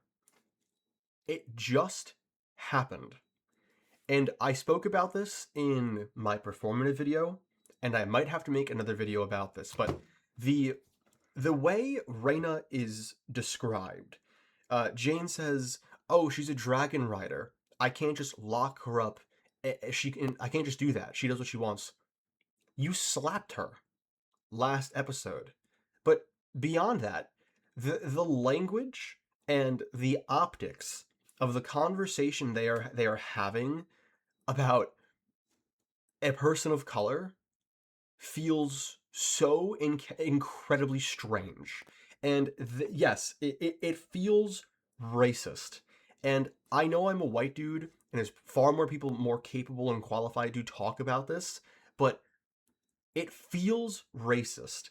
Everything about the way the characters speak about Reyna, everything about her characterization from the design to the language, and we're going to get to Sheep Stealer in a bit, feels uncomfortable. And I don't understand how not a single person, maybe they did, said something to Ryan and whoever else was making the show that, hey, this, even if you're not intending to, comes off a little strange. Very, very strange decisions across the board. Oh my, this scene, guys, this is what I keep talking about. Adam and Bela. Adam and Bela. Adam and Bela. Mm-hmm. These are two characters that have no character. Bela and Alan's relationship is... I can't even take it seriously. It's so rushed and so poorly done. But Adam and Bela and this stupid love triangle that they are forming. Funny enough, Adam and Bela do have more chemistry. I agree. But this forced in love triangle, it feels like I am watching a cheap sort of CW show. This can't be real. And we keep talking about how strange this show keeps treating its people of color. Adam has been dumbed down to just chill black guy. And Bela has no character to speak of, and neither does Adam. They just threw them into the story and said, here. And then their answer to this lack of characterization is love triangle. It's just, and yes, that is a great point, Adrian. This scene does feel forced because the writers need these two to spot Sheep Stealer. So lucky enough or unlucky enough, depending on your point of view, they happen to just see Reyna flying. Okay, and I don't like how I wish there was a more character driven, narrative driven reason for them seeing Reyna. Instead of just, we're standing around, because the excuse is we're looking for Vagar. They're just looking for Vagar, and they just found Sheep Stealer. And now they're going to try and hunt her down. I think that there could have been a more successful way to do that. Okay. And now, here, we have Aemond actually communicating with the real Alicent. I know it's a meme. I know the fandom has made it so incredibly funny, but this face that they keep having Olivia Cook make, the fact that she has just emotes at this face of confusion and shock every single episode, when Olivia Cook, we know, has impeccable range as an actress, I I do not understand why this is what they're doing with her. And we're going to get to this more later. I believe Alicent Hightower may she is in the conversation for the worst character arc in the Game of Thrones universe. It is that bad. I think she is worse, more poorly written than Dany. The like, it is unfathomable how much damage they have done to her in just such a short amount of time. We're gonna get to that more later, though. So, point is, dumb scene. Okay. So, let's cover this, right? Alicent is sent on a mission by Rhaenyra to kill her own son. Stupid in of itself. Last week, I made a video, and it was on TikTok, and I said, they think Alicent is a faceless assassin. And I had dozens of people in my comment section calling me an idiot, saying I have no idea what I'm talking about. That if I had people saying, of course they wouldn't do that, because that's so stupid, right? Rhaenyra is sending someone to kill the most dangerous person in the realm. Aemond Targaryen. The single biggest problem for her in the world is right here. And she knows he is a very capable fighter. And she sent one person. I am not saying that she had to send a militia, because that would have been obvious. But three? If she sent 3 guards, I would have shut my mouth. I would have been like, you know what? No way she could have expected that Aemond would be John Wick. Okay. Yeah, she sent one of her Kingsguard, but she says she should have sent one of her Kingsguard and someone else. Just get some guys to climb Harrenhal again. Exactly. They're just the random Harrenhal raiders were more, I guess, ready to fight than a member of the Kingsguard. It's so dumb. It's so dumb. And of course, like, first of all, people who read the book knew that this plot line wasn't going to go anywhere or just be stupid as hell. But I can't even believe some show watchers bought this because it is so obviously stupid. Of course, Aemond sniffs it out because why wouldn't he? Instantly one-shots this dude, and that's it. That's it. That's just scene. It's just, it's just so stupid. Mushroom could have gotten the job done instantly if he was in the show, probably. Okay, so now we have Ormond meeting with Corlys, and first issue. This is an issue from last episode. We are just flying around. What we are just Corlys and just Ormond's abilities, John Roxon's abilities. I believe that's his name. How they got Corlys from point A to point B in such a quick amount of time is wild to me. Absolutely wild.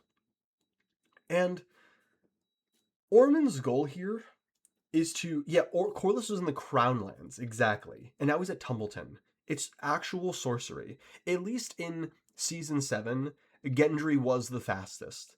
At least Jon gave that explanation to explain how he teleports from the middle of nowhere to Castle Black. Corlys just gets here. But whatever. I'll drop my A Song of Ice and Fire issues, even though they're very legitimate, to watch the scene play out. What was this scene? First of all, I find it ridiculous that Ormond could think Corlys would flip. And then, really, I mean, I just don't know. Maybe chat can help me out. I don't even know what to think about this scene. It just felt so nothingy. I don't know what I'm supposed to make of this, really. It just kind of got here and happened. And I'm more surprised they didn't bring up... Exactly. Hadrian, that's a phenomenal point. Thank you for the assist. Why didn't Ormond say, we'll legitimize them? You know? Like, why wasn't there an effort to play on Corlys's own anger at Rhaenyra instead of just this random conversation? And I get glad that is true. I only liked noticing Corlys noticing Ormond's treatment of Daeron. That is a good moment. But I will say, I think Daeron's character has been so underutilized. It is such a shame. So, we have Daeron kind of not openly defying Ormond, but pushing him a little bit. And I really like the idea of Daeron being abused by Ormond, and slowly but surely over the course of the story, overcoming his abuser. My problem is, he killed an innocent person. The show needs to address that Daeron killed an innocent person. Yes, he is a child. Yes, he was being pushed by Ormond. He still did it. And the fact that they haven't brought it up at all is the Achilles heel for this character. I honestly just think they didn't have any plans for Corliss, so they just decided to stick him at Tumbleton so he has screen time. I could not agree. It's not his fault. Ormond, it's Ormond. This show has a problem with accountability and all skills. I agree. I agree that Ormond was the one manipulating him. I 100% agree. But my problem is they haven't even mentioned it. Why didn't we get a scene of Daeron telling Gwaine what happened? Why didn't we see a scene of Daeron breaking down to Gwaine? Oh, no, sorry, Hadrian. Okay, what? Sorry. I guess being sarcastic, but I think either argument you could make for who's to blame for the death, objectively, truly, you need to have a conversation addressing what happened. And the fact that it's never addressed, it just, it feels so lackluster. It feels so lackluster. I wish Daeron struggled more between wanting to do the right thing and staying on Ormond's side. Exactly, Clad. Exactly. This character has the potential for a phenomenal story about the human heart in conflict with itself, and they have watered it down. And they introduced him too late. Agreed. What's next? What scene do we have next? Okay, right here. So, this is a great example. In the scene, we have Daeron talking to Gwaine about Ormond being abusive, about how Daeron feels he lacks agency in his own story. Why not have him tell him? Pull more out of these characters. Deepen the relationship by addressing the problems of the previous episode. Or previous episodes, not just episode. But they don't do it. And I don't know why. And I am holding out a little bit of hope that they mention it in the next episode, but in truth, I do not think they are going to. I think Daeron killed an innocent man, which should destroy his psyche, and the show did it for shock value to end the episode on a high note, and forgot to characterize him after the fact. Daeron says he wants to be king, and what king he would be if he would abandon his men, but then he says Rhaenyra can keep her crown, like I'm confused. 100%. The conversation feels confusing. And again, we need to address it. That's my big, we need to address it.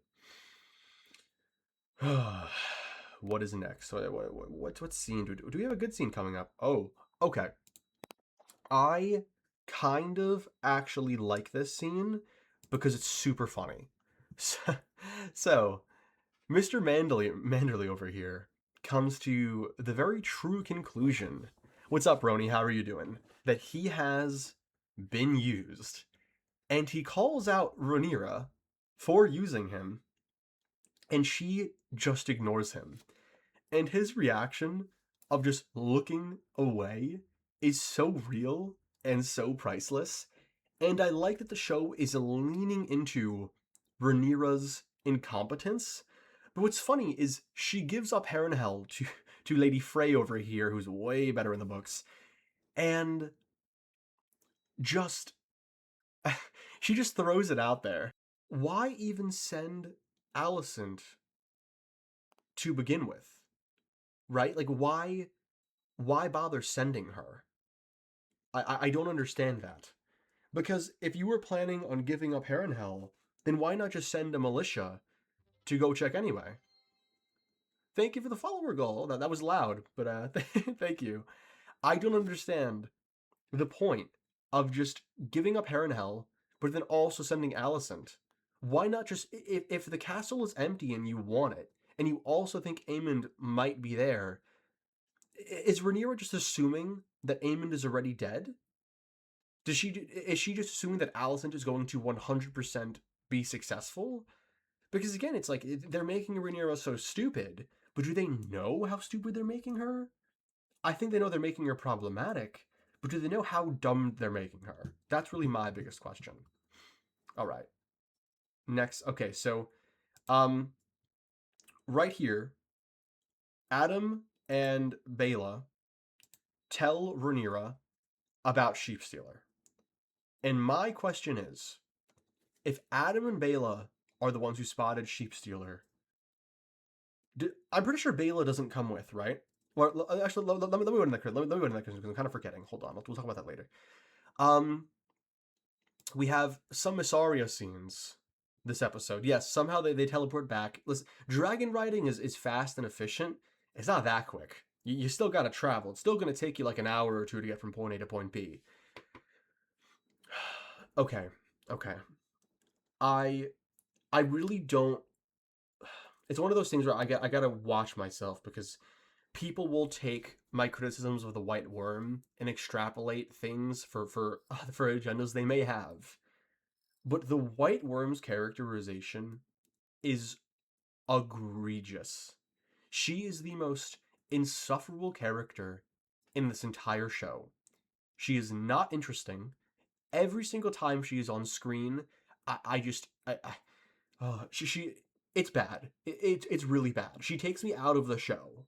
She's so bad. No useful information. Just stands around. Is always talking to Rhaenyra. And guys, spoilers. Okay, the fact that she is getting so much characterization and the dragon scenes have gotten nothing is unforgivable. The fact that her screen time hasn't been dedicated to Adam or Alan or Ulf or Reyna or Bela, any of the fact that she is getting more attention than the Dragon Riders in a show titled House of the Dragon. What are we doing? Why are we doing this? Why is she always on the screen accomplishing jack shit? We need to move on. That, like, it's so bad. And her scenes are only going to get worse throughout this episode. What do we have next? Okay. Is the dragon fight coming up? Oh. So this I actually like. And Aegon's entire arc this episode is going to highlight one of my biggest problems with the rest of the show. And that's the fact that scale of the world isn't brought to account. So, we've been criticizing teleportation over the last just few weeks, right? Aegon needs to walk places, like many of the other characters. But what's the problem here, guys? What is the foundation for this issue, for his arc? The road is blocked. Why is the road blocked? Because there's an army coming, and because people are on the road. So what causes the problem for Aegon this episode is the fact that the world has scale. People are moving. You can't just teleport through the world. You don't have creative mode on Minecraft on. You need to actually walk. And this right here, to everyone who is still, Aegon isn't leveled up enough to fast travel 100%. You cannot have this in the episode where the character is grounded in a logical world, where his arc makes sense narratively, and is just well paid off. You cannot have a character like this in an episode and a show of this caliber and not recognize the problems with everyone else. This character work is phenomenal, right? But he makes the rest of the episode feel that much worse. And Loco, I saw your comment. I'm going to be talking about the dragon fighting very soon when we get there. I like this though. So, oh, oh my, this is what I'm talking about. This scene with Alicent, Aemond, and Alice eating, I do not know what is happening. I have read Fire and Blood. I've read the main series, the novellas, multiple times. I do this for a living. I watch these episodes multiple times a week. I do not know who 1, 2, or 3 is. I do not know who they are individually, who they are together. When your mother hates your girl, I guess so. Sure, Aemon's caught in between his actual mother and a sexual mother figure, but because none of the relationships are properly developed on screen, I feel none of it. It just feels like we have three action figures who are playing dress up and being smacked together. Who are these people? Sure, we can say Alicent wouldn't like Alice. Why wouldn't she like Alice? Why don't we have a conversation between Alicent and Alice? This is a Song of Ice and Fire adjacent product. What were the best moments in Game of Thrones? Watching characters talk. Why don't we have a scene of Alicent and Alice interacting, speaking about Aemond, debating about her son and her lover? Why don't we see a conflict? I don't understand. And thank you for following, Hassani. Thank you for following. I don't understand why they will not give character to their characters. It is unbelievable. It is unbelievable. This whole scene is just, and it's so long. How long is this scene? This whole scene takes up 6 minutes. It's 6 minute scene, and then we get to this, guys. That you see what I'm saying? It's, first of all, she's got the same face on of, oh my god, I can't believe it. I can't believe it. This face right here is my face watching this scene, okay? Everyone called me a madman. They said I was an idiot. There's no way House of the Dragon would actually turn Alicent into an assassin. Have her be the one to harm her son, okay? So, let's go forward. She grabs the dagger. Hold on. She grabs the dagger. So, yes, they were. They realistically were like, we might have her stab Aemond. Now. Does anyone remember what I believe it's Pycelle, what he says to, I think it's Ned, I can't remember who says it, but there is a comment in A Song of Ice and Fire about poison being a woman's weapon. Why? Because poison is viewed as cowardly. Maybe I'm forgetting. Maybe I'm LARPing and I'm thinking of some type of other comment, but I could have sworn someone said something like that in the main series. So Alicent has made the decision to become an assassin and poison her own son. I cannot believe this. We are in season 8 area with this character. We are there. We are there. Kinslaying is one of the most potent topics in George R. R. Martin's universe. In Game of Thrones, while it is never directly mentioned, the idea of one killing one's own family member carries so much weight. Tyrion killing Tywin is something that is built up to for 4 seasons. And in the books, even though Tyrion is justified in many ways, it is treated like an abominable act in and of itself, because just the fact that a son would kill a father, a mother would kill a son, this is unforgivable. Kinslaying is the taboo of all taboos, and they are never going to address what this does to her character. There is no exploration of why she does this. There is an argument to be made that Alicent Hightower is, morally speaking, the most morally repulsive character in this entire universe. And thank you for stopping by and saying hi, Panini. Enjoy the episode if you can, but I'm just breaking it down. This is the most repulsive character I think they've created. Do you guys understand? Alicent has a higher attempted kill count on family members than Euron Greyjoy. Like, let that sink in. Let that sink in. How Euron is treated in the books and spoken about for the taboos he breaks. And she is just poisoning her son. If Alicent kills Aegon, that's actually worse than Jon killing Daenerys. It is. If Alicent kills Aegon, that will be worse than Jon killing Dany. 100%. No doubt in my mind.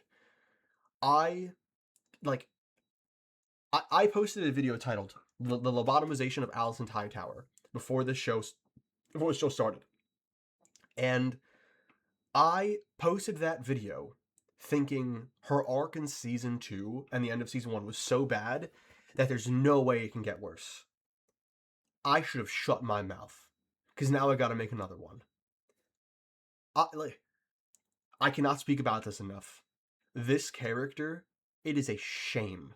It is unbelievably evil what they have done to her. This is a mother actively looking to kill her own children, and they're not addressing the emotional turmoil and villainy of this action. Okay? It does not make any sense. These are her children.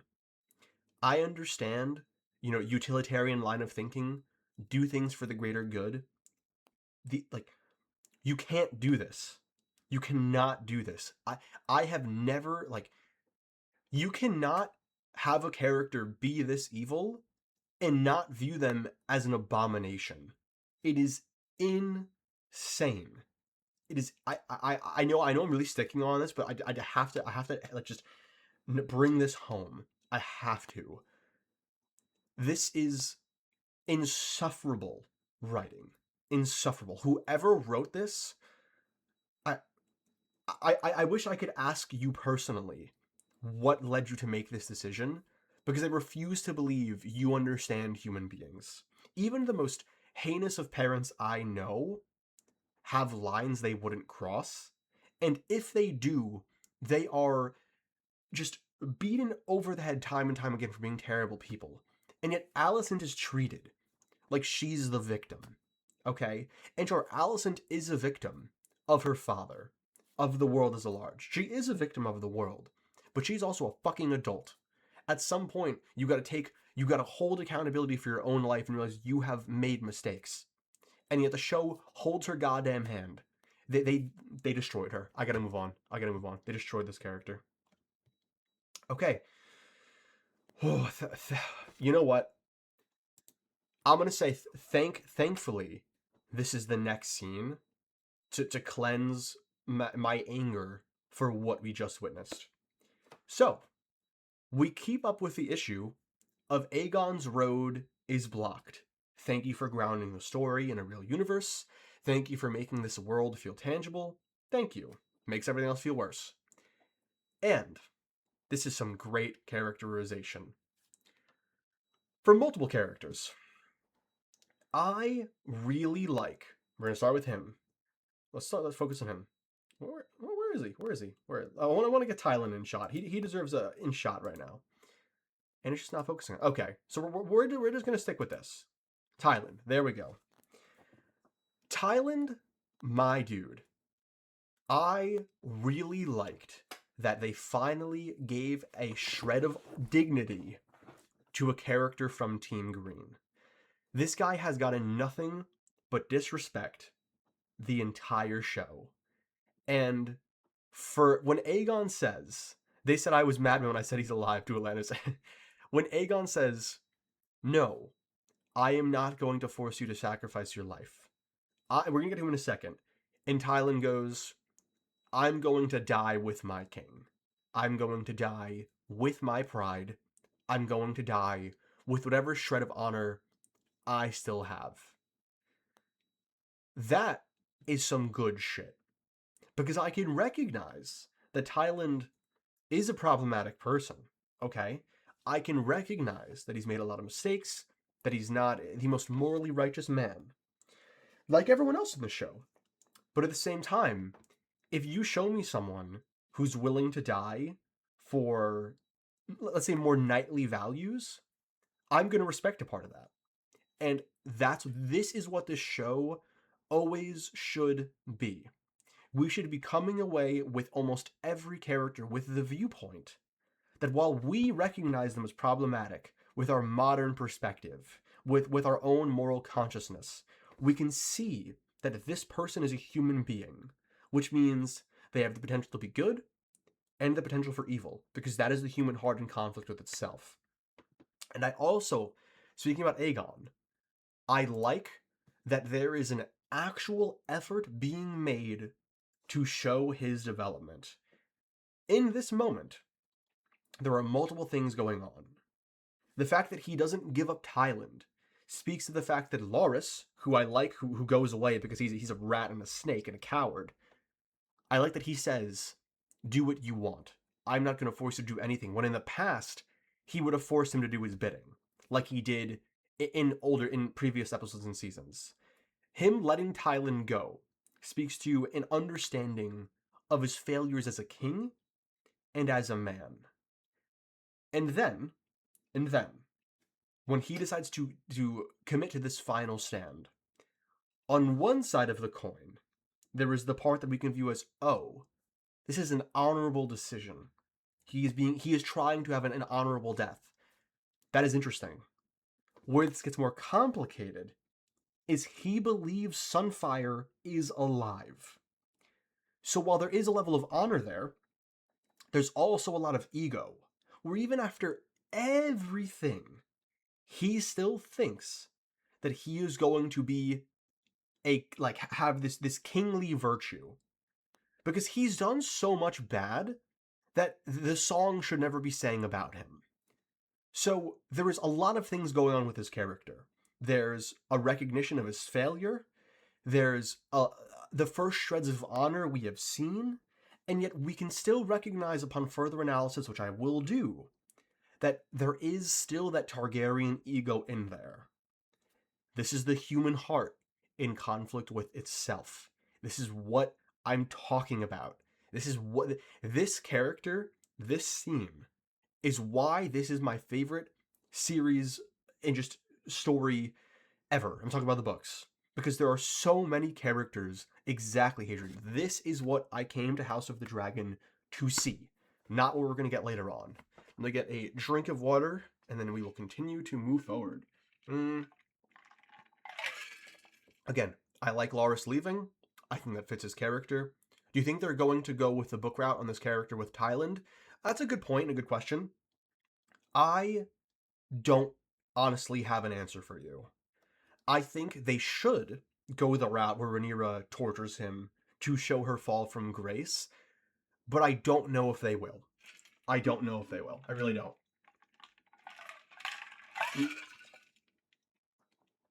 This show is wholly unpredictable with what it's going to in terms of respecting the canon. Okay, the next scene. Oh, okay. I know people love this scene. I know we have people in this chat who are going to disagree with me on the scene being good. I do not like the scene of the dragons fighting. And I'm going to concede right now that there probably are great arguments for why the scene is well done. You will not get me to budge. Because of what this does to the canon. Because of the lack of respect for so many characters, I cannot look at the dragons and go, oh my god, the spectacle. I cannot view what some of you might argue is really good visual storytelling. Because the narrative implications of what is happening are abysmal. Okay, so let's get to this. I want to say one little positive. I thought Daemon poking Sheepstealer down, hype moments in Dragonfire. That's what it was. I thought Daemon poking Sheepstealer down was really funny. I don't know what it was, but like the little double tap on the back of Sheepstealer's back, you're like, get down, get down. I thought that was really funny. And I thought that was funny. That's all I'm gonna say. The double tap, it was silly. It was silly, but it didn't insult me enough to make me mad. I just thought it was funny. I just thought it was funny. Like, that's really all I'm gonna say. Now, we're going to address a scene that I feel is indicative of all of the frustrations with this show. We have Damon meeting his daughter, Raina, and their conversation. Matt Smith and the actress who plays Raina, or actor, I'm sorry, but I believe they go by they, they try so desperately to make up for a lack of storytelling. And if they had a 1 HP level of story to back up their conversation, I would buy this, okay? Damon has a moment here where he tells Raina, you know, I neglected you. I'm sorry. And he goes, did you know that when I was a child, I didn't have a dragon? That my mother died when I was young too? And Matt Smith is giving this everything. He is trying so desperately to deliver the characterization for Damon that he is a neglectful father. And I've already gotten the argument that it is okay for Damon for them not to share any scenes, because the whole point is if Damon is neglectful, then he doesn't speak to her. This show needed to give us scenes where Damon is actively neglecting her, because just having them not interact does not work. It makes the audience forget that these two are father and daughter rather than a tragic father and daughter relationship. They neglected their relationship in the meta, not for the story. But Matt Smith does such a good job, and so does the actor portraying Raina, that I almost bought this. But I cannot accept zero storytelling to back this conversation. It is just so weak. Now we're gonna get to it. So who? Okay, we have problem numero uno with the dragon fighting scene. Let's look at who arrives here, because my first problem is with who arrives themselves. Rhaenyra comes to hunt down Sheepstealer's rider herself. I'm okay with that. Now, I want to play this game with chat. Can anyone guess what I'm going to say? What my problem here is going to be? It's not Rhaenyra here. It's who she brought with her. Exactly. Why did she bring Adam instead of both of them? Or, if you're going to bring one of them, I don't care if Sea Smoke is bigger. You're telling me they decided to follow the logistical issue of the dragon size and sacrifice what could have been amazing storytelling? Imagine she brings Bela with her, right? Okay? And there is an argument to be made here, right? For the sake of honesty and not being too biased, I know Rhaenyra has problems with Bela because of the Battle of the Gullet. I understand that Moondancer is smaller than Sea Smoke. The sacrifice that would have been made narratively would have been worth it for Bela to be the one here. Because we could have had a scene where these are the stakes. You have Rhaenyra here, right? Who obviously has issues. I'm going to address your comment in a second, Loco. Who has issues with Raina and who has issues with Damon, right? She's all over the place, okay? Then you have Damon, who is stuck in between his wife and his daughter. And then with Bela here, you would have Bela stuck in between her father, her sister, and her queen, the mother of the man she loved. Why? Why did we exclude Bela from this scene? This could have been such a great moment where we have 4 people who all have incredibly complicated allegiances and feelings to everyone involved. But Adam has no business being here. In terms of his characterization and his relationships, his dynamics with the other characters, he means nothing to this scene. Hadrian, she tries to avenge her betrothal's death but isn't here. Oh my god. Exactly. Bela is hellbent on finding the rider of Sheepstealer because Jace died. And yet they bring Adam. They bring Adam. Why? Why? But yet we're going to give Miss Arya 3 different scenes, but Bela can't even get 2 good ones. Let's move forward. Okay. So. I'm going to talk about this now. Guys, look at what they're doing. Look at what they're doing.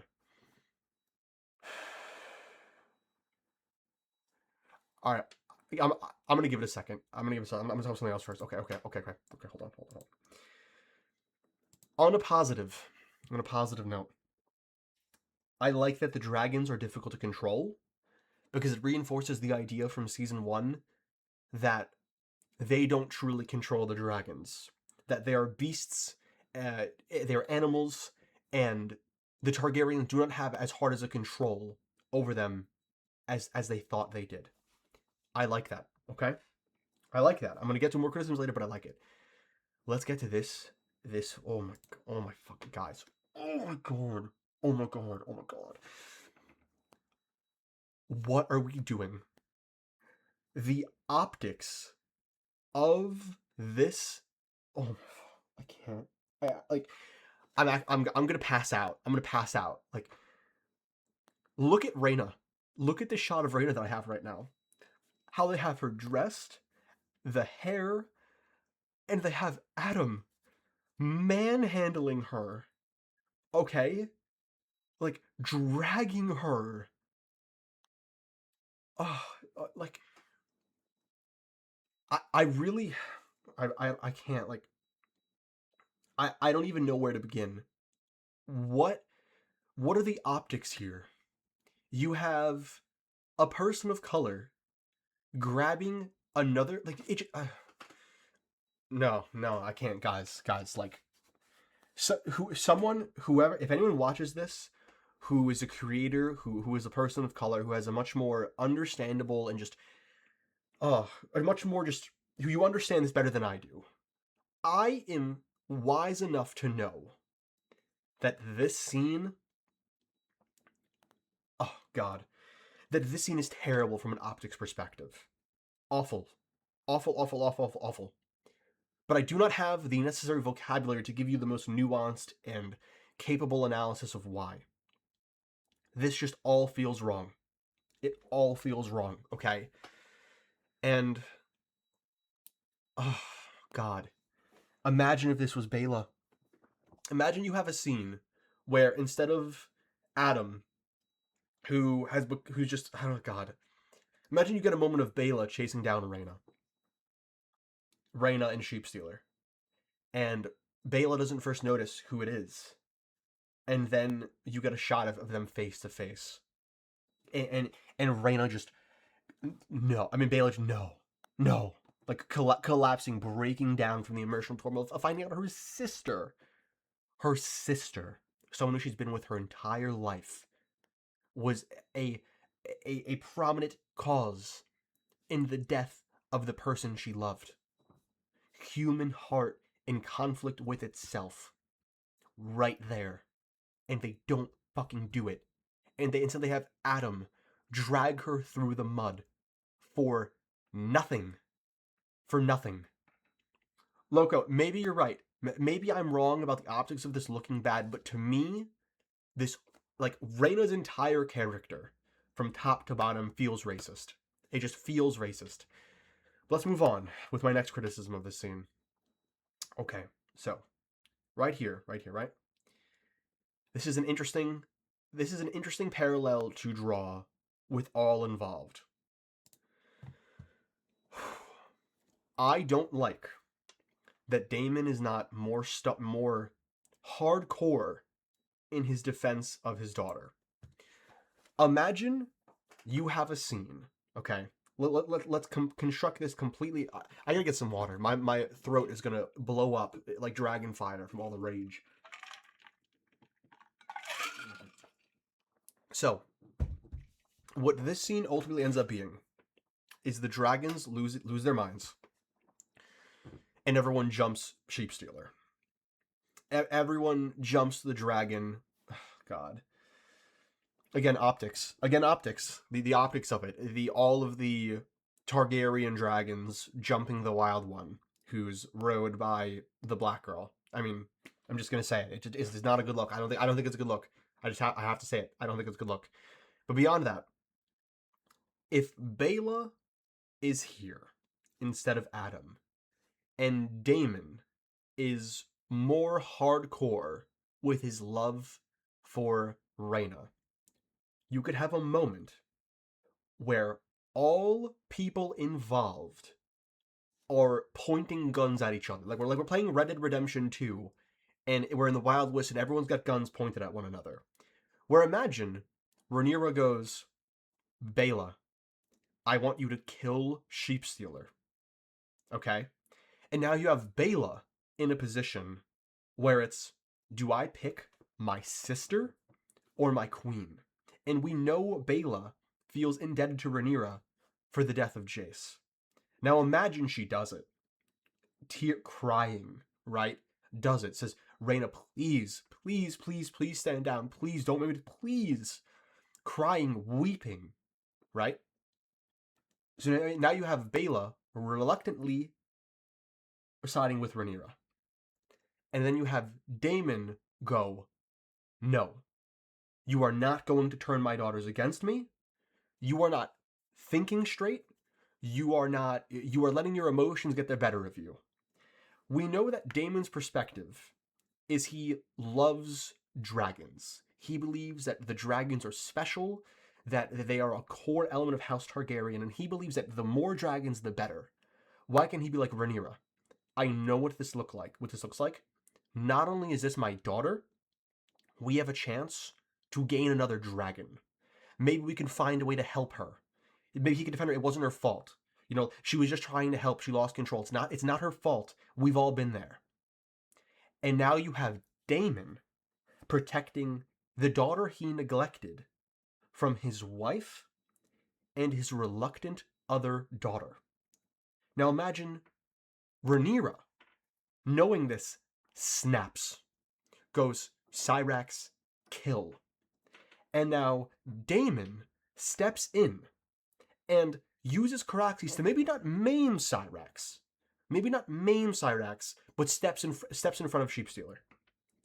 And this whole time, you can have the dragons stirring, because we know that the dragons are a reflection of their rider. So maybe that's when you have Cyrax act of her own accord. Maybe Rhaenyra tries to listen, but her emotions get the better of her. We have been talking about Rhaenyra the Cruel for 2 seasons. We have been talking about this character just having that heart of a king. Where is your rage? Where is your anger? You have in front of you someone who was a necessary component of the death of your son. And I don't care that it wasn't perfect. You are a human being. Human beings are not always rational creatures. We do not always think straight. And when we are in the height of emotions, when the blood is hot, you do not act properly. This scene could have been amazing, guys. It is right there. It is. We are so close to having the best show on television. We are so close to having Prime Thrones level characters. But these people are not thinking. These people are not thinking. They do not care about the story as much as they care about making money and stupid, shitty fan service. So, to all of you who like this scene, sure. What you can like it for your own reasons. For all the reasons I have listed, you will not convince me. You will not convince me. And what we're going to get to now. You guys can call me a baby. You can say, Constantine, you're overly emotional. You don't know what you're talking about. I do not like watching the dragons get hurt. Also, Daemon falling off is just goofy as hell. I do not like watching the dragons get hurt. I don't. What we end up watching is these animals who are being abused by their riders. These pompous, spoiled brats are harming these creatures that they have incestuous blood magic ties with.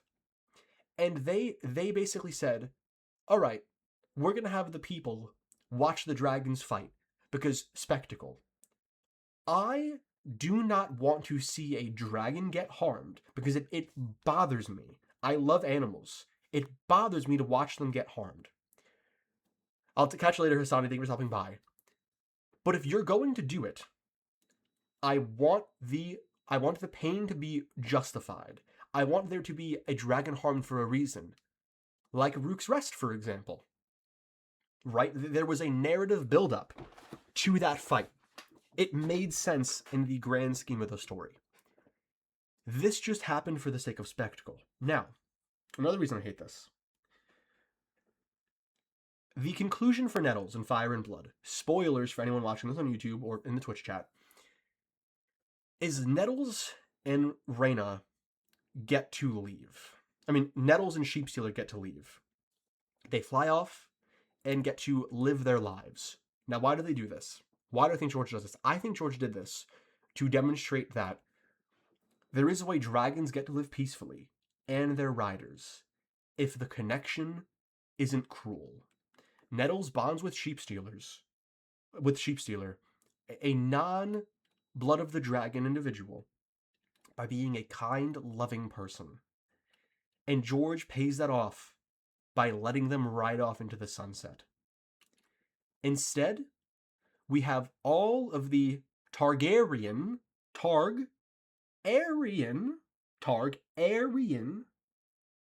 riders and their dragons gang up on the wild dragon and attempt to murder it. And Daemon, who, like I said, is Targaryen, Daemon, who like we've established, is dragon first. When everyone leaves, right? Daemon starts off this conversation by telling Rhaena, I know what it's like not to have a dragon. I know the pain. And Daemon also recognizes the validity in having these dragons. Everyone's gone, right? Why doesn't he let Sheepstealer live? Can you imagine if, when they go, imagine he's in a position where instead of knocking him off the dragon like Goofy, it's Goofy, right? He has Caraxes pin Sheepstealer down, and he looks at the dragon and thinks about his daughter and lets the dragon live. Not only because he loves his daughter, because he knows how much his daughter loves the dragon and doesn't want to take that dragon away from her. And he also respects the beast in and of itself and for what it can do for him.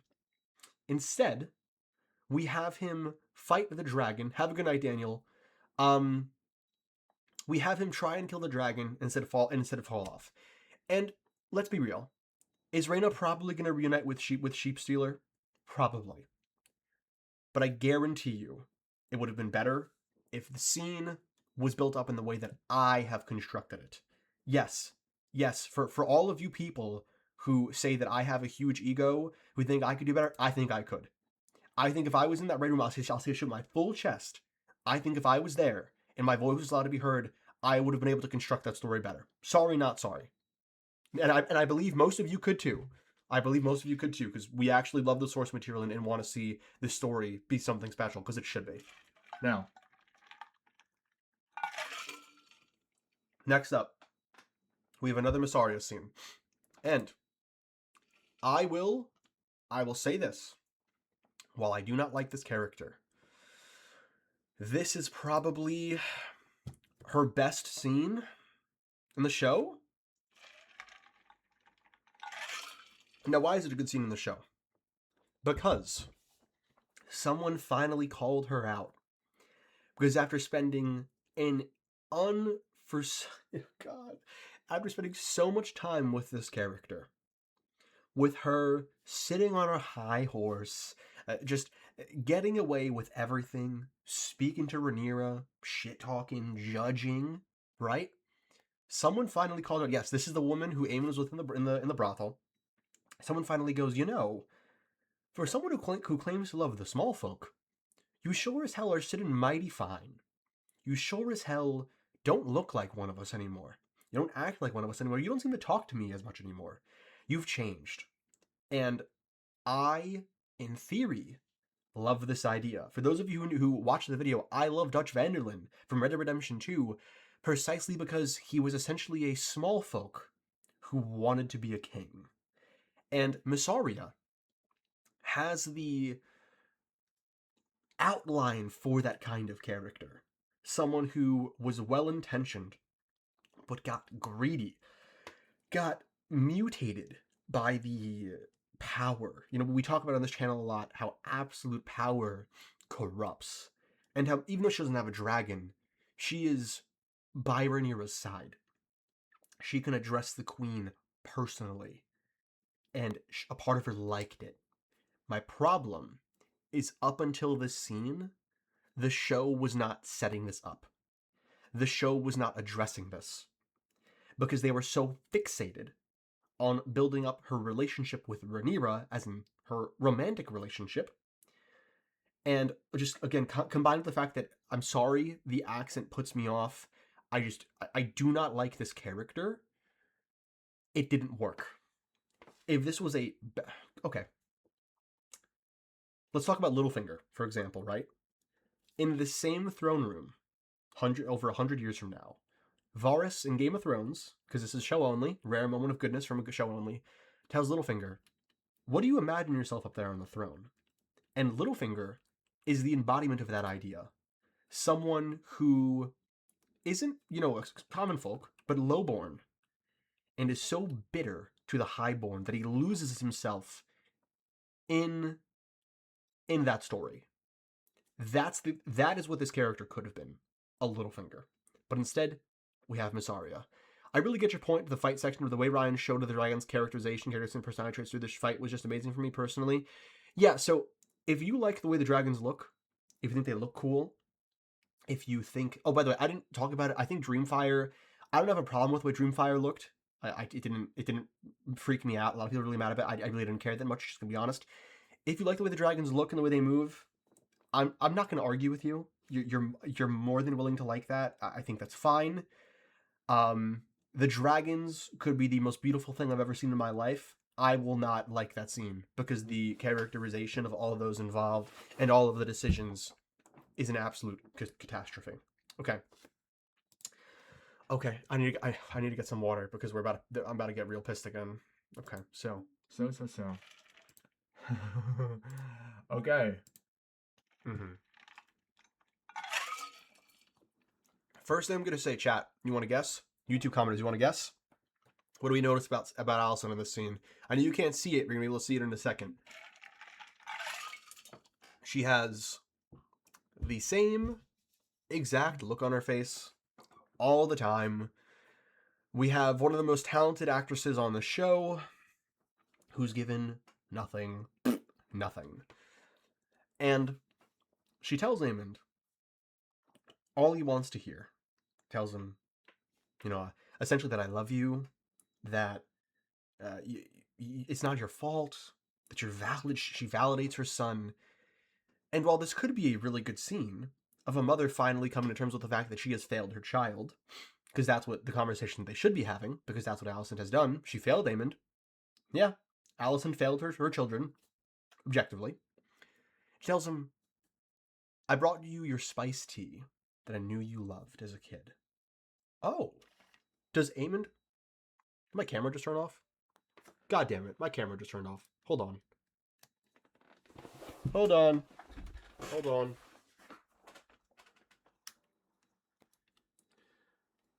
I'm sorry, everybody. Gonna have to edit that out. Give me 1 second. We'll be back on in a second. Okay, hold on. You guys can still hear me, correct?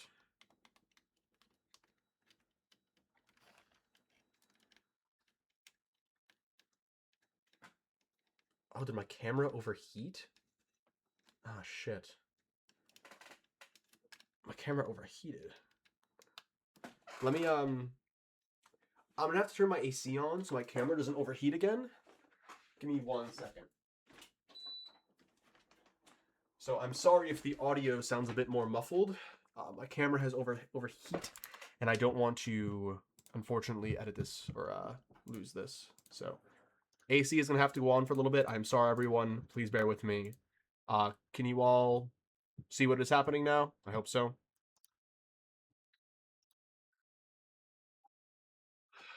Okay. All right. Sorry about that. So, where was I? In this scene with Allison. Oh, this is so frustrating. This is so frustrating. She has the same face, and the show should be acknowledging what the fuck? Her failure as a mother. And she says, Aemond, have your spiced tea. Okay? And we don't know that Aemond loves spiced tea. Why don't we know that?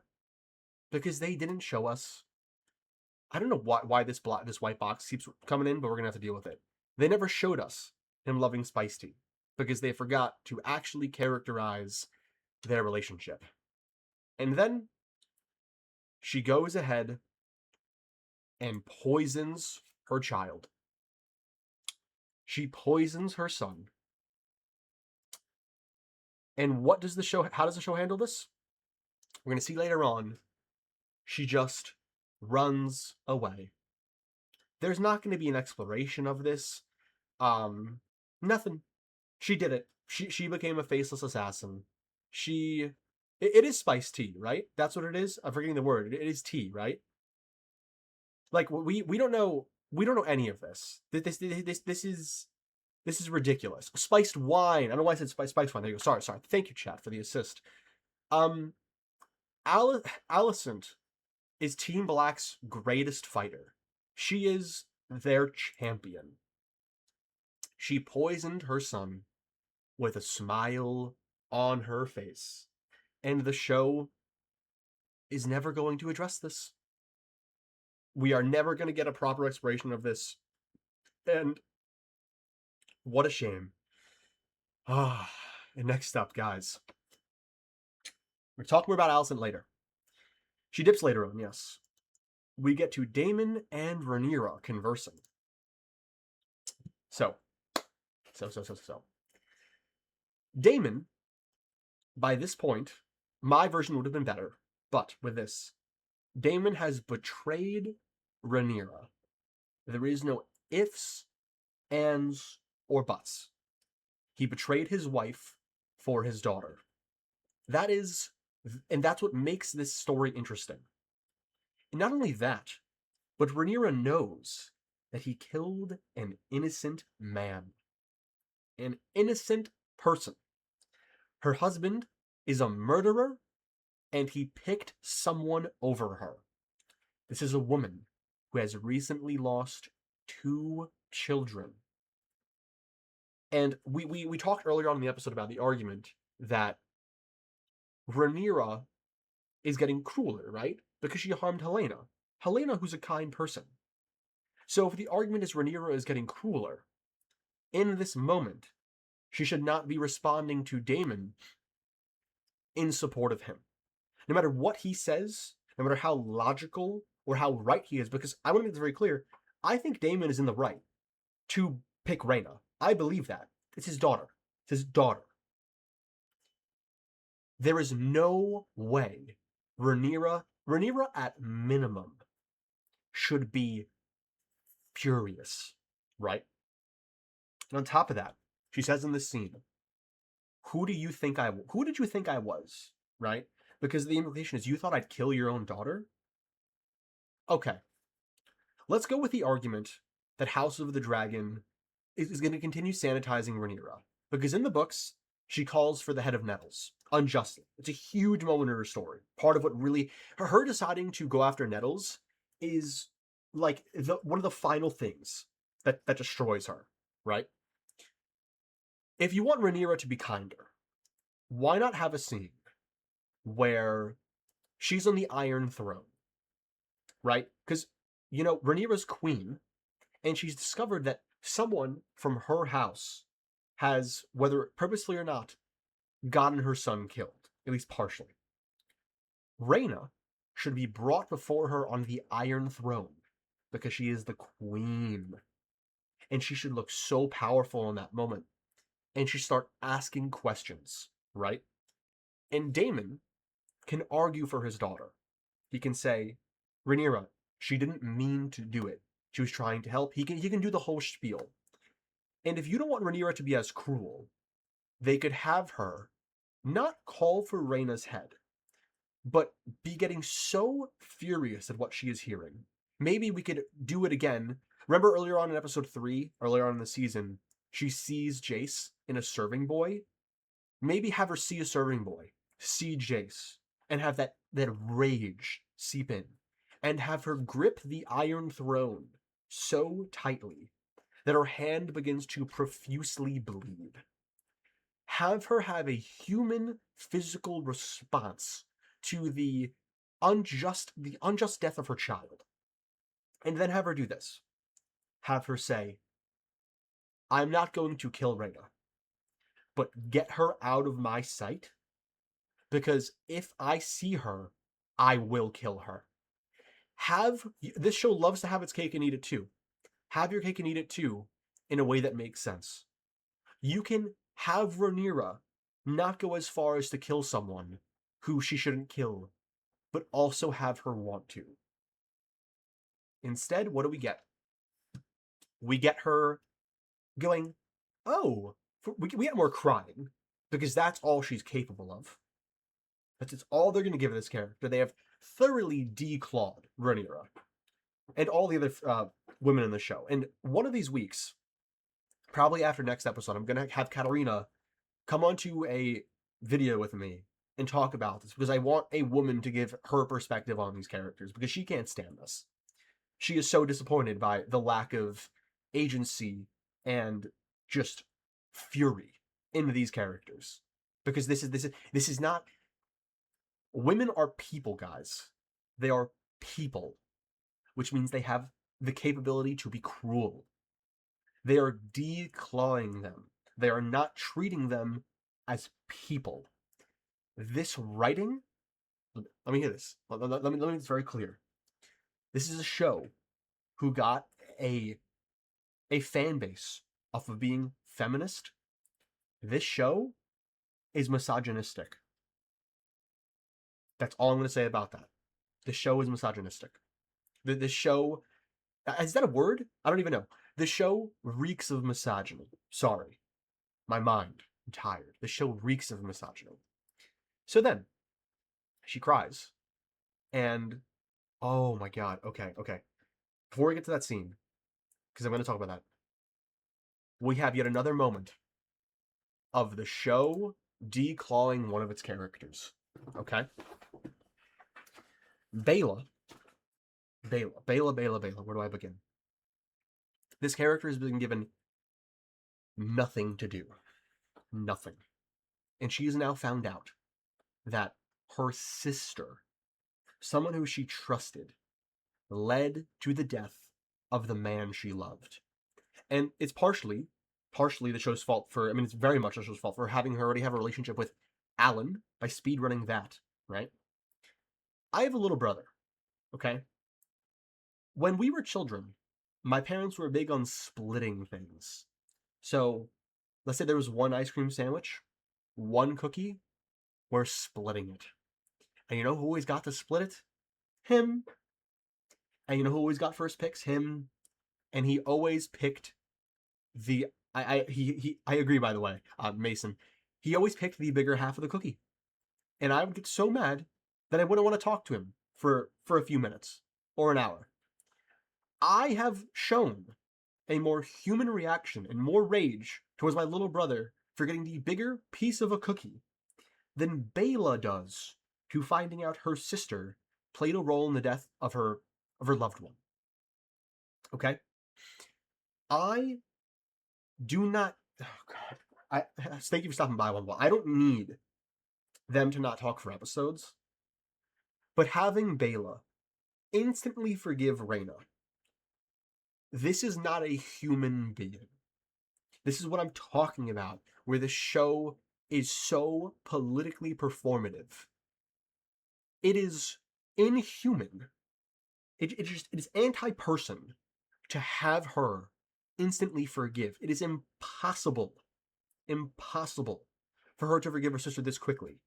Because it's not how human beings work. That's not how emotions work. There needs to be rage. And it is not something you can decide. You cannot decide not to be angry with something like this. There is a level of rage that must be present for them to be people. And it's nowhere. And also, Clad, thank you for the assist. Where is Joffrey? Spoilers. Well, I'm not going to say what happens. Joffrey is very important to the ending part of the story, and we can't even get them talking. We can't even get a scene of Rhaenyra and Joffrey hanging out. We get nothing. But let's keep it moving. Let's keep it moving, because Reyna and Bela, they are just good because these people are not allowed to be people. Okay, right here.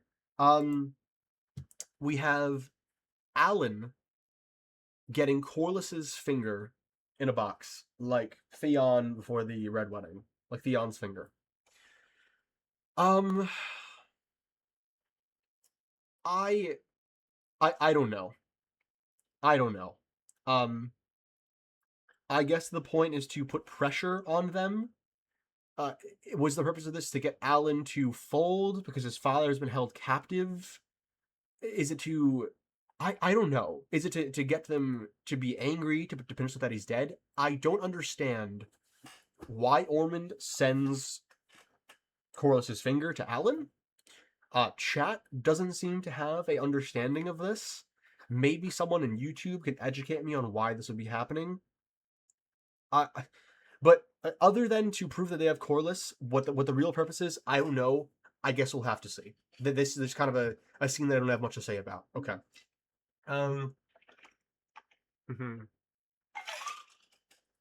So, this is a great moment, guys.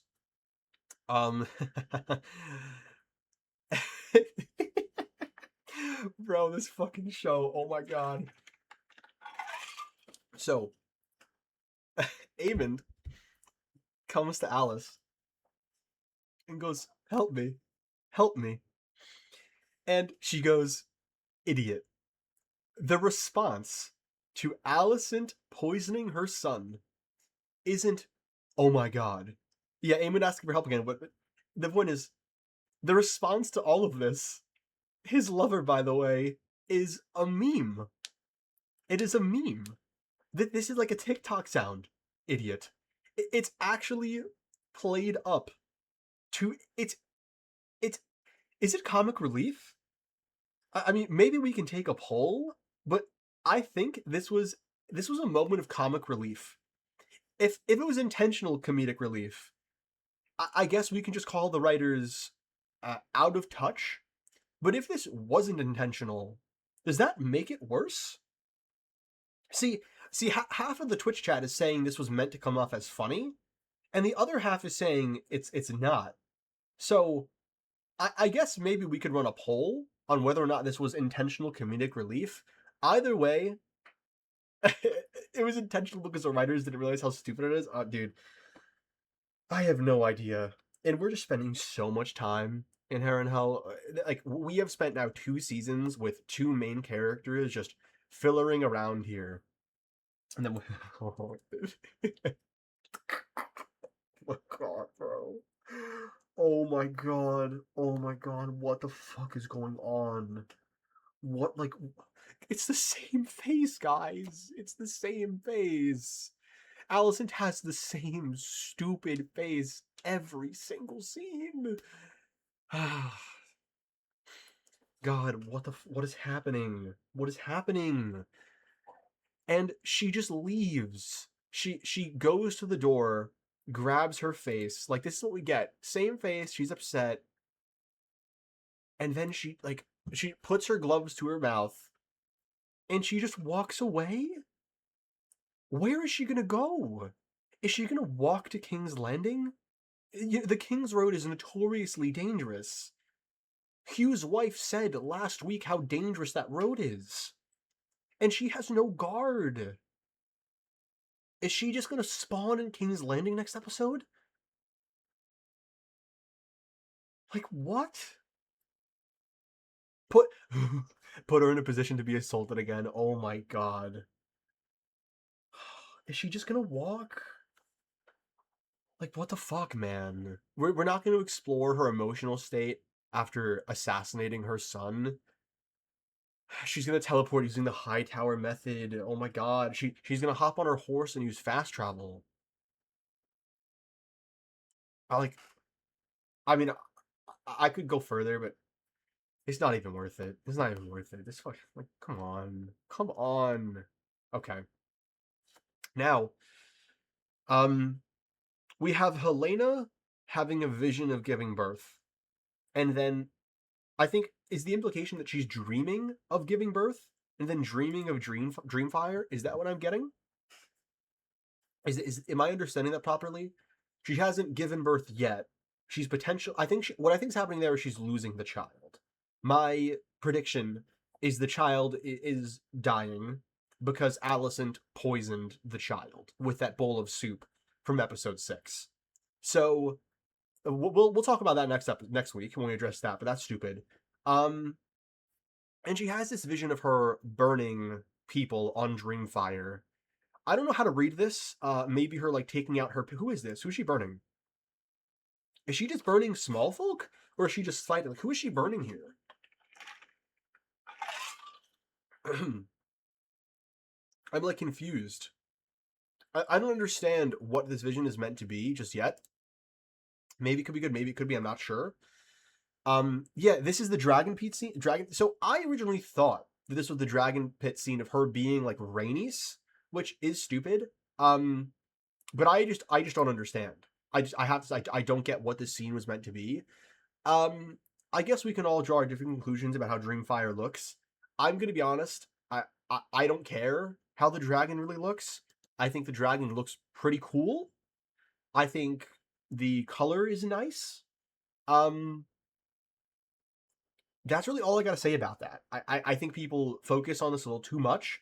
If you have a problem with the dragon design, to each their own. I'm not gonna argue with you. There is no pale blue, that is true, but honestly, we are talking about so many problems here. I think the dragon just looks pretty. Like, I can at least give it that.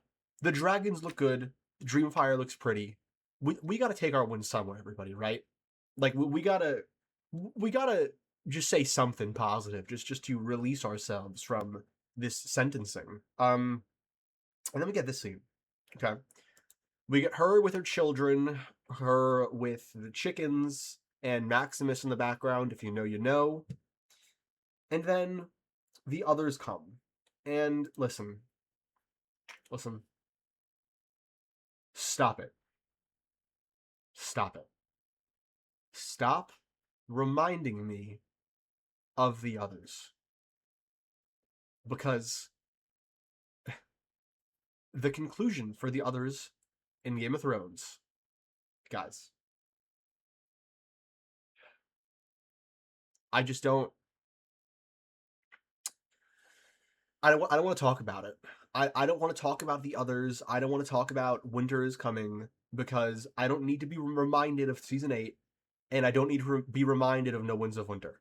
Okay, I don't need this reminder. Just if Game of Thrones season 8 was better, or if we just had the books, if George locked in, I'd probably be okay with this scene. But since we have neither, it just feels like they are rubbing salt in the wounds of my wisdom teeth. So, next scene. We have Rhaenyra looking at the skull of the innocent man who Daemon murdered in cold blood, and she throws it into the fire. Now, okay, I like the idea of Rhaenyra starting to get very furious with what has happened to her life. And I'd be okay with her destroying this skull if the rest of her reactions match this energy. Throws the skull, no remorse for the innocent person, but angry just at it in general, right? We're keeping up with the through line. She's mad at Helena and the innocent man, but not mad at Damon. Then goes to speak to Miss Arya and absolves Damon of his crimes. She lets him get away with betraying her. And she just cries. Might I remind you all, I may have the feeble body of a woman, but the heart of a king. This is not what a king looks like. And if the show is taking the angle that Rhaenyra is not fit to rule, that could work, but then make her have agency. In Fire and Blood, she is closer to Cersei.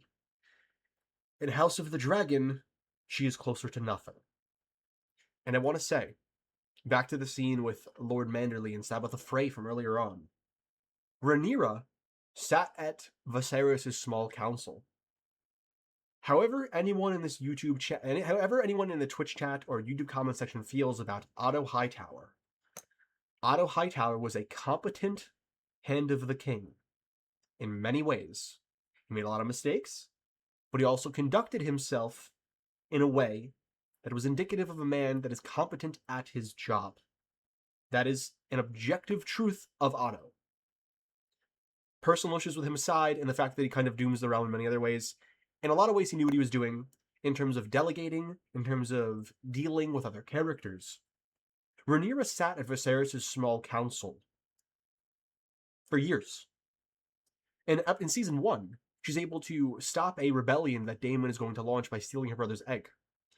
And I get that she's under a lot of distress, but the fact that she literally cannot hold a conversation with her small council is insufferable. This character is gone. I am not happy with them making Rhaenyra the main character of this show, but if you're going to do it well. We have received neither in terms of what's good. She's the main character, which is problematic for the story, and she's not even a good main character. And then, let's skip ahead, right? So Rhaenyra gets babied by Miss Arya because she wants to be babied, because that's one of her only character traits. She needs to be coddled. Okay, I can compare this to Cersei again in A Song of Ice and Fire. Cersei uses her abuse of power with a woman who's in her keep to get off because she has gone mad. We could have went with an angle like that, where Rhaenyra is potentially abusing Miss Arya, but instead Miss Arya is just...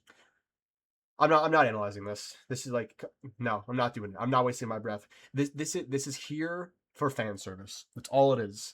This is here to make the fans go, oh my god, they're showing two women kissing, but neither one is properly characterized. Let's just call it what it is. I'm not beating around the bush. It's bullshit.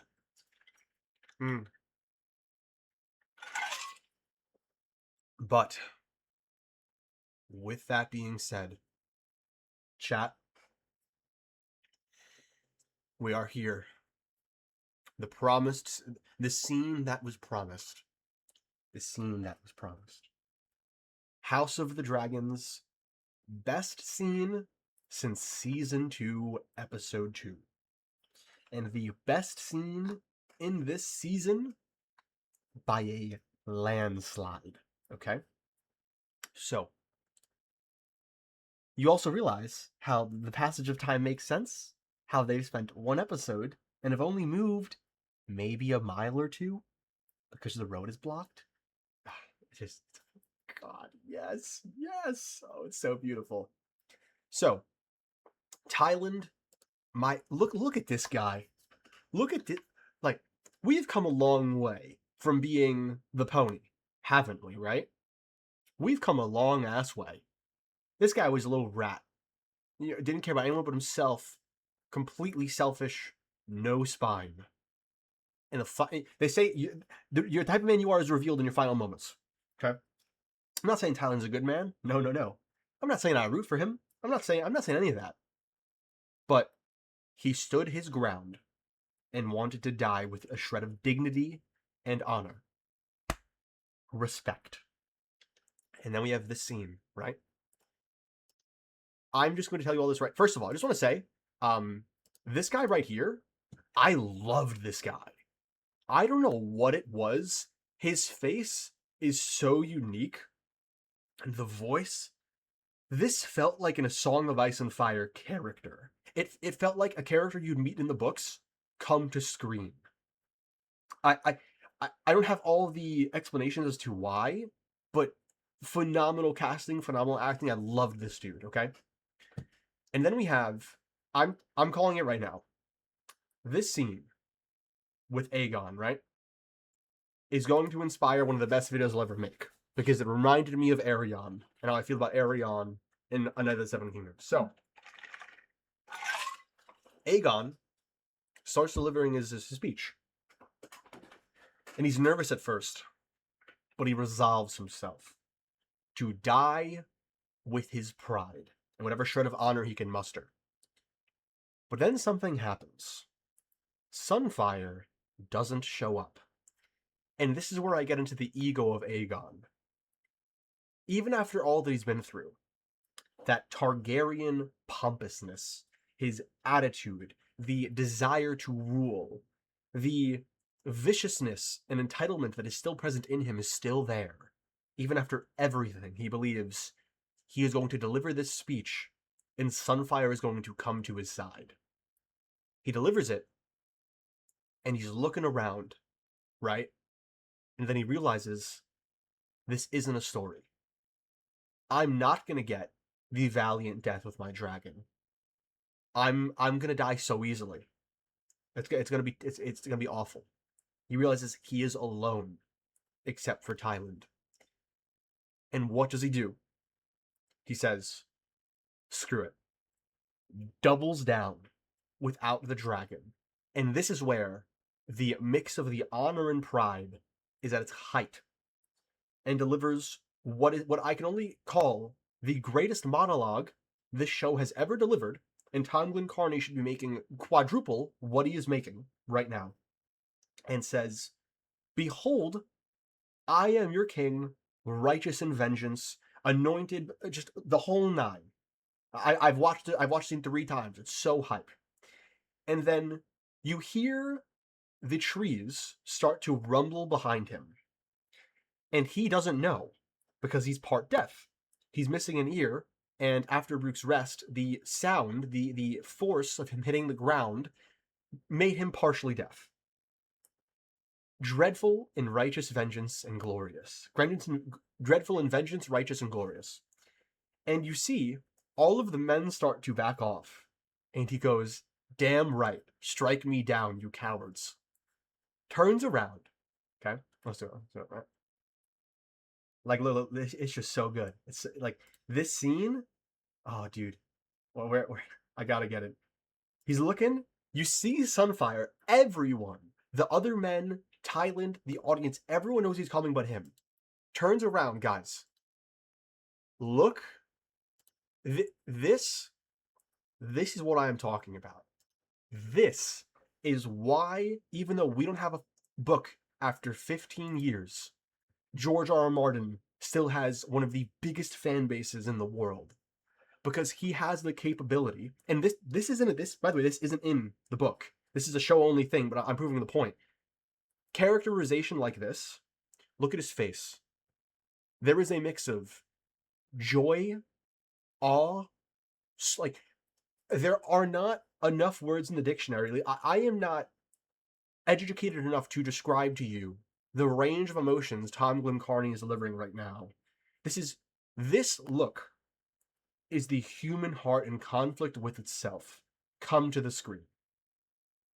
This is why we loved Game of Thrones. This is why we love A Knight of the Seven Kingdoms. This is why we love parts of House of the Dragon. This is why we stick around.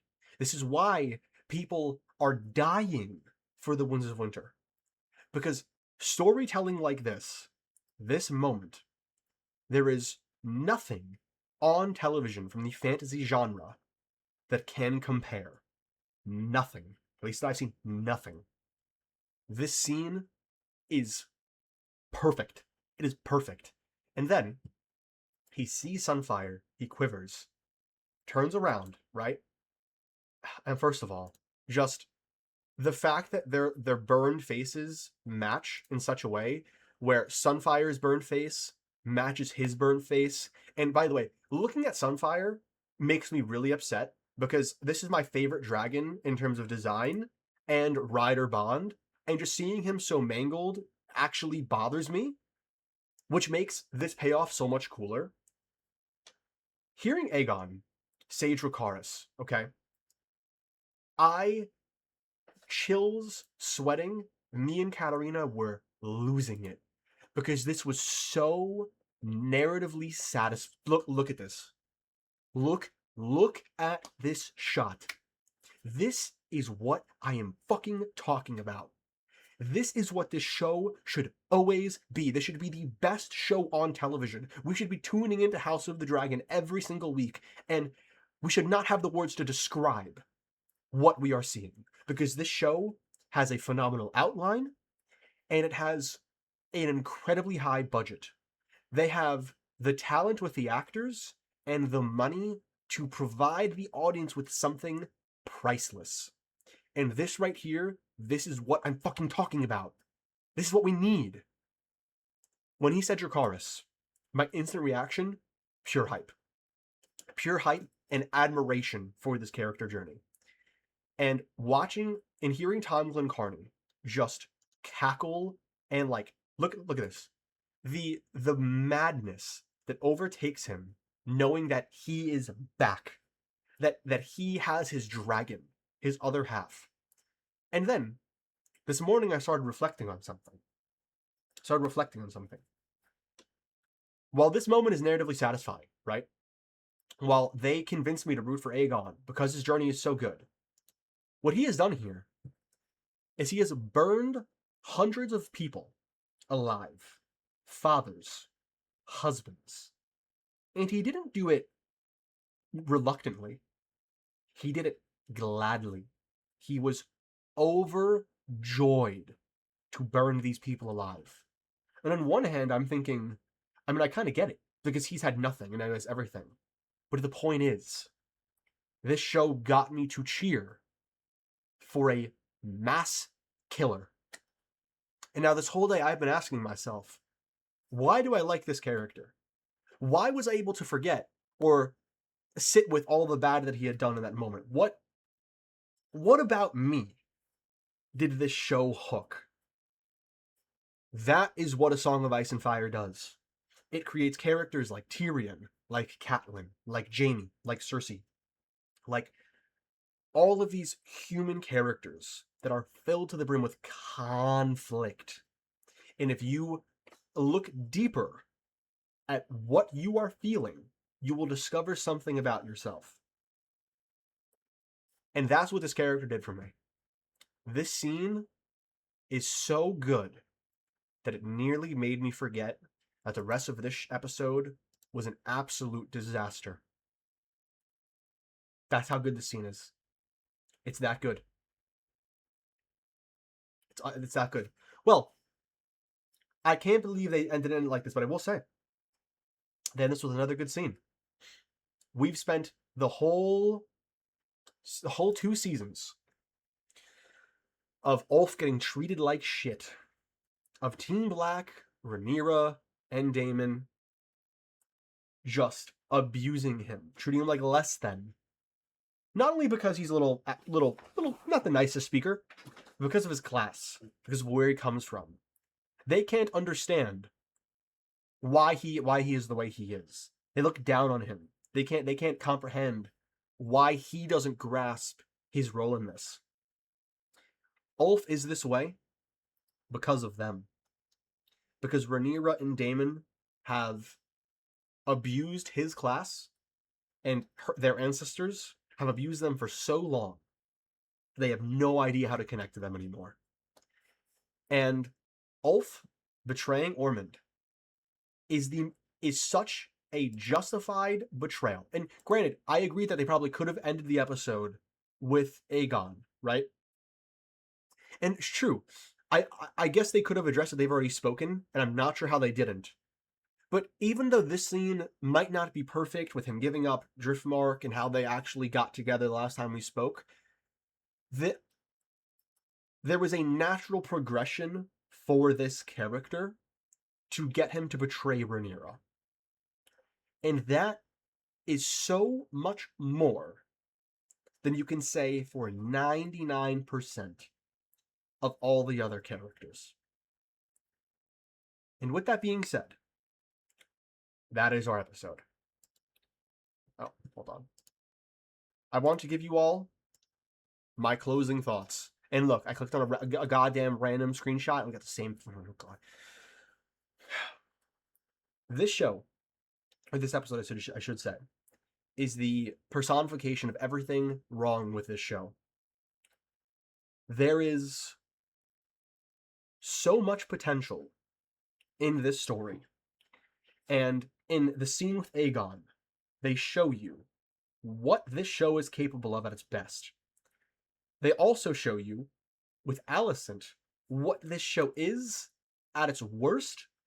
And then with the dragon fighting scene, we see what it could have been if handled with more care.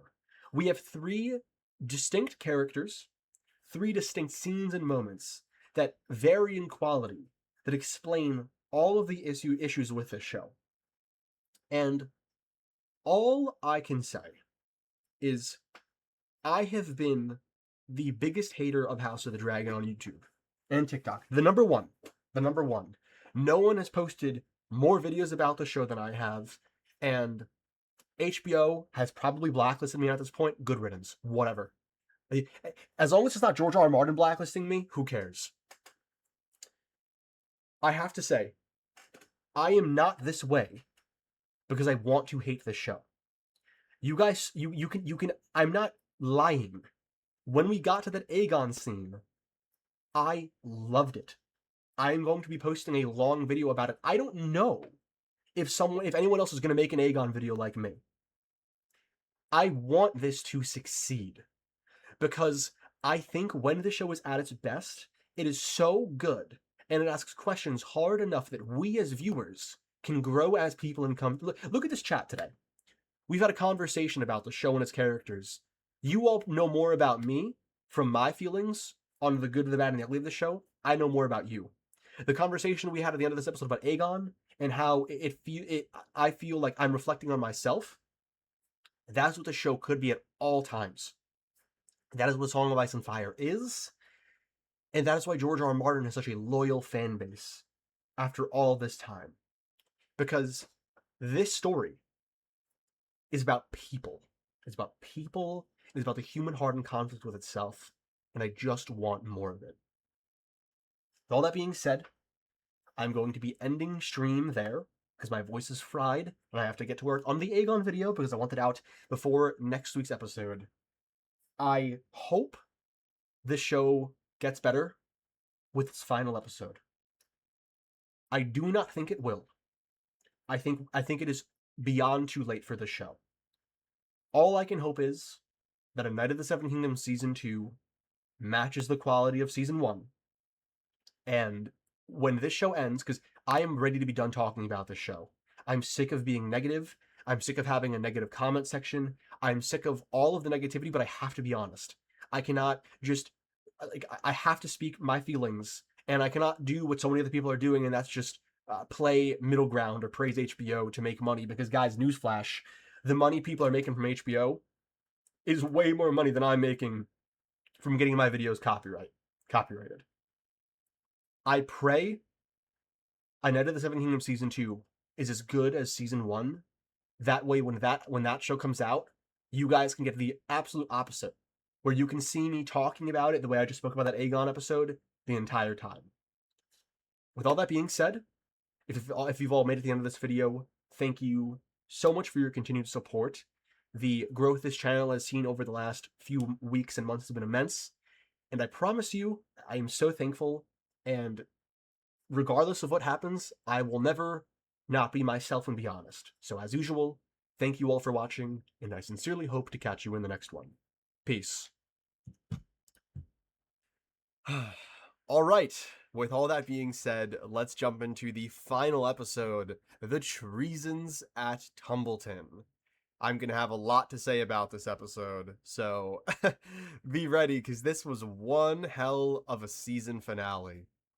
So, the opening scene. I actually do not hate this scene. I think this scene could have been much better if it was handled a little differently. Thank you for subscribing, bye. Thank you so much. Thank you, W's. I think this scene... it's strange, because I like the way Rhaenyra says he has risen. I don't know how many people, or what people feel about the religious kind of arc and things are deciding to do with House of the Dragon. I think I think it could have been interesting to have the religious framework, but I really do think they take it a step too far. If Rhaenyra's religious fanaticism was handled with more grace, I would have liked the line, "He has risen," as a double meaning, as symbolism, and so on and so forth.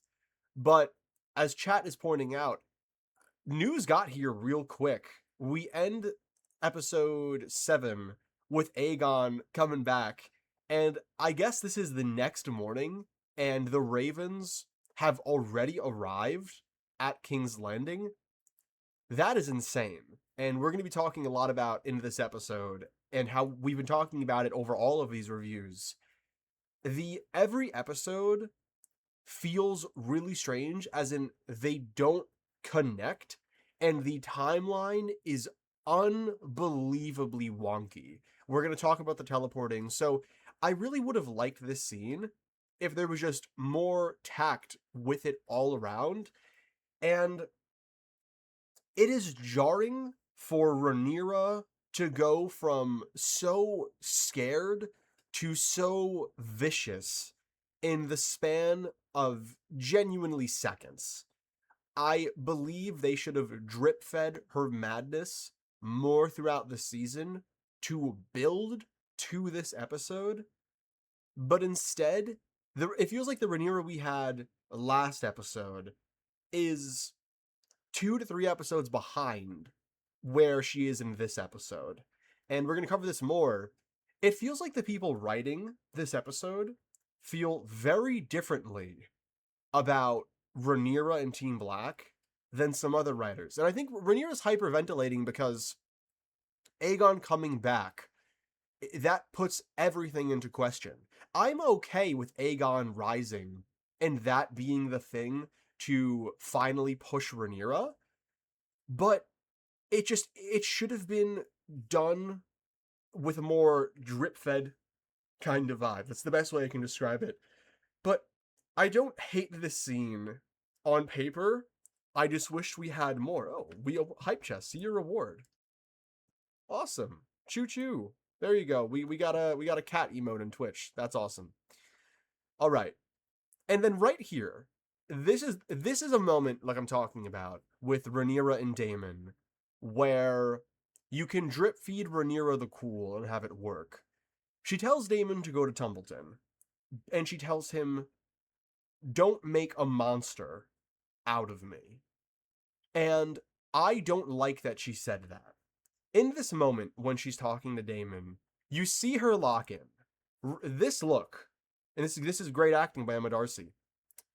This look is one of finally, after 3 seasons, we are getting Rhaenyra the Cruel and getting some agency out of this character.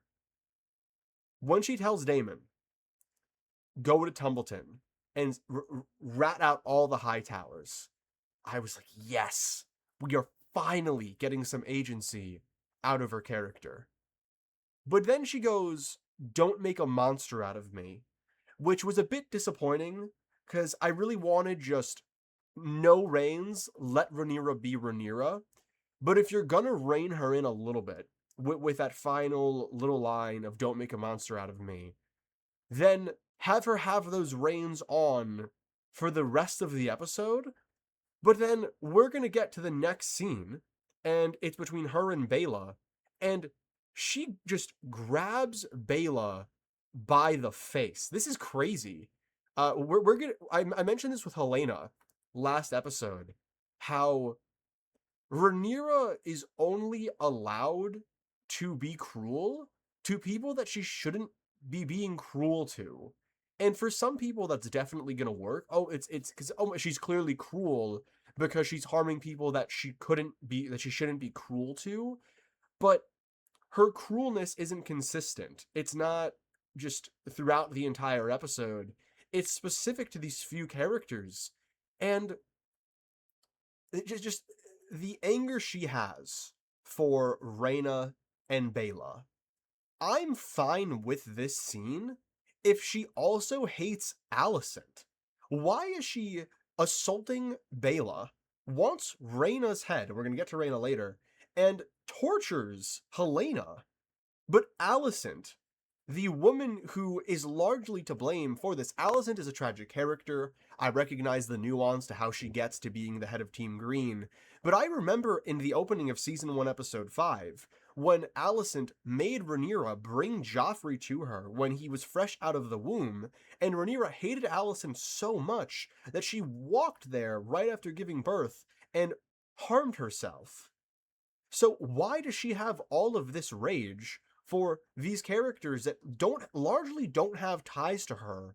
But with Alicent, she's been absolved of all of her crimes. It just it doesn't make sense. Yeah, Rhaenyra calling Bela insolent, despite Bela doing everything that has been asked of her, and brought Jace's body back to her, who was also her stepdaughter and was raised by Rhaenys. She has more anger towards Bela than she ever did Alicent the entire show. Exactly, Nerd of the Centuries. It is just, I don't understand why they're making her cruel to just the innocent characters. And I, I don't want to talk about the subtleties of my issues with what I might have with this, because I am not the most educated to talk about it, but I just don't like the portrayal of the show on a lot of levels, and I really think that someone more qualified than me should really do a great breakdown of what this feels like. But moving forward, we get to Alan declaring himself the Lord of the Tides. And now, correct me if I'm wrong, he's never legitimized by Rhaenyra. So I know Corlys wants him to be Lord of the Tides, but has he truly been declared Lord of the Tides by this point in the story? Because depending on what that is, my opinion on this changes. So I didn't think so either. And I like the idea of Alan getting sick of Rhaenyra's shit and just taking charge. I'm fine with that as a character decision. But what he does, Alan's next scene, or next two, they are absolutely mad. I don't understand what the goal was with every Velaryon character on this show. And I really liked Alan too, until this episode, and it feels like they nuked him for no reason. Okay. Now we get to the first scene with Ormond and Daeron. And we are going to talk about this more as the episode progresses. Oh, what's up, John Roxon, the Terminator himself? What happened to Daeron? And when I say what happened to Daeron, I'm not saying yet, I'm going to be saying that I hate his character, what happened to him. I mean, literally, what happened to Daeron? What was his arc here? Because we spend this whole season having him build up to this conflict with Ormond. And while While Gwaine bringing Corlys to Daemon is clunky in and of itself, it's at least Daeron pushing back against Ormond. But the fact that he doesn't do it publicly, I wanted a moment this episode of Daeron defying Ormond to his face and saying, "What are you going to do about it? I'm the king. I have a dragon." They never addressed Daeron killing an innocent man, by the way. Never. That happens at the end of episode 5 or maybe 4, I can't remember, for the purposes of tension, but they never show what it actually does to Daeron. And their conflict never gets resolved because Ormond dies. So Daeron's whole arc, where he wants to defy Ormond, never happens. And in this scene, I was thinking, okay, he's gonna defy him, but then we just skip past it. Oh, we get to Ulf. Oh man, this scene pissed me off, guys. So Ulf has been my favorite character of this season, and I believe they made a lot of really great changes to him from the books. The second he turns to Team Green, immediately they have to make him assault a woman, sort of. He doesn't do it to the extent that other Team Green characters do it, but he's creepy. He's incredibly creepy. They took him from this character that people related to, that people felt for, and made him his book counterpart. The second he swapped to Team Green, they made him boring Ulf from the books. And I really do feel that someone wanted him to fully assault someone in this scene, and they cut it, or someone stepped up and said that isn't a good idea. But the fact that they make him so evil this episode, he just starts murdering innocent people, we get it. He's a traitor. He joined Team Green, so he can't be nuanced. This hurt. I'm really not happy with what they did with this character. Now, we get Rhaenyra coming up with a plan to take the Sept, right? And then we get to this scene, and I am very conflicted about Mysaria being kicked out of King's Landing. Because, on one hand, my first reaction when I saw this was, finally. I really don't want to entertain anything that can lead to hatred of an actor, but the entire character of Mysaria has been terrible. Every time she is on screen, the pace slows to a crawl, her character is not interesting, and the fact that she is supposed to be a stand-in for Varys is insulting to my brain. It's insulting. So when she was getting kicked off the show, I was like, yes, finally. But the way it's done, the fact that she spends so long being so important to Rhaenyra, and then randomly, because the last episode, Mysaria and Rhaenyra were best buds, so I figured they were going to be close this episode because they just made out and did the deed. But instead, she throws her out of the Red Keep when it feels like they should be closer than ever now. And I don't understand what the point of her arc was. And I'm also... Now, they're probably making Mysaria the shepherd. And I would prefer Mysaria stay in the Red Keep near Rhaenyra than combine her with the shepherd, because it absolutely guts one of the most important parts of Fire and Blood, that being the small folk, of their own accord, of their own opinion, rise up against the Targaryens because they're tyrants. Making Mysaria, someone that has been by Rhaenyra's side, have a personal vendetta against someone that she slept with, cheapens that entire story. And I really hope they don't make her the shepherd, but it really does seem like that's what they're going with. So they couldn't just remove her from the show. They have to make her character even worse. But I will say, I like this character. Rhaenyra's handmaiden, who is always around trying to do the right thing, and just watching this abuse unfold. I was thinking, if Fire and Blood were a POV book, I think George would write an excellent epilogue with her dying because of Rhaenyra's cruelness. Just a thought. I like this character even though I don't know her name. Next scene. Okay. And then we have... So, Miss Arya, her name is Alinda. I like Alinda. Alinda's a nice character. Miss Arya's being walked out of King's Landing. And... these are Rhaenyra's men.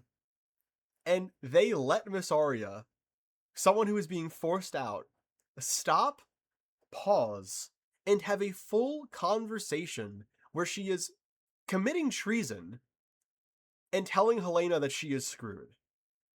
Why is she not being dragged away? Yeah, first of all, Helena already knows this, but you could have Miss Arya start this conversation and then have Rhaenyra's men grab her and drag her. Which, show don't tell. Helena would obviously go, oh my god, she just nuked Miss Arya, one of the few people that I might have had faith in. I'm done. I'm screwed. Instead, they have Miss Arya pause and spell out for the audience everything that we just saw. Because we can't understand the show? This conversation is second screen stuff. And what I mean by second screen is there's been a problem with TV shows like Stranger Things where they will write it in such a way, what's up, Roni, where they know you're going to be scrolling on TikTok and want you to be able to still understand what's going on. So they spell it out for you instead of making you actually pay attention, which leads to illiteracy problems. This is why we need books. This is why I will always promote A Song of Ice and Fire over these shows, because people need to be reading, or we are all just screwed. We need to be reading. We need to be able to understand media, and just turning House of the Dragon into borderline second screen slop. That is sad. That is a bastardization of a very good book series. Okay. Now, we have Alice Rivers being the wife of Heron the Black and being cursed. And this is one of the few scenes that I am still very conflicted about because I hate it, but I want to love it. I am such a sucker for magic and darkness and all. That is my favorite part about A Song of Ice and Fire, is the magical elements, particularly in the northern half of the realm. I love that stuff. That's why The Ghost in Winterfell is one of my favorite chapters, and Bran 3. I love when this story feels haunted. But Alice Rivers being the wife of Heron the Black and never being mentioned in the main series or in Game of Thrones, just the fact, I don't know. It's a cool idea on paper, but it fractures the lore. It is such a gigantic plot hole, and I don't even understand what this means. Sure, this sounds cool, but what does it mean for the character? I don't need to have this whole exposition dump. I would rather get some sort of vision or leave her more ambiguous. The coolest part of her character and the magic in A Song of Ice and Fire is the ambiguity. A lot of people actually take issue with the magic system because they feel it should be more rigid. I haven't read Brandon Sanderson's work. I'm going to be reading it in the next few years before his shows come out. But I am not a fan of hard magic. I prefer the mysticalness of A Song of Ice and Fire's magic, where it is very vibe-based and very just existy. That's not the right word, but it just exists in the world, because I feel that's how our own world works, where you can't always explain the universe. We don't have answers for everything, but I believe personally that there is a level of just magic and a level of mystery that shrouds our world that doesn't have a concrete explanation. And I think that's part of the beauty of life. And giving such a concrete reveal for this, I feel kind of cheapens that a little bit, but I just this is a crazy thing to introduce and have it not be fully explored. I think this she would be an excellent character in A Song of Ice and Fire. If she was a POV character that was in Harrenhal, if she was like Melisandre, oh, that'd be cool. I think George would do an excellent job with this kind of character, but there isn't enough time for this, and I am still very conflicted on this as a whole because I think it could have been cool, yeah, to introduce it when in the finale when they should have done it in episode 6 when it was more focused on Aemon and Harrenhal. Yeah, I agree. There isn't enough time to really fully introduce this, and yeah, what is she going to be doing next season? Just a a scene that has some flair, but needed to be better timed. It's just it's tough. It's tough. This is a tough scene for me, and I'm definitely open to talking about this in the comment section. Oh, this scene. All right. This is what I mean when I say it feels like there are new writers in here. Because throughout season 1 and season 2, Rhaenyra is painted in such a sympathetic light.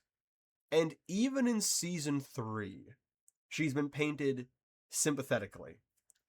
But in this moment, in this whole episode, whoever was writing this does not fuck with Rhaenyra. And I cannot blame them. Helena calling Rhaenyra ugly, I like that. But again, this does not feel as well built to as it could have been. The saving grace is I forget her last name.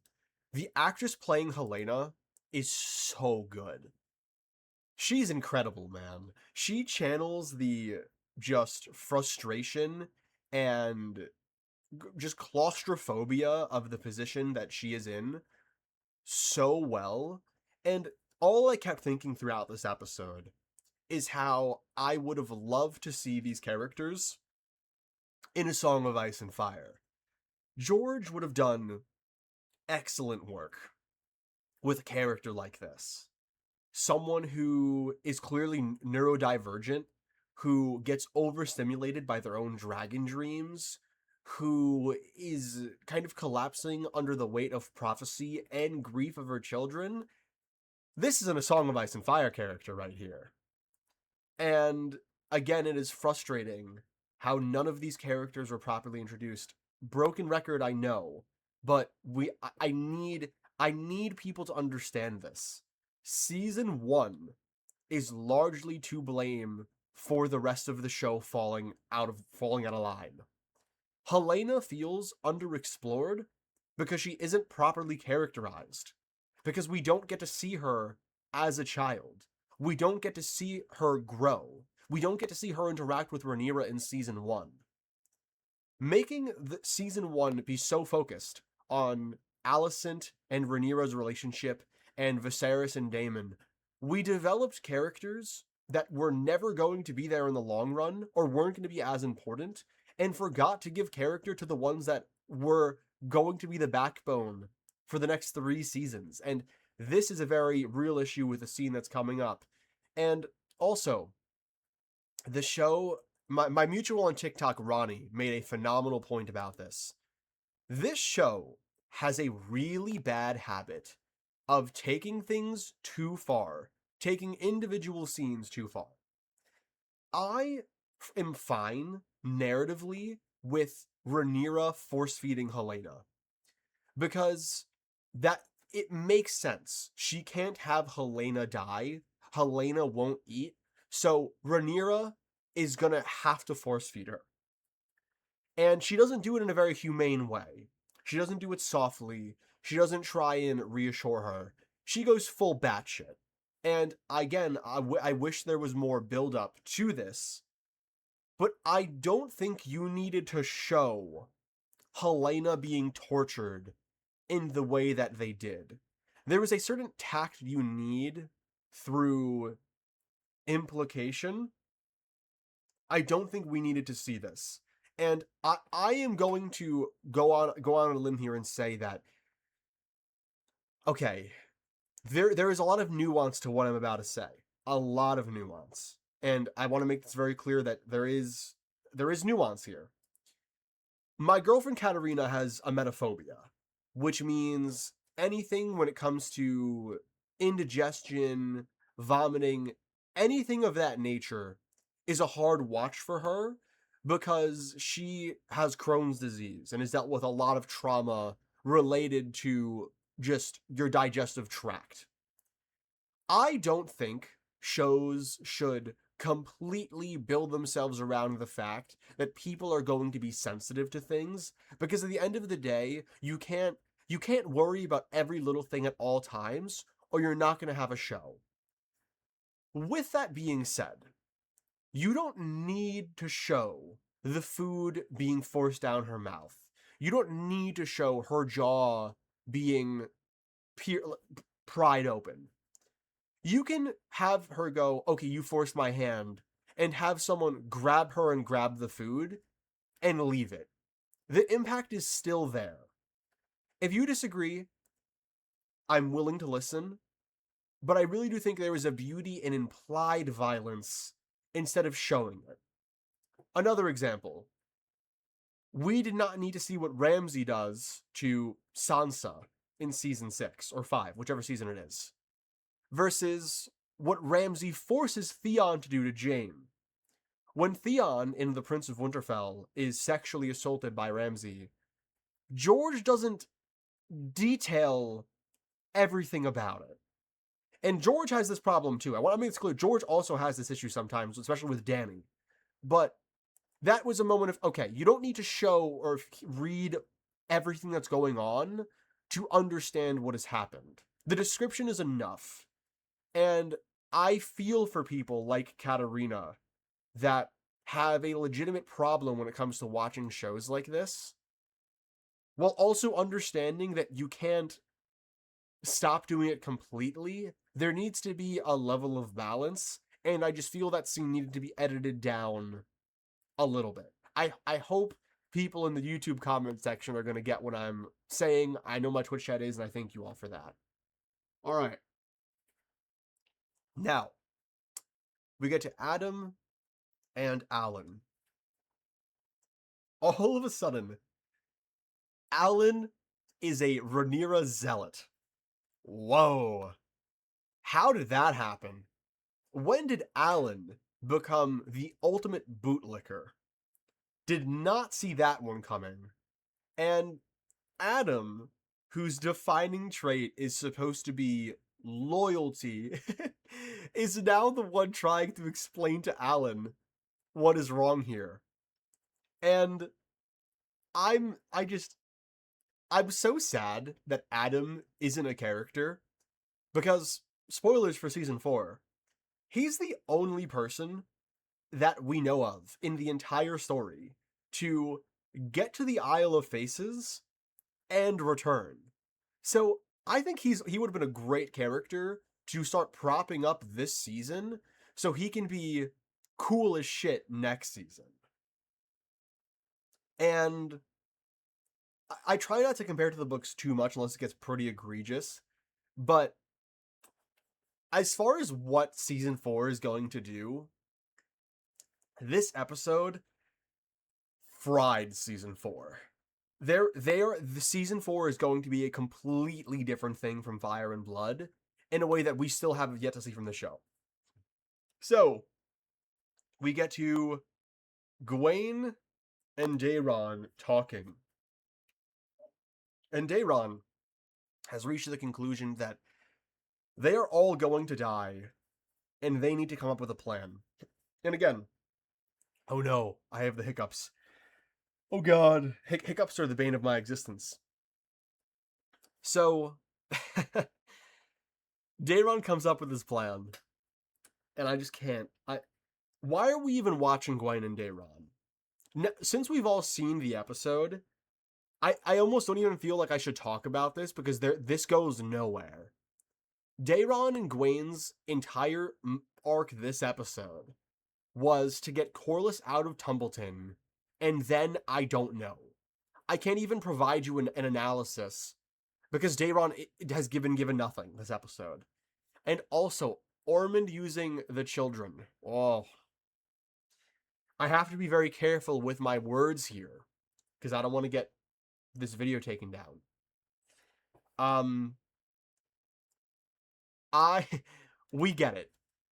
We understand. Ormond is bad guy.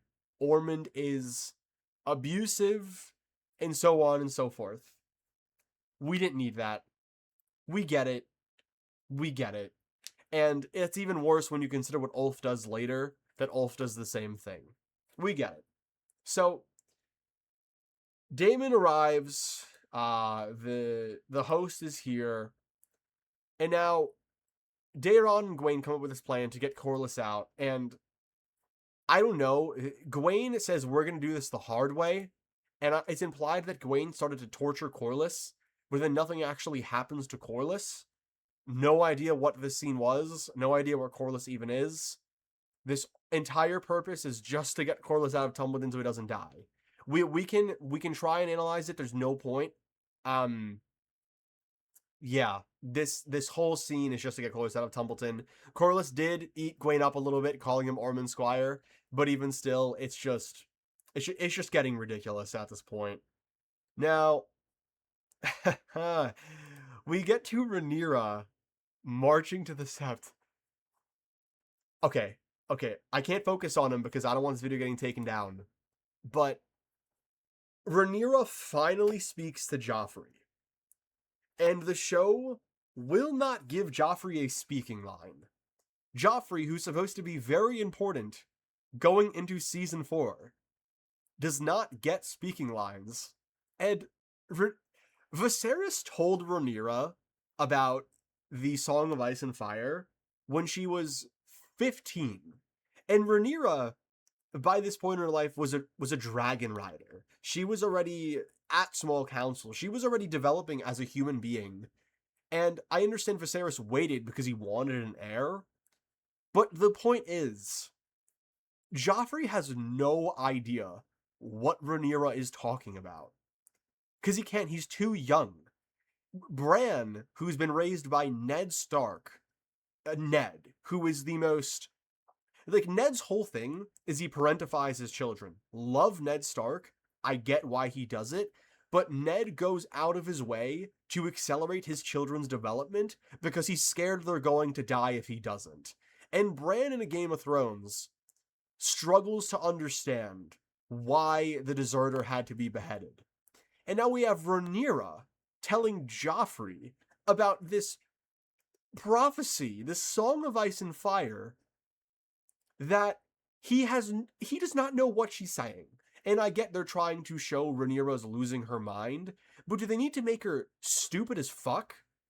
Do they need to make her stupid to show that she is losing it? And again, Joffrey needs to be characterized. Joffrey should be getting character right now as he like wants to help his mom, or have him buy into the prophecy. Maybe age Joffrey up if you really wanted to. Exactly, Nerd of the Centuries. Why not have Rhaenyra actually talk to her child when he first gets to King's Landing, considering a large part of her arc in Season 4 is that Joffrey is attached to her hip.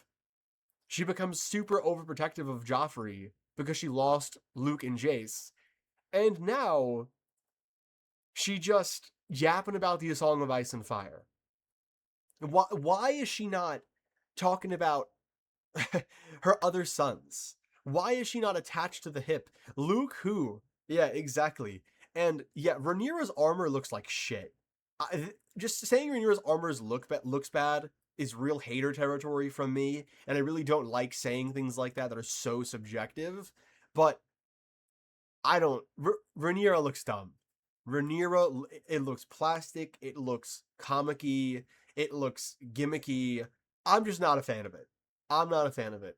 Why is she even wearing the chainmail? No one has... What? Why? Does it not make her come off more incompetent that she's wearing the chainmail? Because if she's going to the sept and wearing the chainmail, her wearing all this armor makes her come off as scared. Why not have her march out in robes? And I guess we can run with the idea of she is losing her mind and isn't competent to rule, so it makes sense that she'd armor herself because that's a mistake. But I just don't think that's what they were going with. I really do believe they thought Rhaenyra looked cool as shit and made her look tough, and she just looks whack. She looks like Nikki from Obsession. I don't know. I feel like you don't love me as much as I do. Like, it's not mutual. That's what I got here. And then Daemon meets with Corlys. And Obsession, I enjoyed Obsession. A cinematographer I'm working with thinks Obsession isn't shot well, which is funny. But yeah, I don't know. I think it was the point, like Azula. See, I can agree with you that was the point, but I don't think the writers of House of the Dragon understand Rhaenyra the way the writers of Avatar: The Last Airbender understood Azula. I don't know. I really think they wanted her to look cool and miss the fact that she should be intentionally looking dumb because she's losing her mind. Azula chops off all of her hair, and okay, so I see what you're saying with the Azula comment, right?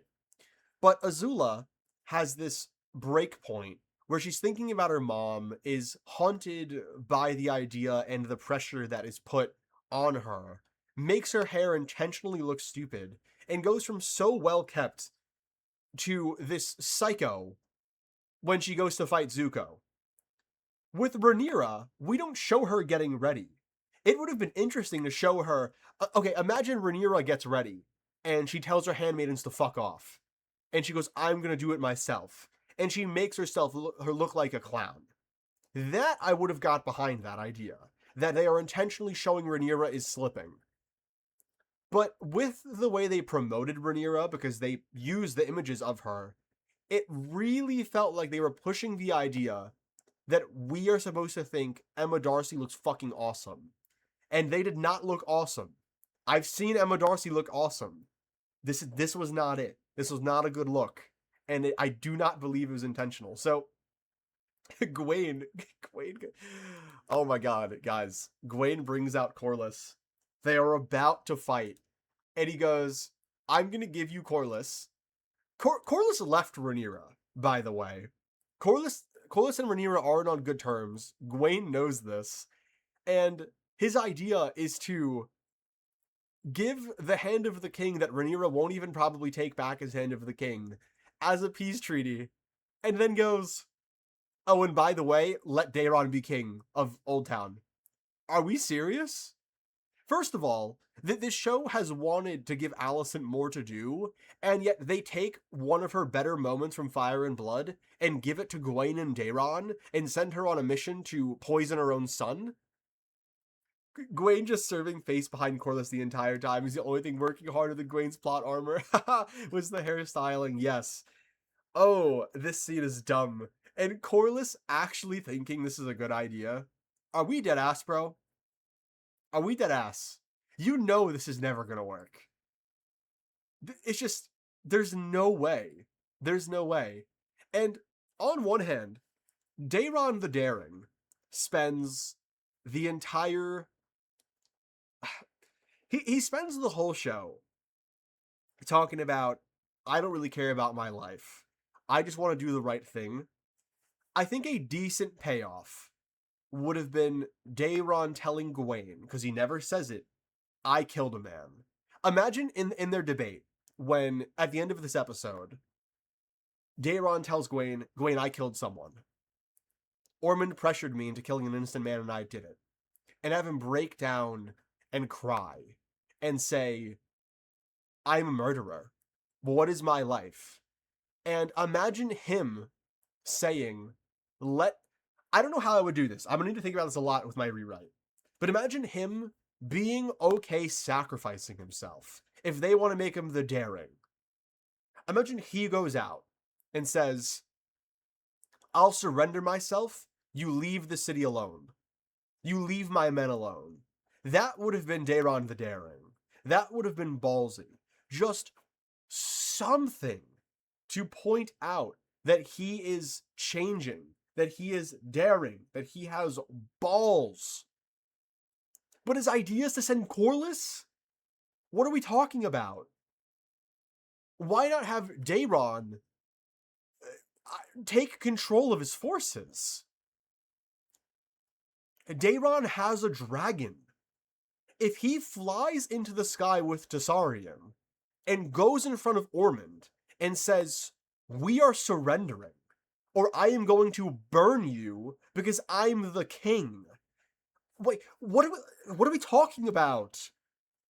Ormond's whole thing is that he's propping up Daeron to be the king so he can take advantage of him. So you could have Daeron use what Ormond has done against him.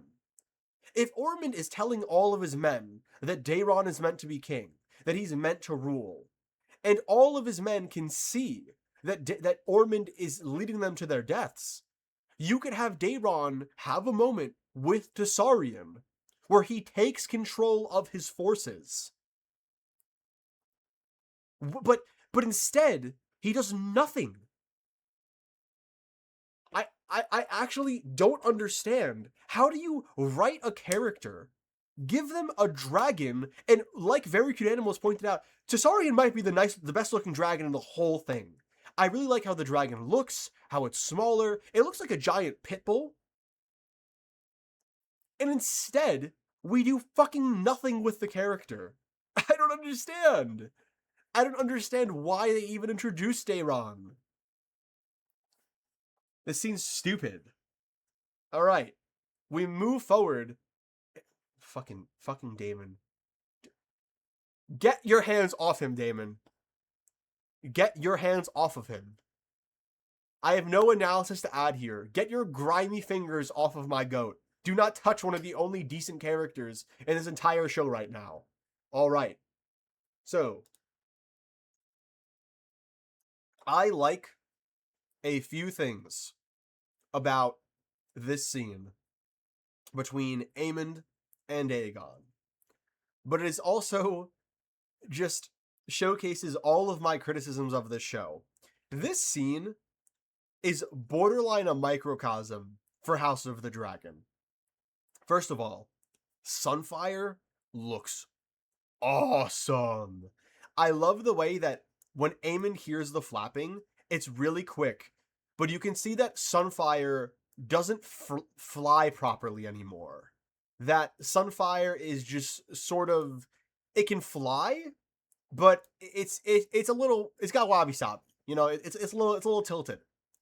And I like that when it lands, it doesn't know how to land anymore. Sunfire doesn't know how to land. He just kind of plops, and it is so aggressive. I'm like, yes. I love Sunfire. I love Sunfire. How Sunfire flew from Rook's Rest to Harrenhal is crazy talk about teleporting. So yeah, the teleporting, how Aegon got here so fast, insane. We crossed the entire continent. Insane. Really wild. But there's more egregious teleporting in this show, and at bare minimum, at least we teleported to a semi-decent scene. So, Aegon walks up to Aemond, and where is Thailand? Yeah, Nerd Century, where is Thailand? Again, how we get here, filled with issues. Aegon's arc is worthless, but the actor carried it. And while I like the scene with the dragon, I don't really like why he stayed there. I don't want to be remembered as the king. I think Aegon is the one positive of this whole season. I don't think it's perfect, but I think it's positive. But Aegon slapping Aemond was funny as shit. I'm alive! Tom Glenn Carney, if there's one positive about this whole show, I like that he's having fun. I like that there is at least one actor and one character who gets to do something. Where is Vagar? Great question. But I do not buy their connection. I do not buy Aemond telling Aegon that he envied him. I do not buy their just brotherhood. I don't buy them as brothers because they were never characterized as such. We get a little bit of character from them in, I believe, season 1, episode 6, when they're in that middle age. But because we did not give multiple episodes of character to the children of Rhaenyra and Alicent, all of these arcs feel half-baked. And I felt more for Baelor and Maekar than I ever did and ever will for Aegon and Aemond. And A Knight of the Seven Kingdoms had 2.5 hours to give them character. House of the Dragon has had 24 hours. At least. At least. And Aemond becoming good, I don't know. I just, they sped through it. And as someone just pointed out in the chat in Under the Centuries, Aegon is just no longer crippled. This is a criticism of his character. They wanted to tell a story about a disabled character taking back agency in his story, but he isn't limited by his disability. He's just chilling. He can walk, he can run, he's willing to fight. He got a little cooked. He's a little medium rare right now, but I mean, he's all right. I thought it was going to be implied that when it was in season 2, that Aegon was never going to be able to walk again. That he was going to be in a wheelchair. Or just not going to be able to do anything. But instead, he is moving like someone who sprained his ankle. I don't know. He gives me, I sprained my ankle, have a reoccurring knee injury that I haven't got. Aegon's leg was snapped in half, and his knee was destroyed. His knee was not there. He should have lost the leg. In episode 1, he is so drugged up on milk of the poppy that he's having violent shakes because he's in the middle of relapsing. Perhaps this is just his sheer willpower. So I get that idea of this is his willpower, but you cannot out willpower being crippled the way he was. Sure, you can make him move more. And you can definitely, I mean, I don't want to say you can't out willpower. Like, you can still do things when you're crippled, no doubt. But he doesn't seem like he is struggling anymore. He's just walking around. Like, my brother is blind in one eye.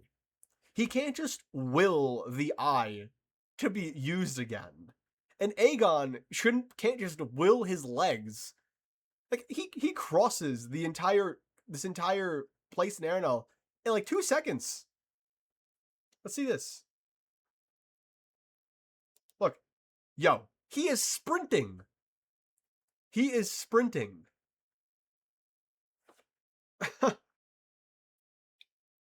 Skill issue on your brother's end, to be honest, low-key. I should just call up Dimitri right now and be like, yo, can you please just will your eye back into an existence, please? Skill issue. Yeah, GG, bro. GG, go next, I guess. But yeah, I just wish we had more of this scene. Or more development prior to this scene, because it would have made it far more narratively satisfying. But again, I like the acting, and I like having a character just say that he wants to do something. I like Aegon saying, yo, screw your forgiveness. Get your goddamn dragon. Get your ass off this haunted house and lock in. And yeah, Aemon calls Alice his betrothed. Are we ever going to get any sort of involvement from the Baratheon girl that he gets betrothed to? I don't know. And what is Alice's role here? Yeah, whatever. Aemon's a kinslaying, and they know about kinslaying. Guys, they know about kinslaying. Last episode, I asked, are they going to acknowledge that Alicent is a kinslayer? So they know, because Aegon says it to Aemond, but Alicent, there's never going to be any exploration of her trying to kill 3 of her children. I don't know. Yeah, kinslaying is... I think kinslaying is the ultimate taboo in A Song of Ice and Fire. It is the number one. You don't turn your blade on family. And what George R. R. Martin likes to present with kinslaying is, if you kill one of your kin, you are cursed. The gods will hate you, and you will live a miserable life. But less about that. It's kinslaying puts so much pressure on the narrative. Tyrion becoming a kinslayer and then actively wanting to kill Cersei, that's supposed to show how powerful and like how far he has fallen. So Alicent poisons Aemond, is okay with poisons Aemond, sells out Aegon, and tries to kill the child in Helena's belly. So technically a grandchild, and I really don't want to get into the conversation about what constitutes a baby. There is a living baby inside of Helena's belly, and she is showing visible signs. So I'm going to say Alicent is trying to kill the child, and even if I'm going to get defenders in the comment section saying that abortion isn't murder, that is not what I'm saying here. I am not opening up a conversation about abortion right now. The point is, Helena did not want the baby to die, and Alicent tries to force her. So Alicent is trying to kill Helena's child. So she's a kinslayer 3 times over. You know? It's just, I don't know. I don't know. Alicent is just, it's so bad. It's so bad. It's never going to be brought up. It's never going to be brought up. It's terrible. It's really brutal. Moving on. What do we got next? Okay, so it's been brought to it's been brought to Damon's attention that children are being used on. Oh my god, this Black Alley Blackwood. How they keep inserting Black Alley Blackwood into every scene. They give her a speaking line here. They give her a solo shot. Who is this? Genuinely, who is this? Even as someone who's read Fire and Blood, I don't know who this is because you haven't. I don't know. I don't know who this is. I just don't.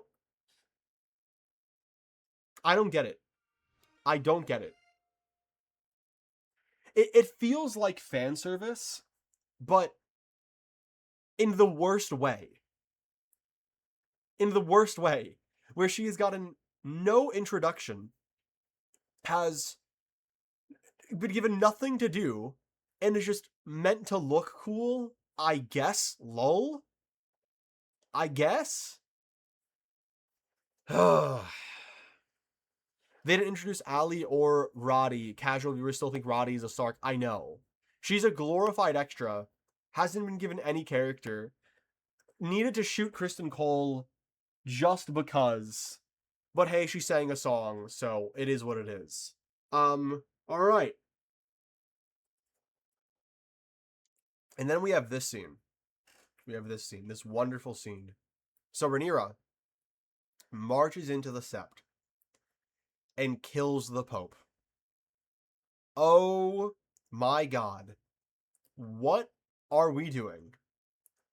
I do not think the writers of House of the Dragon understand the ramifications of killing the High Septon.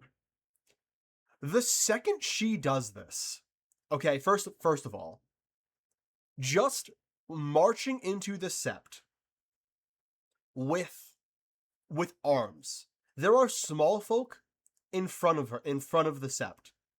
She would be swarmed and killed in a second. In a second.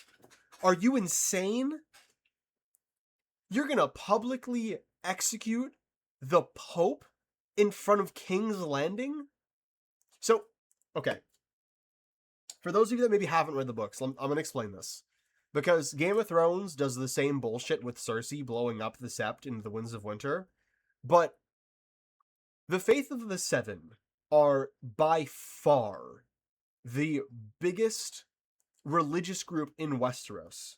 And all of King's Landing support the faith of everyone supports the Faith of the Seven here. Not R'hllor, not the old gods, the Faith of the Seven. This happened, and before we even get to killing the High Septon, right? To walk into the Sept publicly with weapons. Look at how many guards Rhaenyra has. 1, 2, 3, 4, 5, 6, 7, 8, 9, probably some over there. All right. This is probably a better shot. Okay. 1, 2, 3, 4, 5, 6, 7, 8, 9, 10, 11, 12, 13, 14, 15, 16, 17, 18, 19, 20, 21, 22, 23, 24, 25, 26, 27, 28, 29, 30, 31. Okay. I'm going to give an aggressive estimate and say Rhaenyra has 50 guards. And she is openly in front of the Sept with weapons. And they're watching them come out. Yeah, she basically killed the Pope in the Church of Rome. And then look at the shot of the small folk. I don't think we get a good one. But a good metric is we saw how many small folk there were in above the dragon pit, right? There are tens of thousands of small folk in King's Landing. And even if there's only 1,000 here, word is spreading that the queen herself is marching out of the Red Keep and going to the Sept with swords. They would have mobbed them. They would have mobbed them. First of all, at minimum, people should be throwing shit. Roughly 1 million people. And there are 50 guards. At minimum. What should have happened here, if they were being logical, is Rhaenyra, in her just narcissism, marches here and becomes a tyrant. Declares herself the prince that was promised. We're not even getting to that. But declares war on the faith without her dragon.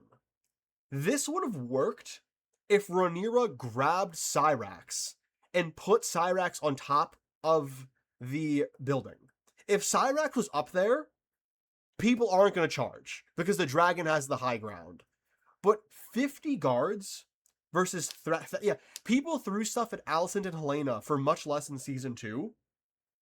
Cersei gets a walk of shame in A Feast for Crows and gets just demolished with shame. The second Rhaenyra does this, she is dead. She is dead as can be. And one thing that I love that George plays with in A Song of Ice and Fire and Blood is the idea of the mob mentality. What does Varys say? Power is a myth, a shadow on the wall. Power is where the people decide it should be. If you had one person, and I mean one, and they don't have, so right here, they don't have archers. They just have people with spears. You could have someone in this crowd of a few hundred people go Queen of Bastards. Because we know that they hate her. If you had one person talk some shit, it would have spiraled out of control, and Rhaenyra would have needed to run for her fucking life. But instead, she delivers this evil speech where she is now a religious fanatic that believes she is the prince that was promised, chosen by God. Okay? Like, look, guys, look at this shot. I'm trying to get it. Look at how many people are in front of her. Look at how many people are in front of her. Holy shit. They are going off the screen. She is declaring war on her people. Look at this. All stone face. Look at this guy. Look at this guy with the crazy hair down here. Oh, okay, Rhaenyra. Look where my crosshair is, right here. Everyone's just vibing. Remember when Joffrey, I forget exactly what he does in season 2, where war breaks out with the small folk, and almost everyone dies. Joffrey, I'm brain farting, but Joffrey says something, and he gets shit thrown at him, and the small folk nearly, first of all, they do actually kill some people. They do kill some of the nobility in that, like, mini revolt, but they almost get Sansa, they almost get Joffrey, they nearly get Tyrion, and the only reason the nobility survive is because of the Hound. Because they have actually one of the strongest people in the verse nuking some small folk because he has a great sword and they have nothing. Guys, what are we doing? They kill the High Septon! You're right! They do! They tear the Septon apart! Oh my god! This is what I'm saying. I don't even need to compare this to the book. Because you compare it to itself, and it falls apart. She killed the Pope. And first, okay. The fact that Alan was the one who killed the Pope, when he has had no inkling or development that he would become a Rhaenyra fanatic, that is some craziness in and of itself. That is just character assassination. But to do that in front of all these people, if she assassinated him, that would have been different. You know? If she told Alan to do it, and he did it in the dead of night, that would still be stupid. But this is insanity. This is insane. This shot is, I don't even know what they are thinking here. And then Rhaenyra declares herself the prince that was promised. How dare you stand where he stood? How dare you use George's words like this? How dare you? I don't know where to begin. I don't know where to begin. Why are we leaning into the religious fanaticism instead of her anger that her fucking sons have been killed? Why did we show Rhaenyra seeing Jace's face on the serving boy to not do it again?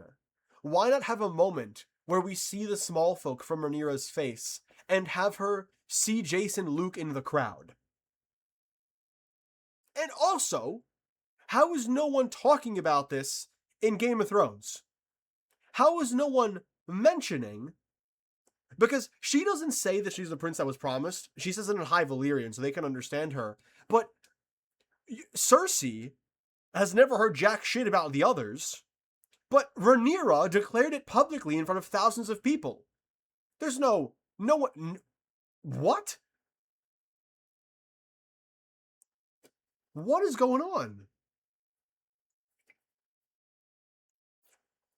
I don't know. Rhaenyra taking out the High Septon would, I don't know, definitely be recorded. Also, leaning into the religious fanaticism and then ignoring any religious politics or ramifications, I have no idea. Oh, okay. This is what this is. Let's just call a spade a spade. This is Ryan Condal inserting his political beliefs into the story. You can tell that he is very, very anti-fascist, anti-whatever, and so on and so forth. And I want to make this very clear because I already know I'm going to be getting shit for the Allison conversation. We are meant to be having hard conversations about A Song of Ice and Fire. We should be debating the morality of Alicent without morally policing one another in comment sections, and so on and so forth. I am okay. Not only am I okay, I am in support of a critique of fascism. I am in support of talking about all of these hard ideas because that's what George is doing. But you cannot, even if you are right, I do not agree with fascism, obviously. But just because you have the right opinion does not mean you can just insert it into a story and not explain why. You cannot turn Rhaenyra into a dictator, into Mr. Mustache Man 2.0, and not build up to it, and then not explore the effects of doing something so monstrous. I don't know. I don't, like, you can't just show us fascism. You can't just show us people of color. You can't just show us women and call yourself a progressive. That's not how this works. That's not how this works. I don't understand. I don't understand why they won't. Oh my goodness! Panini with the 5 gifted again. Thank you, Panini. W Panini in the chat. I'm sorry, Panini. I want to give you the attention you deserve for being so supportive of this channel. We are just in the middle of a rampage right now. God, this scene is so bad. Oh, I am stunned. I knew this was bad on my first watch, but now that we're really pulling it apart and breaking it down, what is going on? This is one of the worst. This is one of the worst scenes in all of the shows. She's already an absolute monarch, by the way. I don't know why they insist on doing dragon fascism and doing it again. They already did this with dinner. Connell didn't even take us to dinner first. Dude, I don't know, Jalen. Why is this mob just standing here? I don't get it. Why is no one throwing shit? Does anything like this happen in the books? No, no. George would never do this. George would never even get close. Bro, look at this. They're all just blocking the sun. Where? I would bring a chainsaw to them. Oh my god. Panini, Panini, you are doing the most right now in the best way possible. Thank you so much. We've been stuck on this scene for too long now. Oh man. Panini with the 30 gifted subs to the Twitch channel. Absolute dude. Thank you so much, man. Thank you so much. Wow. I don't know. I guess I'm gonna move on from this scene now. Panini is the prince that was promised. Indeed. This is the worst scene in the whole show, I think. I don't know. Maybe not. There's a lot. We got a lot of. Oh my god. Like, I'm sorry. I have to show this. I have to show this shot. Can I get it? Let's see it. Let's see if HBO. Look, guys. It just keeps getting worse. Look at how many people are in front of her. It is filling up the entire courtyard and going off the screen. Look, hold on. I'm sorry. 1, 2, 3, 4, 5, 6, 7, 8, 9, 10, 11, 12, 13, 14, 15, 16, 17, 18, 19, 20, 21, 22, 23, 24, 25, 26, 27, 28, 29, 30, 31, 32. They're already okay. In this first row, they're all at minimum. Oh my god, guys. There are more people in the front row than she has people to protect her. There are at least 70 people right here. Before you even get to this little stone thing, there are over 200 people here. This goes back. There are at minimum 1,000 people that just watched that. Yeah, guys, what the fuck is going on? No, I take it back. This is not the best episode of the season. I take it back. Holy shit. This is awful. This is incredible. Wow. I did not. And then we have look at this fucking shot, bro. Look at this shot. Torrin Manderly spends the whole season complaining that he's being used as a puppet. Look at his face, bro. Look at his face. Torrin, they're about to kill you, bro. They're about to turn you into a piñata. Oh, yeah, this is top 5 worst episodes in the whole show. No, all the shows. Oh my gosh. This scene is insane. Wow. And then to make matters worse, we have Miss Arya. Yeah, she's gonna be the shepherd. Look at the shot. Look at the shot. This she's gonna be the shepherd, man. Oh my. I think I'm gonna title this video. What should I title this YouTube video? House of the Madness? Because I'm losing my mind right now. My mind is melting out of my ears watching this unfold. Holy shit. Oh, I am a surgeon. I am a surgeon.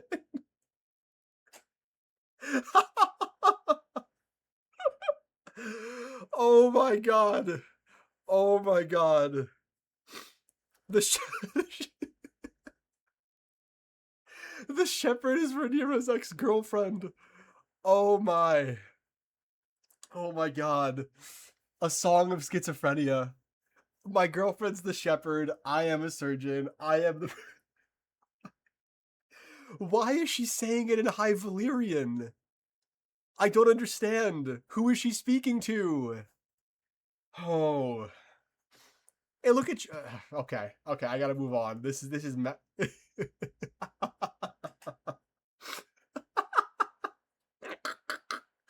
Bro, what the fuck? What?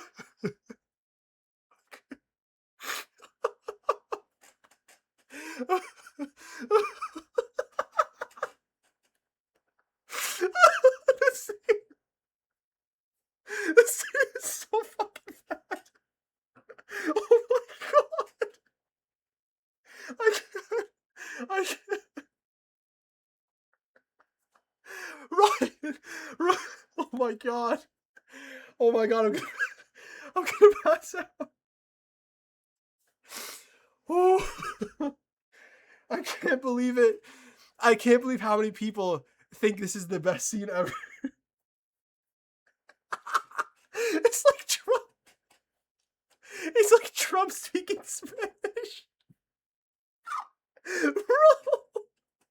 It's like Trump speaking Spanish at a rally. Oh my god. Oh my god. Oh my god. I'm not even drunk, by the way. I just can't believe it. This is me completely sober. Ooh. Eddie knows ball. That is the funniest comment I have ever received. Holy shit. Oh. Alright, I gotta catch my breath. Oh my god, this episode is so much worse. Okay. We're moving forward. We gotta compose ourselves. Okay, so. Oh my gosh. I gotta go use the bathroom. I gotta give me 1 second. I gotta go use the bathroom.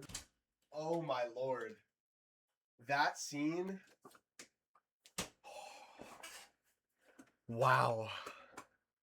Holy. All right.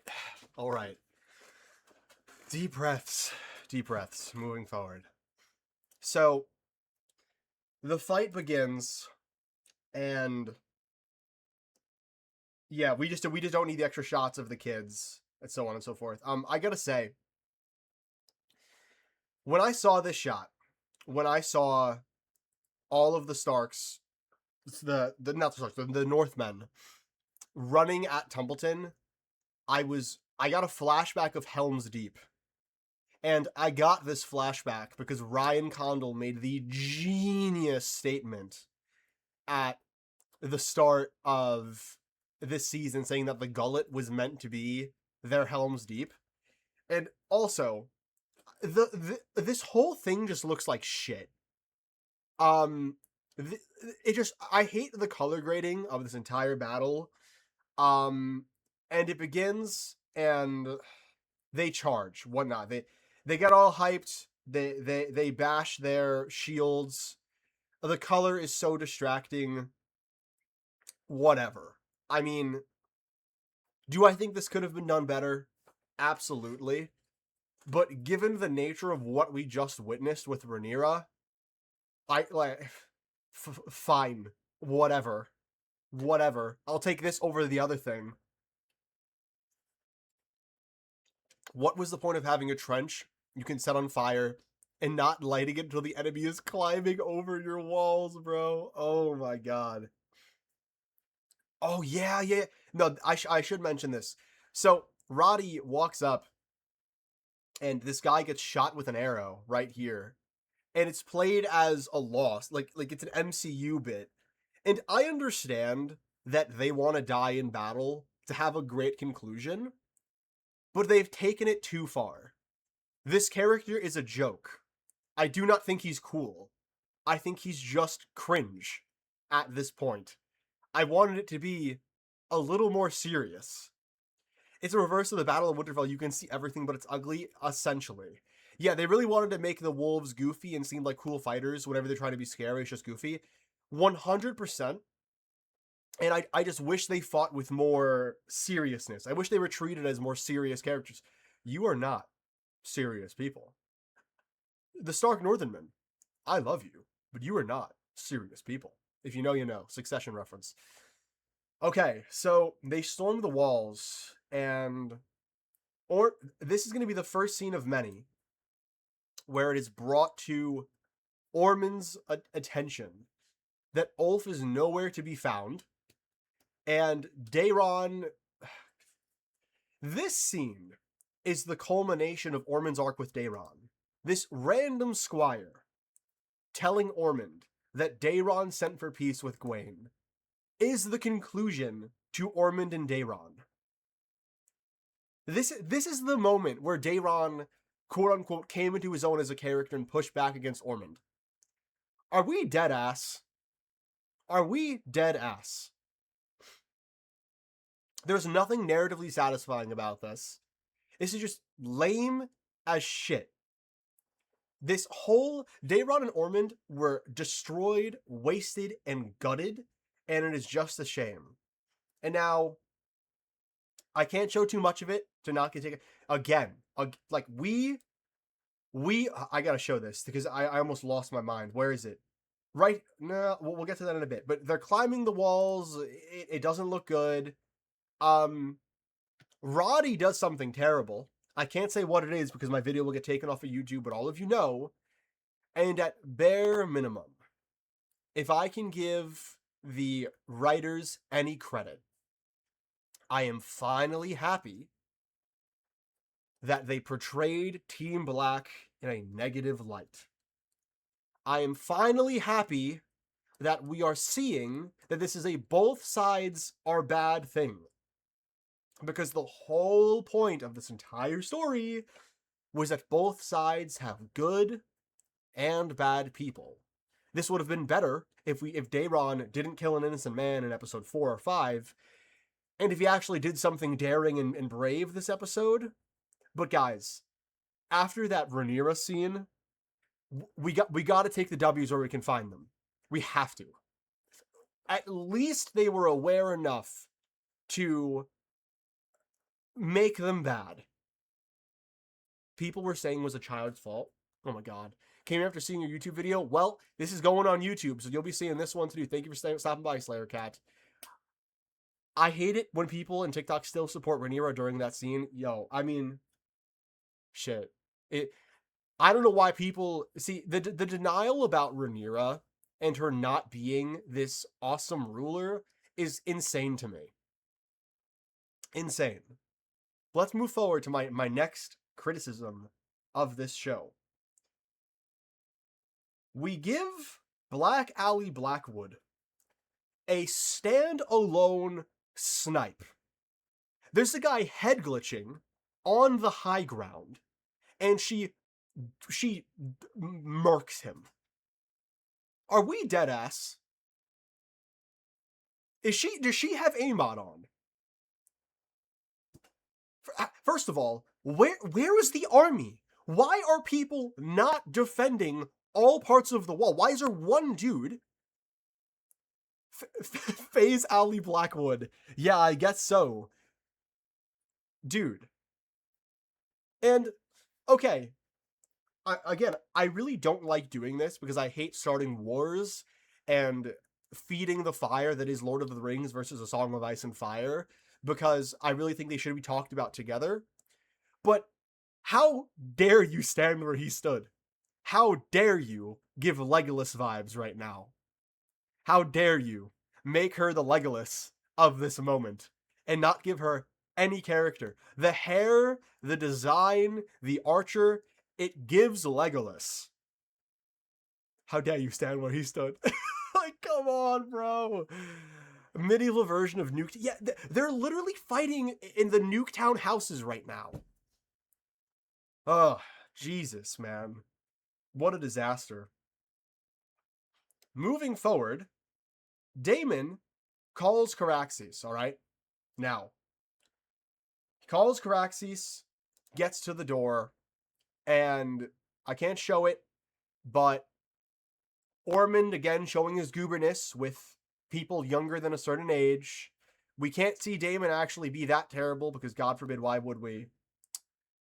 Caraxes burns the door down, and I want to take note of what happens here. So first of all, this Hugh, are we dead ass, Hugh?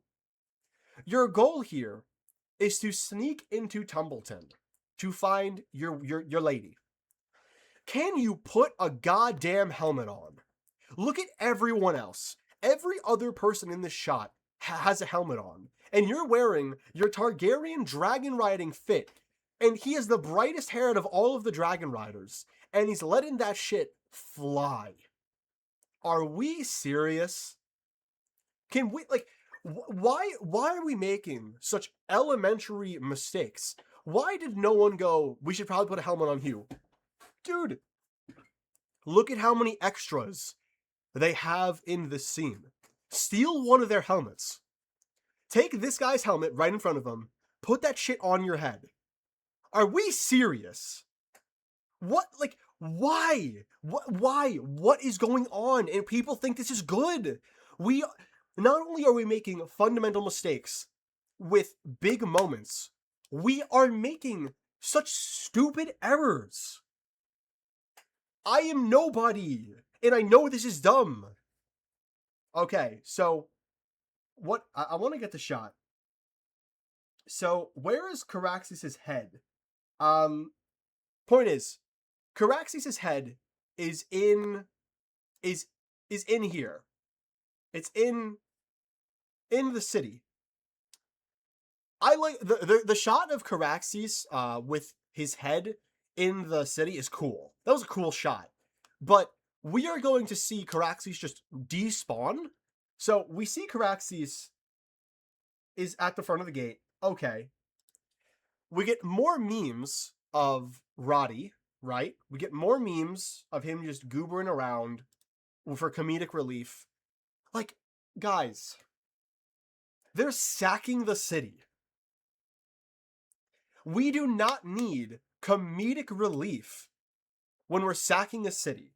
Caraxes does despawn, same thing as Romathor. The city is being sacked. Nothing is funny about this. Nothing is funny.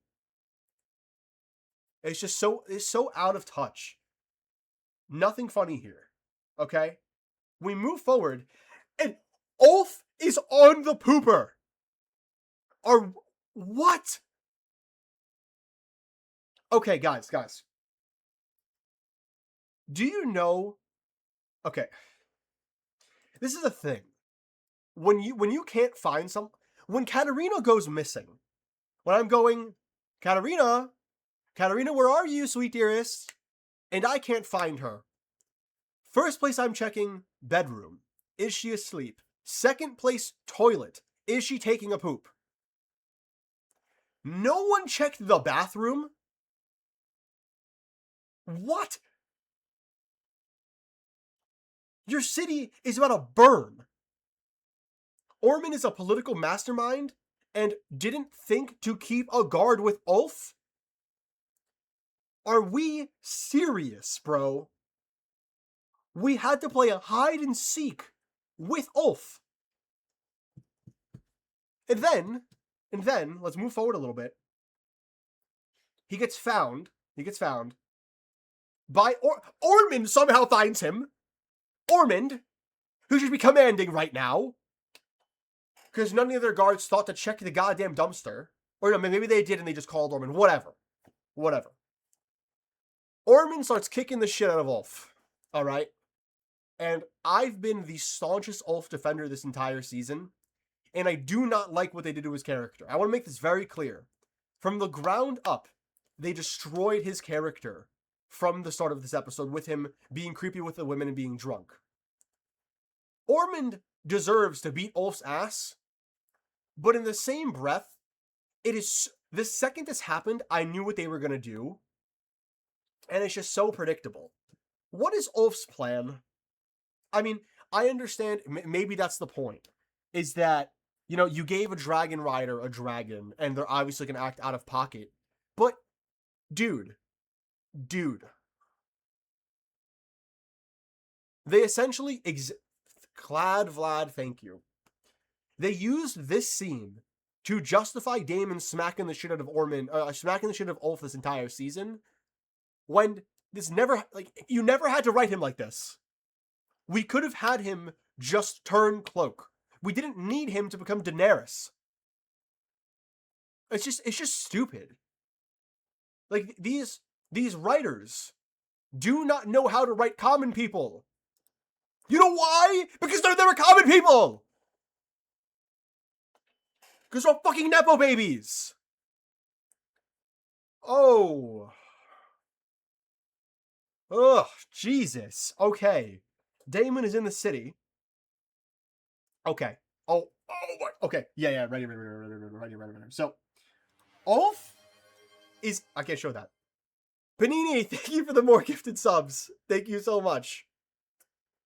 Okay. Chill, bro. I swear it ain't worth it. Ain't worth what? Alright. So, Ulf is in the city.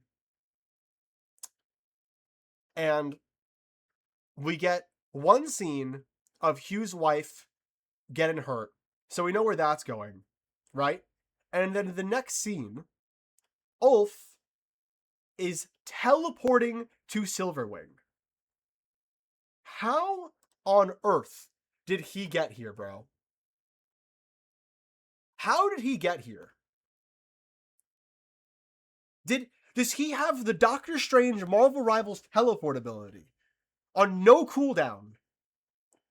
Because not only did he pass the entire army, like, you can't even show him maybe going out a back door, but regardless, there's not enough time. Bro, blips next to Silverwing. I love Silverwing's design, though. I will say that. But moving back for a second, I can, to an extent, very personally, it's no secret that I am not the biggest Daemon Targaryen fan. And more than anything, right? Even though the way they get to this 1v1 is clunky as hell, I feel vindicated that Daemon Targaryen stands that can't use their brains watch Daemon get his shit rocked. I think I'm willing to accept this flaw just to stick it to the Daemon stands. But yeah, this gave boss fight. And I like that Damon gets his ass rocked, because we know up until this point that Damon is not as good as a fighter as they think he is. Westeros, I outcleared Damon in that fight, he did. Alright, they start fighting, and I think the choreography is bad. And I want to say specifically why. Going from a Knight of the Seven Kingdoms, going from Dunk versus Aerion to this is insanely bad. I don't even... The fight in a Knight of the Seven Kingdoms felt so real. It was hard to watch at times. When Aerion stabs Dunk through the hand and he has to pull it out, when Dunk gets the sword between Aerion's leg armor and slices his quad open, the way you hear Maekar screaming in the background because he's watching his son get torn in half, the way he grabs the shield and you see Aerion's teeth get smashed, and then we have this clunky boss fight where they are just wailing at each other and not a single impact feels real. We're gonna get to it in a second, but guys, if your eyeball gets touched, it hurts like hell. Someone pressing down on your eyeball, you are going to go blind.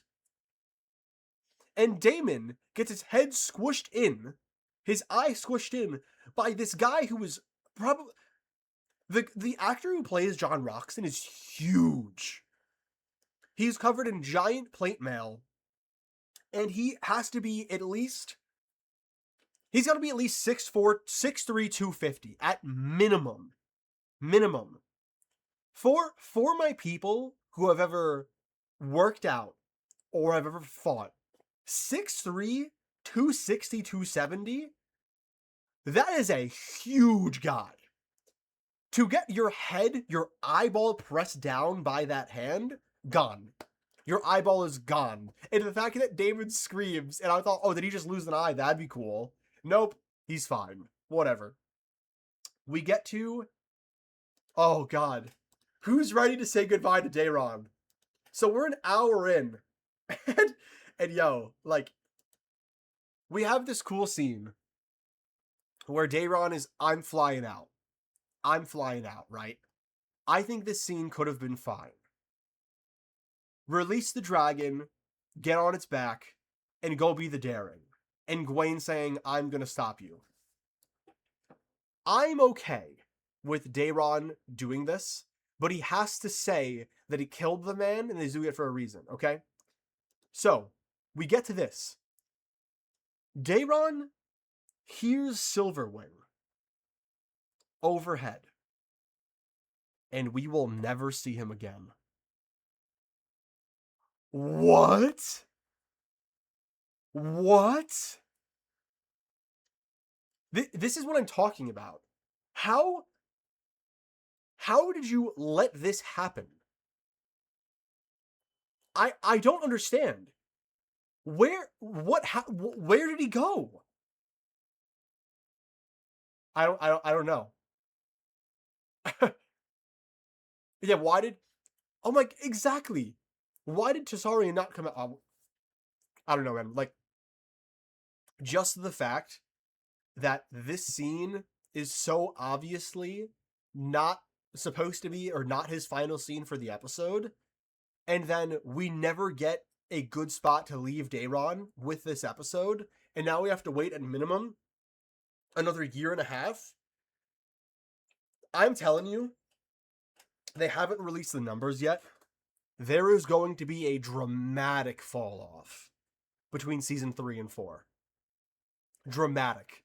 Because this final episode is so inconclusive. I don't know. Oh, wait, there is one more scene, right? There's one more. But this is the last scene of substance, I should say. Thank you for correcting me. So Daemon is fighting John Roxton. This fight sucks, but at least Daemon's getting his ass kicked. And then Silverwing starts burning Team Black's host. Now. We're going to get to why this is bad later. I believe this is Gwen and Dayron's last scene, where it's just them going, oh, look, it's Ormond's chess piece. And we're done. These characters, I hope you liked them. I hope you liked them so much that there is one more after. I don't even know. I don't even know at this point. We'll see. But the characters are done. Point is, moving forward, we'll get to that later then. Damon is still fighting John Roxton. Oh my god, the boss fight is just crazy. So. Holy shit. Ormond's conclusion is terrible. So, right here, Ormond walks up to the top of the wall to fight, which I don't even think he should be doing. He should be commanding, because he's the commander. And Roddy has dead silence triggered, okay? We're playing Modern Warfare 2019. Roddy has dead silence that makes him completely silent, sneaks up the stairs, goes for the execution, turns around, has the clunkiest fight I've ever seen, and Ormond loses because blood was spit on him. Okay? Are we serious? I didn't play BO7. Blood doesn't really smell like that. Even with the blood spit onto him, it's not really a scent thing. And the conclusion here, to Ormond the Mastermind, Ormond who should have been more than he was, one of the most interesting characters introduced in this season, is essentially a finger in the bum. That's what it is. And look at... Oh my god, bro. It's so bad. I'm going to show it quickly. Look at that shot that I'm showing real quick on screen. And I can't show it for too long. And then look at this. This is it. His death is played off as comedic. Ormond gets a comedic death in the middle of a city getting sacked. Can you imagine if Tyrion emoted on Tywin? This is the equivalent of Tyrion Lannister putting the bolt into Tywin and then doing the take the L on him. I don't know. I do not understand why they have this resistance to just tell a realistic story that treats the characters, even the ones they don't like, as bad. I mean, as people. Teabag. Yeah, he got teabagged. But Roddy was laughing. He's so cool. Oh my god, he's funny and brave. Yeah, Roddy was laughing because that's all they do. And then Damon is about to die. He gets his eyeball plucked. Well, look at that. How convenient that random debris that they just happen to be under falls right in between them. Are we kidding? Are we serious? The devs put an invisible wall here. Guys, we are really in House of the Dragon getting saved by falling debris. And also, fire is really hot. Like, really hot. John Roxton is in metal armor. Look at what's in front of him. Real quick. Where's the shot? Where's the shot?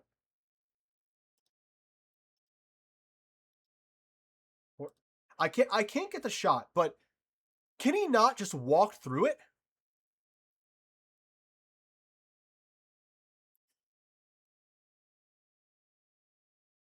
Maybe I'm showing my ignorance here, but can he not just walk through the fire?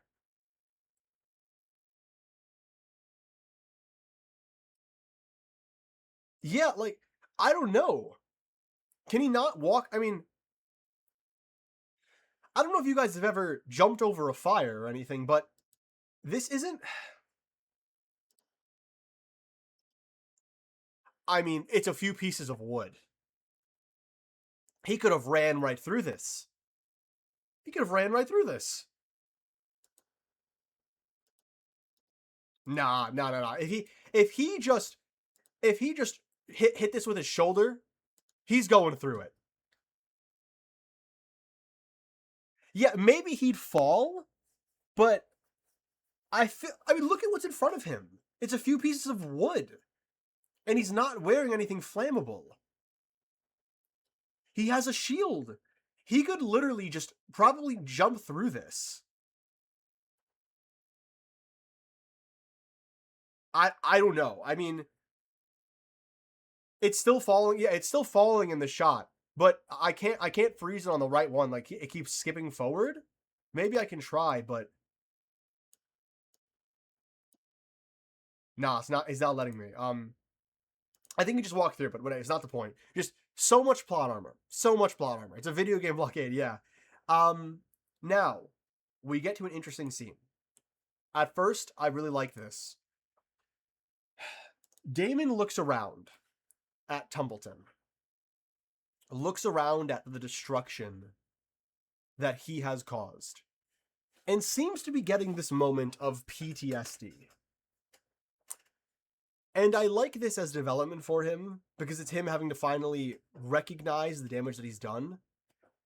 Problem is, I've seen it before, and I don't think they're gonna address it moving forward. This is just the Hound in the Battle of Blackwater, but significantly worse. This is all it is. There were some really gruesome shots. And it could be cool if they explore it, but I don't think they're going to. Because he's going to go back to talking about Valyrian supremacy next season, yeah. Season 8 Arya passed him the camera, indeed. And what makes the Hound at Blackwater so interesting is the deep exploration of his character after Blackwater. With this, it doesn't look as good, and I doubt we're going to get development that's nearly as good. Just sort of happens. But moving on.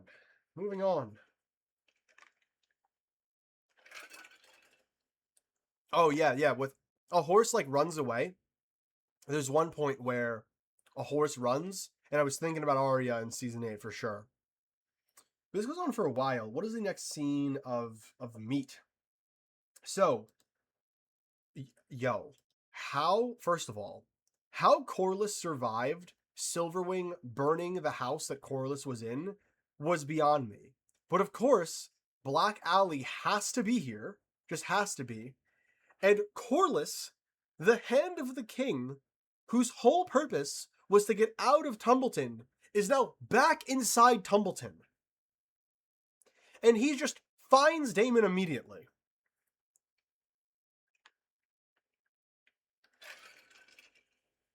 Okay. The fact that Oscar and Black Ellie don't have weapons drawn because he's still battling them close to current same, I have no idea. It's just I'm lost by now. Now, and then, nope, that was the last shot of Daeron. That was the last shot of Daeron. You guys were lying. His character is over. We never got anything for Daeron in this final episode. The arc was for nothing. We get what's happening here? What is happening? Vermithor, Caraxes, and Silverwing are now chasing each other. How are Vermithor and Caraxes, how do they know to go after Silverwing right now? Are they being controlled by... Do Hugh and Daemon have controllers on them right now?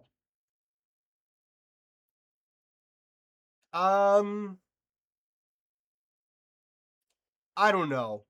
I mean, I can analyze my problems with this dragon scene, but it's lifeless. There's no riders on here. Daemon and Hugh aren't on here. What's up, Aegon 2? Aegon 2. Vermithor more protecting his mate Silverwing?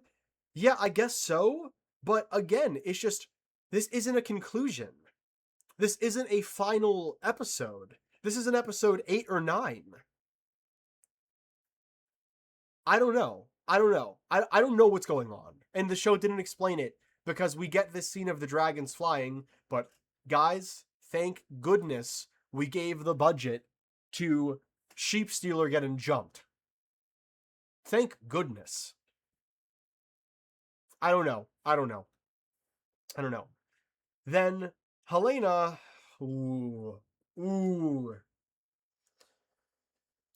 Helena Tommins.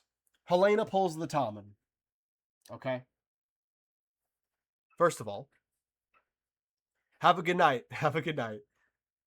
Helena jumping is not as good as it is in the books because Maelor is not around. But more importantly, again, spoilers, spoiler warning. I wish we got to see her. I wish we got to see her. It's so funny that we said earlier that we can imply things. This is the one you show. When you're dealing with traumatic things like this, you want to not show the things that are not as important, but show the ones that are very important for the narrative. I wish we got a scene of her walking to the window and seeing the decision be made. And I wish it was that. Or, guys, if they did the Tommen, where you see him just do the Tommen, right? I think that might have even been better than it being off-screened. Yeah, Helena's death being shown through Rhaenyra's reaction is frustrating, okay? So she does this. Now, here's the problem. Here's the biggest problem. Helena's death in the books is meant to be the final push for the small folk. The small folk love Helena because it's Helena. It's Helena. What's up, Wamba? How you doing? It's Helena. She dies, and the shepherd weaponizes that as Rhaenyra might have pushed her. Or if Rhaenyra didn't push her, they tortured her so terribly that she felt the need to do this. That is the final nail in the coffin that gets the small folk to rush the dragon pit. Her death is one of the biggest moments for the downfall of House Targaryen. And now, that impact is lessened. Not only that, what's up, Kodak? It also was important to the Battle of the God's Eye. Another important moment. And Helena's death informs Vhagar and Caraxes being taken off the board. So both teams are now far weaker. And 6 dragons die because of this moment. This is toxic butterflies. Because a lot of people online think this is so well done. This just doomed Season 4. If you listen closely, you can hear Dreamfire roaring for Helena when Rhaenyra is examining the tapestry. That is sad. That is sad. I wish we explored Dreamfire's dynamic with Helena more. And I am sorry. I'm sorry for all of us, because I think Helena could have been a great character. Great character. And her life and character has been cut short. And yeah, where is Aegon and Viserys? Where are the 2 most important characters for the future of House Targaryen right now? Where are they? You're telling me Miss Arya, if she is the shepherd, is responsible for the fall of House Targaryen? Yes. I am telling you that, House Targaryen downfall was itself. The whole time, that was actually propaganda, and it was the Hightowers and Miss Arya. Do with that what you will. Moving forward. God, jolly. We get Gwaine crawling around looking for Daeron. Daeron is nowhere to be found. Daeron's arc is done. All of you who told me there was another scene with Daeron after they see Silverwing, well, turns out you guys were coping. And I can't blame you, because it really is hard to believe that that's his final scene. We end this season with Daeron. What is Daeron's scene? Am I losing my mind? When do we show Daeron? There's not. We don't see him. He's done. I want to click through every scene. We don't see him. I know this is some type of mandala effect. Daeron can't be dead. He can't be dead. We see Ormond. Oh, there we go. With Ormond gone, now Daeron's conclusion with Ormond can never be found. Oh, you think this is anger? Wait, you gotta watch this video. Whoever joined in the last 20 minutes, I'm posting this on YouTube in a few hours. You need to watch when I go over Rhaenyra's part. Because, oh my god. Okay. Hugh finally gets some development by his wife getting fridged. So it's cheap, but we finally get something. And then we see the aftermath, and again, it's decent. Blackwater just did it all better. We move forward. Rhaenyra, the fact that we've discovered about Helaena through Rhaenyra is so lame. It's so lame. And look at okay. I am going to say two things about Alicent. First of all, not seeing Alicent for the whole episode was a blessing. Because it means they weren't able to do anything worse with her. This is the best scene in the whole episode because they gave us an Alicent scene and didn't make her worse. Let's go. GG! But Helena's thing is she likes caterpillars and likes butterflies. So, okay, fine. Helaena became a butterfly. She flew away. You absolute schemers. We know what this is. This is HBO and Ryan Condal taking a personal shot at George R.R. Martin. Saying, toxic butterflies, we're going to give you pretty little butterflies. That's what this is.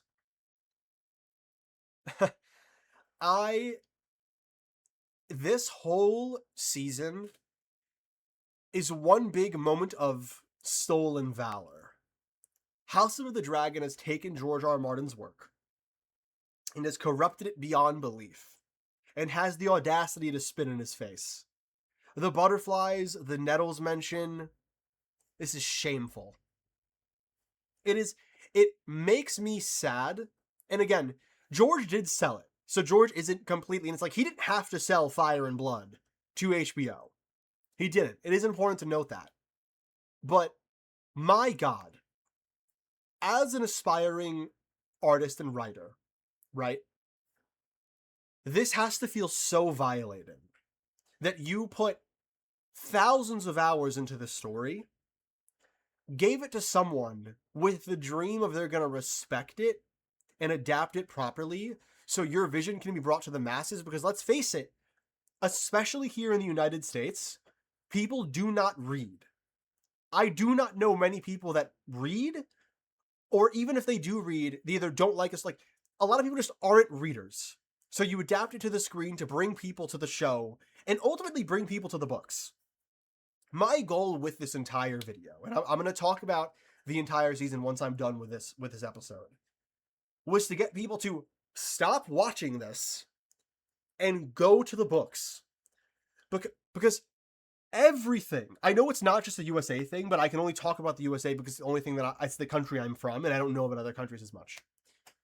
Whatever if any of you viewers who haven't read the books and somehow made it to the end of my mad rant, I beg you, please go read A Game of Thrones. It is unbelievable how much Game of Thrones the show and House of the Dragon have bastardized the story.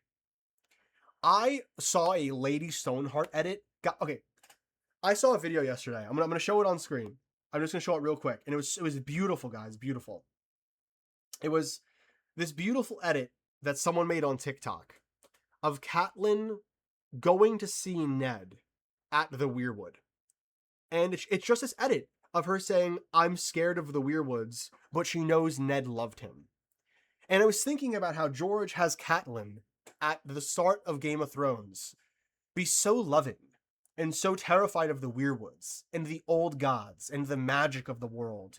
And because she loses all of her children, I don't want to spoil too much for anyone who hasn't read it, but Lady Stoneheart starts looking like a weirwood. It is incredible. It is incredible. In the first chapter, we open up with Catelyn saying, "The Godswoods always terrified me." And in death, after losing her children, she becomes the symbolic manifestation of the old gods and the faith of the Seven to deal out punishment on those who wronged her family. She did not need to become a fucking religious fanatic to become Stoneheart. That is how you write a female character. Not this. Not this. This is not someone who respects women. This is not someone who sees women in real life and thinks they are people. And I am so tired of people defending this show because they think it is supporting their political views when it is LARPing. It is lying to your face. How did a old white man in the 1990s tell a more progressive story than a self-proclaimed feminist show in 2026?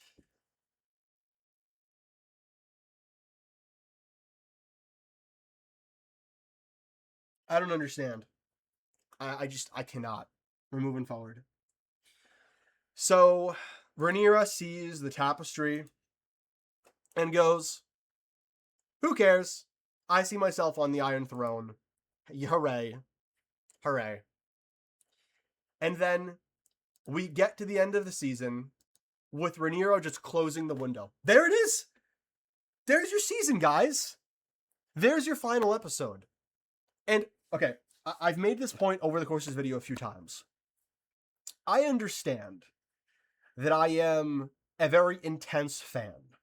I'm a very intense person, and I think that it benefits me and also harms me in some ways, depending on what way you look at it. But I understand that between the copyright with HBO, between everything going on in the hate, that I am very emotional with this show, even though I'm trying to be as level-headed as possible. So whenever I finish an episode, I ask Katarina, and I'm going to be pulling Katarina onto a video this week. I said, "What did you think about the show?" Because she hasn't read any of the books. Content creation is not Katarina's life, and she is way more willing to accept things being okay than I am. She hated this episode. The first thing she said to me is, "That's it? That's it?" And another reason I want to pull her on is because, like Chad is talking about right now, as a woman, the fact that other women wrote so many essay scenes that did nothing and impacted the victim so little disgusts me. Agreed, Slayer Cat. This season, I know people are going to disagree with this, is dramatically worse than season 2. Dramatically worse. Season 2 had a lot of problems, just like season 1. But this season is a disaster, front to back. It had no idea what it was doing. There was no internal consistency. If you're this is not even a good show, okay? If you compare this to the best shows we've received, it is not there. It is nowhere near as good as A Night of the Seven Kingdoms.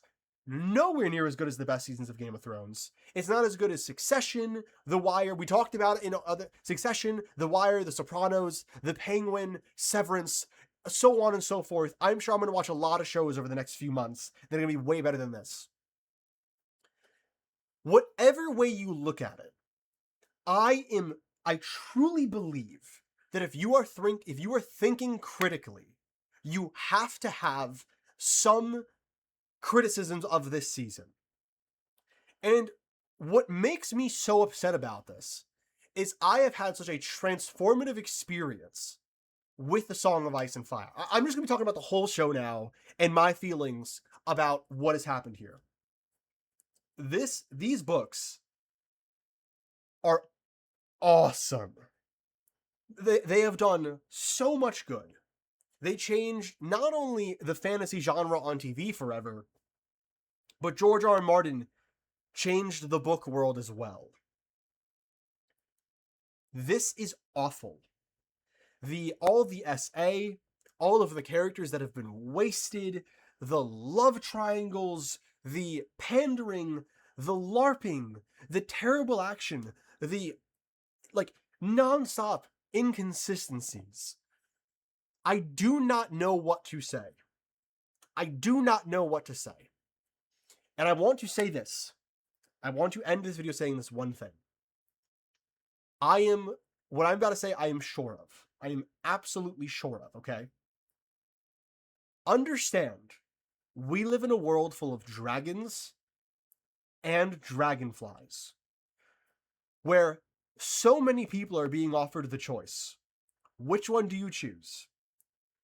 And the overwhelming majority have chose dragon. I do not know what else to say about this show, and specifically about this season, other than the fact that I have no faith in season 4. I think season 4 is going to be worse than season 3. This whole season was filled with madness. And I'm praying to the old gods that Ira Parker does not succumb to the dragonflies. To the dragons. And stays humble, and stays aware, and cares. Because I did not think A Knight of the Seven Kingdoms was perfect. I had a few criticisms, but it's still my favorite thing I've seen this year. But A Knight of the Seven Kingdoms had a heart of gold. Every single person behind it believed in George R. R. Martin's message, believed in the themes, read the books.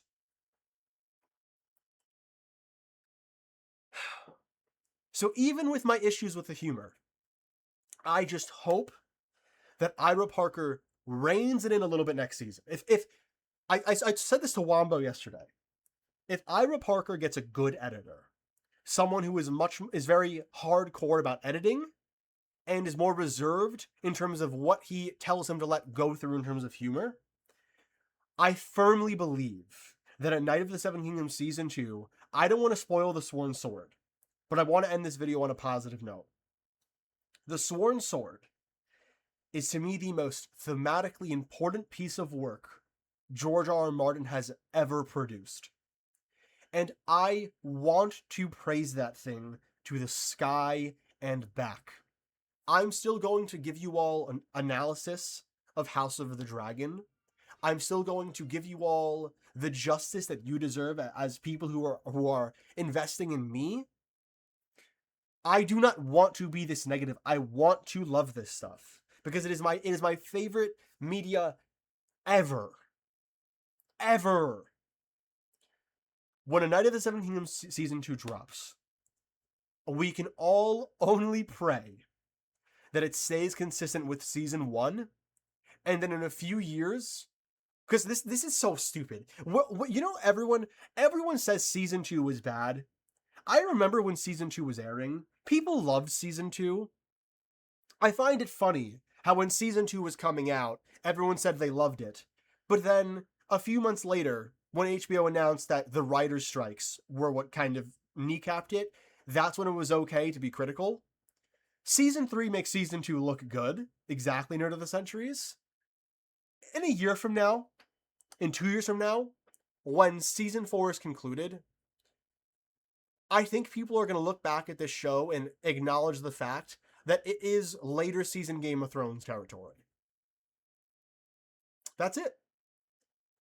Just how people have finally come around to understanding that season 6 and 7 of Game of Thrones are rough, that it's not just season 8, people are going to come around to seeing this season for what it is. The second you start to think about it critically at all, the second you use your brain, it falls apart. With all that being said, for my people on YouTube, I'm going to close this out. I want to say thank you if you've made it to the end of this video. This is probably going to end up being incredibly long. I'm going to be working on a rewrite of this show.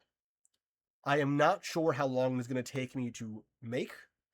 I'm not sure how in-depth it's going to be. I'm not even sure how good it's going to be. But I want to try.